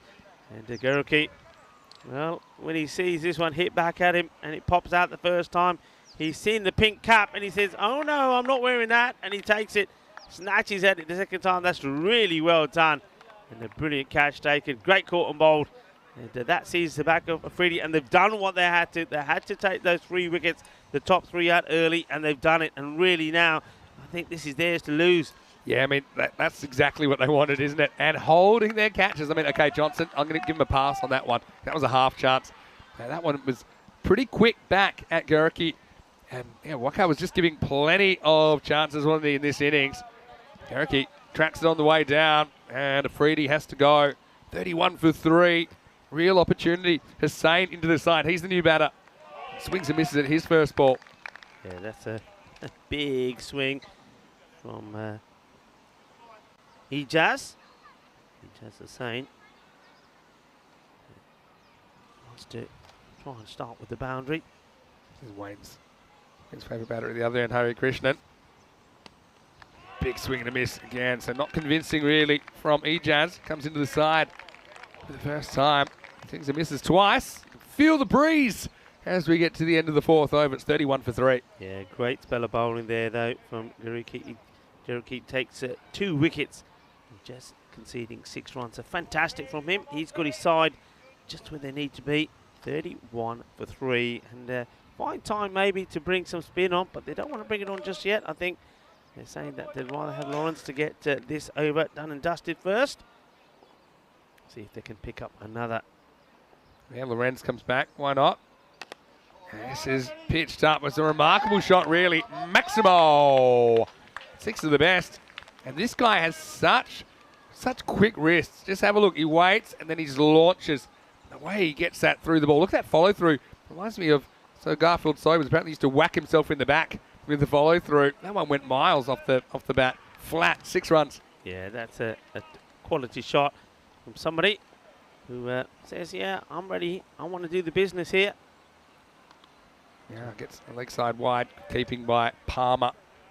He allows this one to go through. Looks like he looks set to whip it away, but he says, no, I'll take the wide. Doesn't want to get in a tangle. Plus, you know, there's a chance the keeper might not stop that. It's a difficult take for the keeper. If you're sure it's missing, I think medium pace up to the stumps. Yeah, let the keeper deal with it. This one turns into a full toss. It's quick hands again. I think that's gone out of the ground as well. Yeah, I think this is going to be 6. Yeah, Manos arriba. 6 more. Here we go. It's boom. Shaka. Lagya. Shaba. It's just catching the rope. So it's 6 runs. Yeah, it's a good call because it is 6, but not because it's over the rope, because it hits the rope. Yeah. You can definitely see the rope moving there. So, yeah, this is why I think that Krishnan's a pretty difficult guy to bowl to, because that was a low full toss, and they're normally pretty hard to put away, but he's still good enough to get the hand through it and generate a lot of speed. Good umpiring as well, spotting that one hitting the rope. Don't get too much past these guys. A few people in the chat talk about they've got a soft spot for the first series they watched on ECN, like Kitty in Portugal. I remember that, Kitty. This one could be gone. Well, he's out. I'm sure they're trying to say is it a bump ball, but I think it's definitely out. Yeah, it's out. He's walking. I think he knows it's out. The fielder thought it was a bump ball, and they'll probably look at this. But I feel if it's going that hard, that fast, for me, I'm pretty sure it bounces and then hits the bat, and it never hits the ground again. Get it as slow as we can. He's already walking off. Good catch. There's the bounce, and and you can see it's that helicopter action. It can give the impression you're hitting the ball down, but actually it's flat. And how good are these guys catching? A bit like Malta Day. The first game today, they could not catch a cold. Second game, they were taking everything. And overseas, much the same. They haven't really missed too much at all. And things just not going right for Sweetie in this response. 44 for 4. Yeah, they're trying to be aggressive, maybe a little bit too super aggressive. But there's a catch that's been taken, and it is the marksman that takes it. We saw him put one down early on in the series, but since then, he's taken more or less anything that's come his way. And he does the right thing. He takes the catch, but he's not sure. So he fires it in, thinking, well, okay, if it's not going to be caught, we'll go for the run out. But I think the batter knew. But I think this time, his technique of trying to play the old helicopter shot ends up being his downfall. A bit unlucky, though, because if he hits that 2 metres either side, I think that's probably 4. He just happened to pick out marks. And now, Bilal Kadir comes in. He's no stranger to an exciting catch. And you're right now, overseas, getting the job done. But can it continue? And who can really challenge now from Sweetie, who I said they have an outside chance of topping the table, but if they lose this, they wouldn't be. He's been swinging blindly. Hasn't made contact yet. asking the question of the umpire. Palmer says, nah, this is now. I don't think he quite lifts the foot up. I don't think he's technical enough to do it. He's just Got to watch this. I've said this before. swinging like a rusty gate. Yeah, how far is he in front there with his gloves? I think he's definitely in front. Whether they choose to say it at this moment or not, I'm not sure. If they've reviewed this, they probably will call it, you know. Hang on a minute. They are calling a no ball. Yeah. No ball No being ball called. Yeah, so I mean, to be honest, that's a good one for Palmer because he'll realise now that he's just getting too close. You'd rather have that happen on one that's not out anyway than one where it costs you a stumping. So he just needs to just go back a little bit, about 4 or 5 inches, and then he can reach a little bit. And this one won't be out. There's a free hit. So They're all getting a bit excited. I love this. I reckon he's giving this out, but it won't be out because it's a free hit. Yeah, everybody excited. You can't be stumped. And look, and Palmer realises it straight away. He goes, okay, hold on. And he's like, well, whoops, let me just set the stumps up. Yeah. So everyone getting a bit excited. And we're on a fake hat trick now. The first one wasn't actually out anyway, but a lesson learned. And yeah, as a keeper, obviously you want to be around about the stumps, but if you are encroaching, you want to know about it. And I suppose you can be warned, but I mean the no ball kind of just reinforces that you just have to make a slight adjustment. Anyway, no real damage. Lorenz probably not thrilled about it, to be fair. He's got one more ball now. Come on, he's got to hit one. Hit it or he's out. No point just accumulating the dots. He does hit one, full toss. And so, well, this is a charm now for Hussain, who's 1 of 5, and that's the end of the 5th over. The score is 47 for 4. I want to say a big hello to all of you out there. Hopefully you're enjoying the coverage. Yeah, a few people just sharing the first time, or the first series they watched ECN. If you're in the chat now, that's our random question for you. I think Kitty, actually, I think it was a night series in Portugal. I think it's the one that you were doing back in April 2021. And yeah, the night series suited her because she's in the US and she can watch it at a kind of pleasant time of the day. I know that some people in Australia and New Zealand, they struggle a bit with the night series, but wherever you're watching from, we certainly enjoy your company. Let us know when you started watching. What series was it? What was your first location that you saw? I know a lot of people, they get turned on to the ECN through the Cardamom series, of course. They go all around the world, and then some of them stay with us. But it's a spectacle of cricket. There's nothing quite like it in the world. Yeah, I mean, we've been to some amazing places as well, and that's one thing that I think really excites us going forward. The way that, well, first of all, the way that we started. It's a bit of a, I mean, there was no real plan, was there? It was just sort of things happened, COVID started to happen, and we thought, look, let's just go with it. But the support and the backing from all the federations as well, and it's all about just one purpose, and that's just making cricket grow in Europe. And boy, hasn't it grown? Yeah, it sure has. I mean, if you told me, 2 years ago, I'd be doing, I think I'm coming up to 2,000 matches now. So yeah. I never really get tired of it though, because it's always something different, and there's always something to kind of to show you that you haven't seen it all. Like that head run out. I have seen a run out off a head before. If you look up Adam Zampa running out, I think it was Neville in the Big Bash. It bounced off the non-striker's bat, bounced into Adam Zampa's nose, and went onto the stumps to run out that guy. Right. And we've seen all sorts of strange things in cricket, but I've never seen a header like that where another fielder... Not a relay. Yeah, a relay run out. It wasn't straight head to stumps. They're bringing back marks, and I think this is a pretty attacking move to try and attack the stumps. I think they know with Hussain, well, he's hit 1 ball out of 6, so they're probably thinking a good straight one might kind of finish the job. The marks normally is pretty straight. Instead, Hussain just whacks him away like it's nothing. 1 bounce 4. Where did that come from? Yeah, well, keep swinging. Good things will happen. Again, doesn't quite get his length right here. I don't think it's something Hussain can pick up.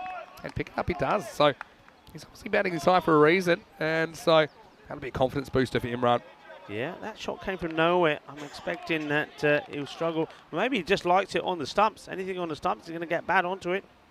Well, not necessarily. I mean, this time he starts to get overconfident. He thinks, well, okay, I've just hit 1 for 6. Now I'm going to come down the track and do it again. Nah, should have just stayed where he was. But anyway, he gets his highlight. He does bang 1 out of here. But Ijaz, he will go. And he will depart for 5 off the 8 deliveries that he faces. Yeah, so he gets the footwork a bit wrong here, gets the shape wrong. He looked back, and it's pretty much the same ball that he just whipped away for 4. Maybe it's more middle stump than leg. But yeah, and well, the marksman, he's shooting, and he's shooting pretty straight most of the time. So 50 comes up, but then a 5th wicket falls. Sweet United, 51 for 5. Yeah, that time he comes down, but he also backs away a little bit. Just gets himself in a bit of a muddle. And I think when you're not hitting many balls, you don't really want to give up your stumps. You don't want to back away. Yeah. At least if he, even though this hits the stumps, if he was hitting the pad, if he went across, he's probably not going to get LBW because there's probably an element of doubt about it. But yeah, I like this from Marks. A little bit of the old the pew-pew. And, just noticing that, I think it was Frankie Spiteri from Malta saying that he watched the very, very first day at Sporting Alphas in the first ever European Cricket Series. Too high, I think, this time. Takes off for a run. Doesn't get too much response. Yeah, so, and he's saying that, of course, you were commentating that series, Rico, saying your commentary has gone very far since that famous day. Thank you very much. Yeah, I remember that day very well. Wasn't meant to be, you know. I was there as travelling up there as an umpire. Yeah. And then one thing led to another, and there I was. Just comms. Empty box. And he said, all right. Who was it that asked you originally?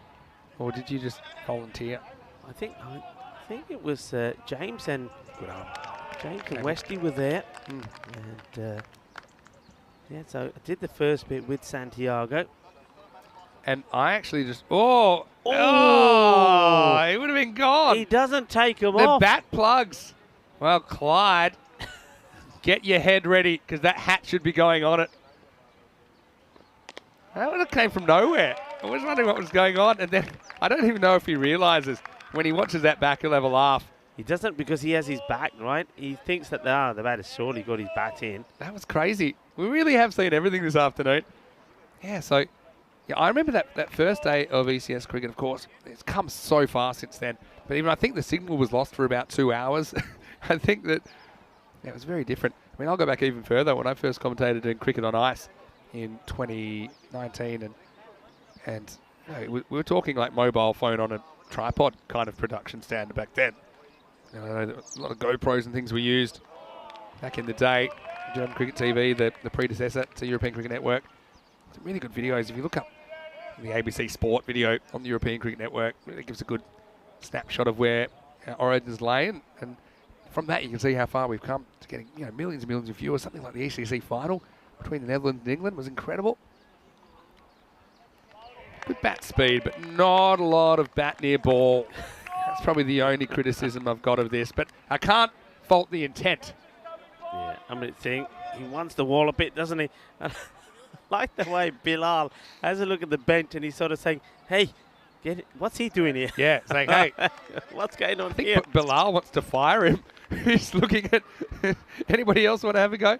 No, I mean, look, he's trying his hardest to get the boundary they need. Erasmus is on with the ball. This will work out well, gets across. Yeah. That's why you're always better off going across. I know you open up LBW a bit, but if you're going to go one way or another sideways, I think you're always better going across. And Erasmus gets pinged with a wide. Nice to see him in the side this afternoon.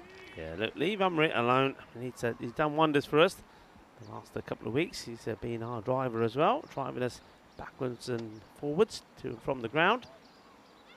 I've got to say, man, if he does hit one of these, it may go a long, long way. It might go into the 17th fairway.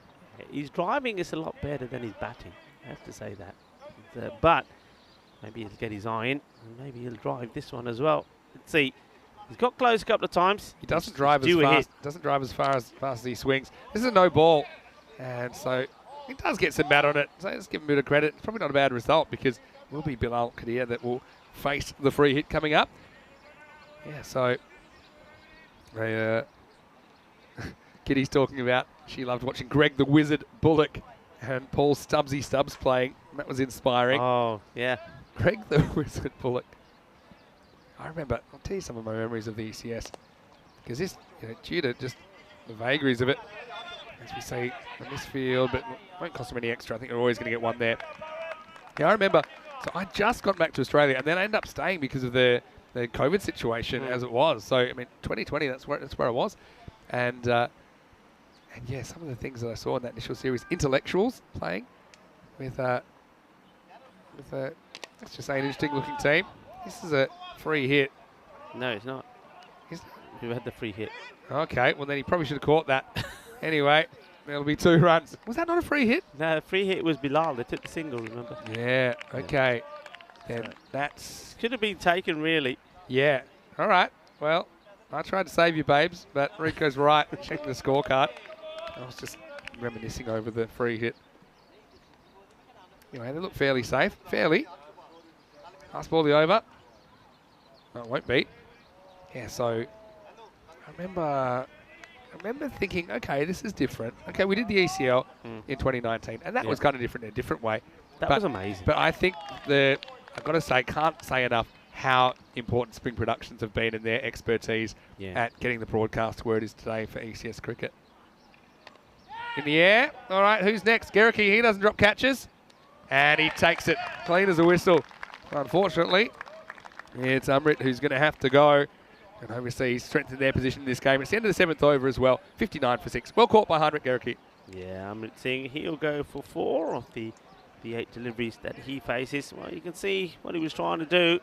Problem is, though, exactly where his head is going is where the ball goes, high up in the air. Gericke makes no mistakes, and, well, nice moment there for Amos, who takes a wicket. And for some reason, I was going to say Bames is giving away the pink cap, but I think it's just because he wants to have a bowl here. This is time for a new over. Who's putting that on? Rasmus is putting it on. Good catch by Heinrich, though. I still think Palmer, when he could have ran someone out that wasn't his crease and he didn't know, might have been a candidate. Yeah, so James first watched in Eastern Europe somewhere. Might have been Bulgaria or Hungary, perhaps. Might be Bulgaria. He remembers it was only a few of us. But James, very good to have you with us. Of course, Estonia. We did a series there in 2020. I'd love to get back there. They will be part of the ECL. Next ball. Kadir. Wants 2. Good throw, has him cooked. But it's not a really powerful throw. And we'll get back for a couple. Yeah, this is what's coming up tomorrow. So Sweden United, they're back up first thing in the morning. Southern Crusaders, they've had a bit of a day off. So they come back. Let's see if they're fresh. Last day of group action, Rico. We'll have to say goodbye to one of those teams tomorrow. Overseas, they were eliminated in the group stage last time. They want to avoid that. And, well, the way they're going just fine. And Hershey, he takes a wicket, gets this straight, and Kadir steals the strike back, but he'll go no further. He's the 7th wicket to fall, 61 for 7. Yeah, well bowled and well taken. And Kadir, well, for all of his critics, has been critical to his boards, his partners. He doesn't really do too much himself as he gets bowled for 4 or 5 deliveries. Yeah, but tomorrow, I mean, the match-up in the afternoon looks like it's going to be the key one, isn't it? Where Malta Day take on the overseas. And that could be the one that decides who will stay and who will go. Yeah, the table will be pretty interesting after this game. I'll just look it up again. But just go back to how people got into ECN. And Counter was saying that he was watching some UAE T10. It was recommended, and then he jumped over and kind of never went back.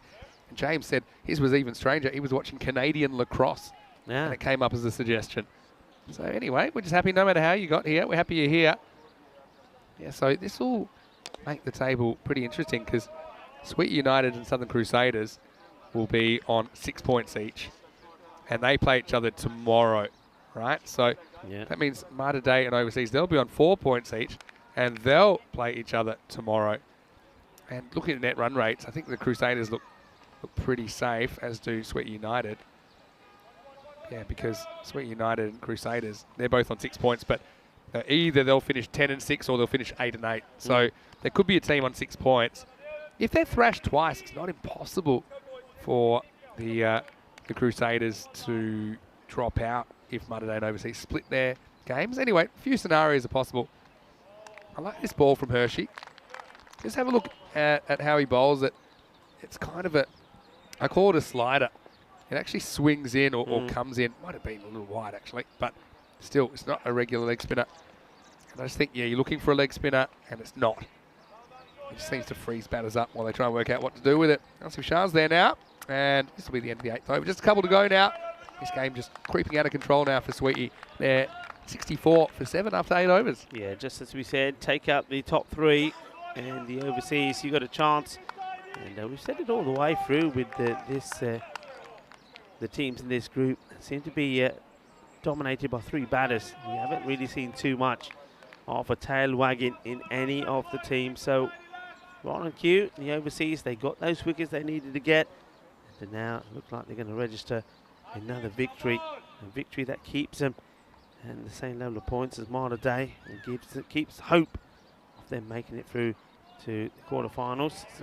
Erasmus, too slow for show, and Sharp swings way too early. I'm loving some of these stories I'm getting.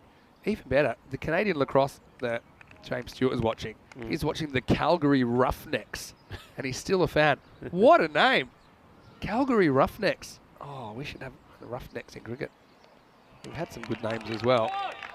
And hello to Shrug as well. Good to have you with us. Keanu said he watched the ECL 19 on Foxtel, but didn't realise it was ECN, just it was European cricket. Well, we've come a long way since then. No doubt about that. And Wayne's asking for some, and Finnegan asking for some clarification about the pink hat. Well, that's kind of the dunce hat. Tell you about that in a second. This is dropping, so this will be fine. Into the gap, long chase. Oh, no. I hope he hasn't kicked him. Has he kicked him? I think he might have kicked him. I think you got to... Well, he's moving, so that's a good start. Yeah, I think the ball here has to become nasty. dead. I think he does kick him. Yeah, I think it's a knee to the head of Cable. And, yeah, well...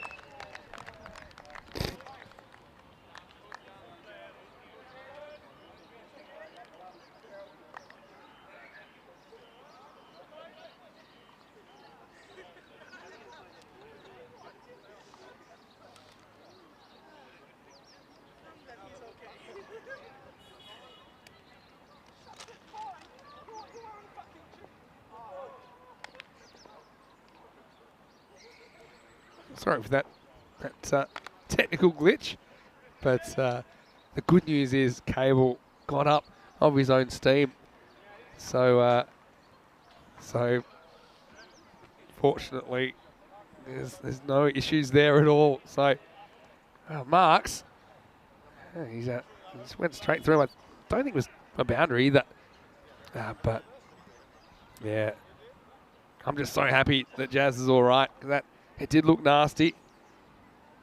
And he got up of his own steam. Big appeal this time.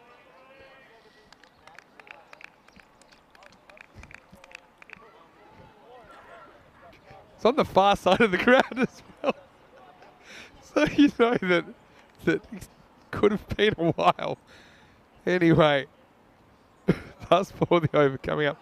To apologise. Anyway, this is going in that direction. Out of here. Maximo into 9. Detroit United 73 for 7. So here's a pretty good shot. A few more of these might be interesting. Umaru Hark loads up. Sore arm or no sore arm. That one's out of here. So this is why you stay to the end of the day on ECN. You never know what's going to happen. And I'm just happy because I thought the Cable was lights out, but he was all right. And there was no need for the medical attention in the end. He got up and he said, no, I'm fine, thank you. I'll just go back to my position. So 10th over coming up. And so, yeah.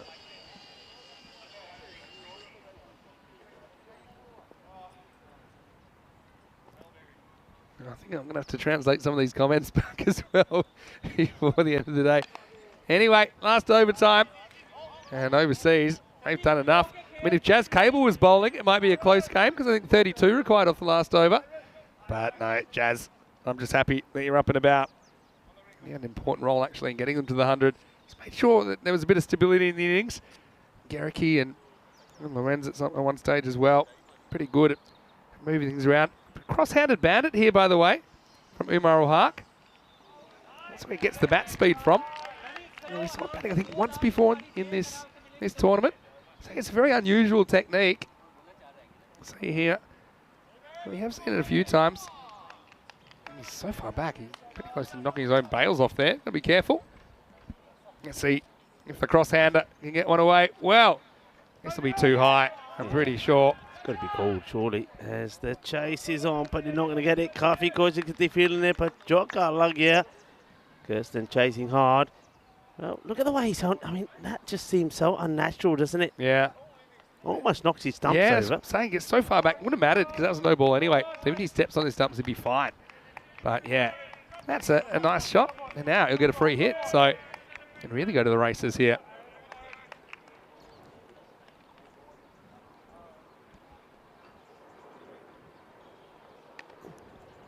That's played away, and he'll take the single.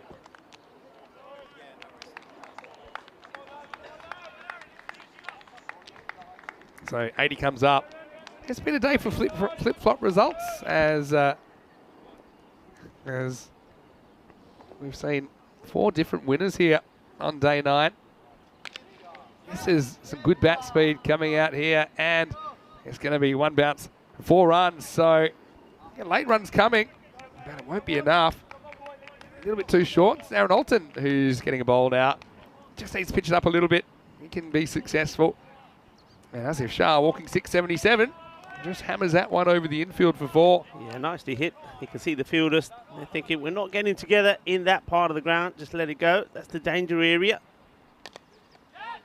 Up in the air. Shouts will catch it. And, well, Mark thinks, well, I won't go for it because I've survived the day without going anywhere near that pink cap. Well, Alton probably would have liked to dive out of the marksman, but he says, no, enough's enough.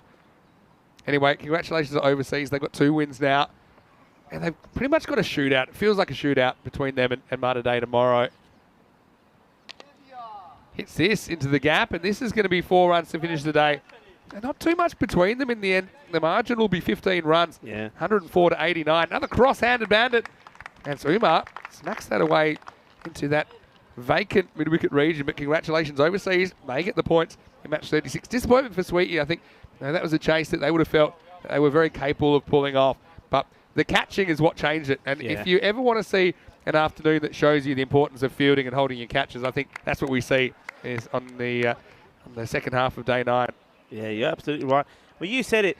The only way that they can win this match, and the one thing that they've got to do, they've got to bowl well, but then the bowlers have to be supported by the fielders, and they did that from the onset. You saw some really good catching there, and of course it was all started off by Cable getting the important wicket of Qasim Mohammed. So the Overseas, they get the victory that they need. You can see Babes, he's still wearing the dunce cap. But, well, he'll be looking to pass it on pretty swiftly to somebody. Well, this is how things started. Well, Qasim Mohammed, he started beautifully. He hits the ball so well. But again, like 1 or 2 of the big hitters today, I think he'd be disappointed the way that he gets out, because after playing some lovely shots, well, that was just pure class. That was such a classy shot. And you just thought for that moment that Sweetie are going to get away pretty quickly. But this one, look, though he hit it with all his might, he couldn't get it past Cable. Catches win your matches. No mistakes made there. And then we saw a man who just hasn't been able to get going today with bat or with ball. And that's Waka Afridi. It's not a good day for him. He'll be hoping that that means that tomorrow and the remainder of this series will be. So that was a catch really nicely taken by Hershey. So I don't really know why you're still wearing the dunce cap. But once those wickets went, you just had the feeling that this game is going in the way of Overseas. They needed to get another wicket, and that was the man that they needed to get. And talk about catches that win you matches. Well, that was a great one from the bowling of Heinrich there. Really good bowling. It hit hard back at him. But Geruki holds on to the catch. But, there was still room for a couple of boundaries, maybe, that you thought it was going to be Hari Krishna that was going to do the work, but it wasn't to be. He went for the helicopter, and it was the marksman that took the catch. And really, from there on in, up until we saw the crosshand bandit come in, there was really nothing else that was happening. It was all one way, and that was all Overseas. Yeah, we saw Ijaz swing hard, but it just ran out of batting resources. It's kind of the same problem we've seen Overseas have at times, really, isn't it? And Malta Day probably put them in that boat as well. And when it came down to it, we saw Overseas, they just fielded a lot better. And I think that makes all the difference. Jurg, nice to see him back. Babe snuck one through. And it just became a bridge too far with 32 required of the last over. It's, I think Overseas, they're very hit and miss, but when they bring their A game, and if they put a batting and bowling in together, I mean, they're very hard to beat. They made the final last year. Now, this was a nasty moment in the 9th over where Cable was laid out flat by the marksman who gunned him down. Luckily, the attention wasn't required. Yeah, that was a nice hit. Nice hits there towards the end. But again, it was all done and dusted. Overseas, they held on to a victory by 15 runs. It just goes to show that both these teams, look, the first match was pretty close. It was 7 runs that Sweden United win by 100-93, and this one ends up 15. So you can see just how closely contested that match was. And, well, if you want closely contested matches, I think tomorrow will be the same. Sweden United against the Crusaders. Well, that one is sort of the battle at the top part of the group. But then the key one, really, the one that will decide maybe who stays, who goes, will be overseas when they return. But they're up against Malta Day. And again, a bit like overseas, those two teams, it will probably be very similar to this contest that we just saw here between Sweden United and overseas. It all depends on the top 3 batters. If you can get them early, or if you can't get them early, will be how that match goes. Yeah, so join us 7:30 a.m. GMT. It's 8:30 in Central Europe. 1 p.m. in India. That'll be very interesting, and that basically will determine the placings. I think everything up to second is up for grabs if you play well tomorrow. So join us for that. Yeah, with a lot of possibilities, and don't forget quarterfinals start on Friday as well. Let's have a look at the scorecard. Well, you get the top 3 for 28, and then you're in pretty good shape. Christian Dunn fought hard for 13. Qasim Muhammad looked good early, but Jazz Cable caught him well. And just have a look at that. There were 5 catches held in the innings, including some really good ones. And I just think overseas on target in the second half of this game. Gericke was excellent, wasn't he? 2 for 6 off his 2 overs. 2 wickets also for Lorenz, and singles for Marks, Erasmus and Hershey. But I've got to say, overseas, like I said, when they put it together, they are a very dangerous unit. And well, they probably have some big plans for the last part of this tournament. Sweden United, okay, they lose. They've got an opportunity to try and make a point tomorrow in their last couple of games. But yeah, heading into quarterfinals Friday, you just have that sense here in Malta that absolutely anything is possible. Yeah, absolutely anything. And I think watching the matches that we've had today, I think they show that. I think they show that. You see that teams, they're sort of sharing the spoils, and that's what we're going to see, I think, going in from here. But it all depends what you bring to your game, because these matches, obviously, this is all about where you finish in the table. Well, once it gets to Friday, the elimination games, and that's important. You can't afford to have a slip up. You've got to be at your best. Which team will perform when they have to? Yeah, which players will perform when they have to? We will find out. I want to say a big thank you to everyone for joining us today. Don't forget, you can follow us at European Cricket anytime you like. And there'll certainly be some highlights from today's game. We saw a lot of interesting ones, including a couple that I think are going to go viral. Also, if you haven't already, please subscribe to our YouTube channel, ECN European Cricket Network. And we're in the early stages of rolling out a subscription model if you'd like to contribute a little monthly contribution. It helps us keep the lights on here at ECN and continue to improve. Anyway, for now, I want to say a big thank you to everyone at Spring Productions, all the Blue Crew, the players, officials, and everyone that came down and making us feel so welcome. Thank you to Mother Nature as well for another beautiful day of weather. But Rico, we're going to go. We're going to have a nice quiet night. We'll be back tomorrow with more action. We'll leave you with some highlights of the day, though, thanks to Anders and Kirils and Karina from Spring. But for now, this is Vinny Sandu, Mr. Maximo, Rico Full with you as well. We'll see you tomorrow for more action. The last day of round robin is on the way from here in Malta. For now, it's goodbye, and we'll see you tomorrow for more FanCode European Cricket Series. Adios, mi familia. Hasta mañana. Ready to take the stage. Bowls getting quicker with the kookaburra starting to swing. The keeper in your mind standing just behind. Pressure is creeping in. Some give it flight and some give it grip as the ball really starts to spin. And our batsman's alert with the crack of a bat. The ball flies over for 6. Cricketers, European cricketers, share your passion for riding a flag with the world. Cricketers, European cricketers, time to cheer and show the world what you got. Master blasters turn on the style. Cricket's a beautiful game. Smiling faces and celebrations as the champions enjoy their fame. European legends breaking records, making their own dreams come true.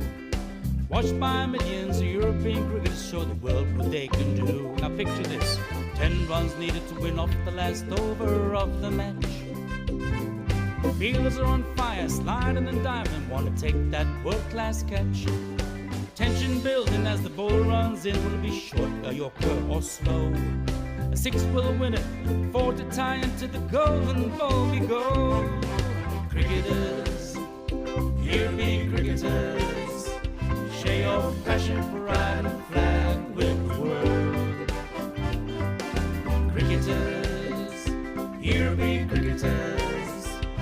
Time to cheer and show the world what you got. Another one, that's the big one.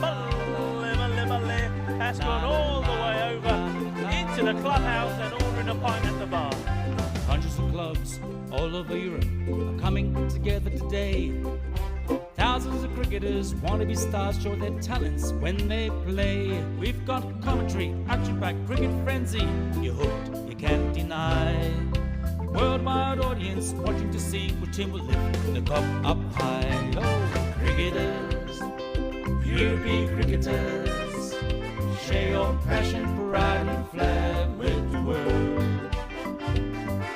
Cricketers, European cricketers, time to cheer and show the world what you got.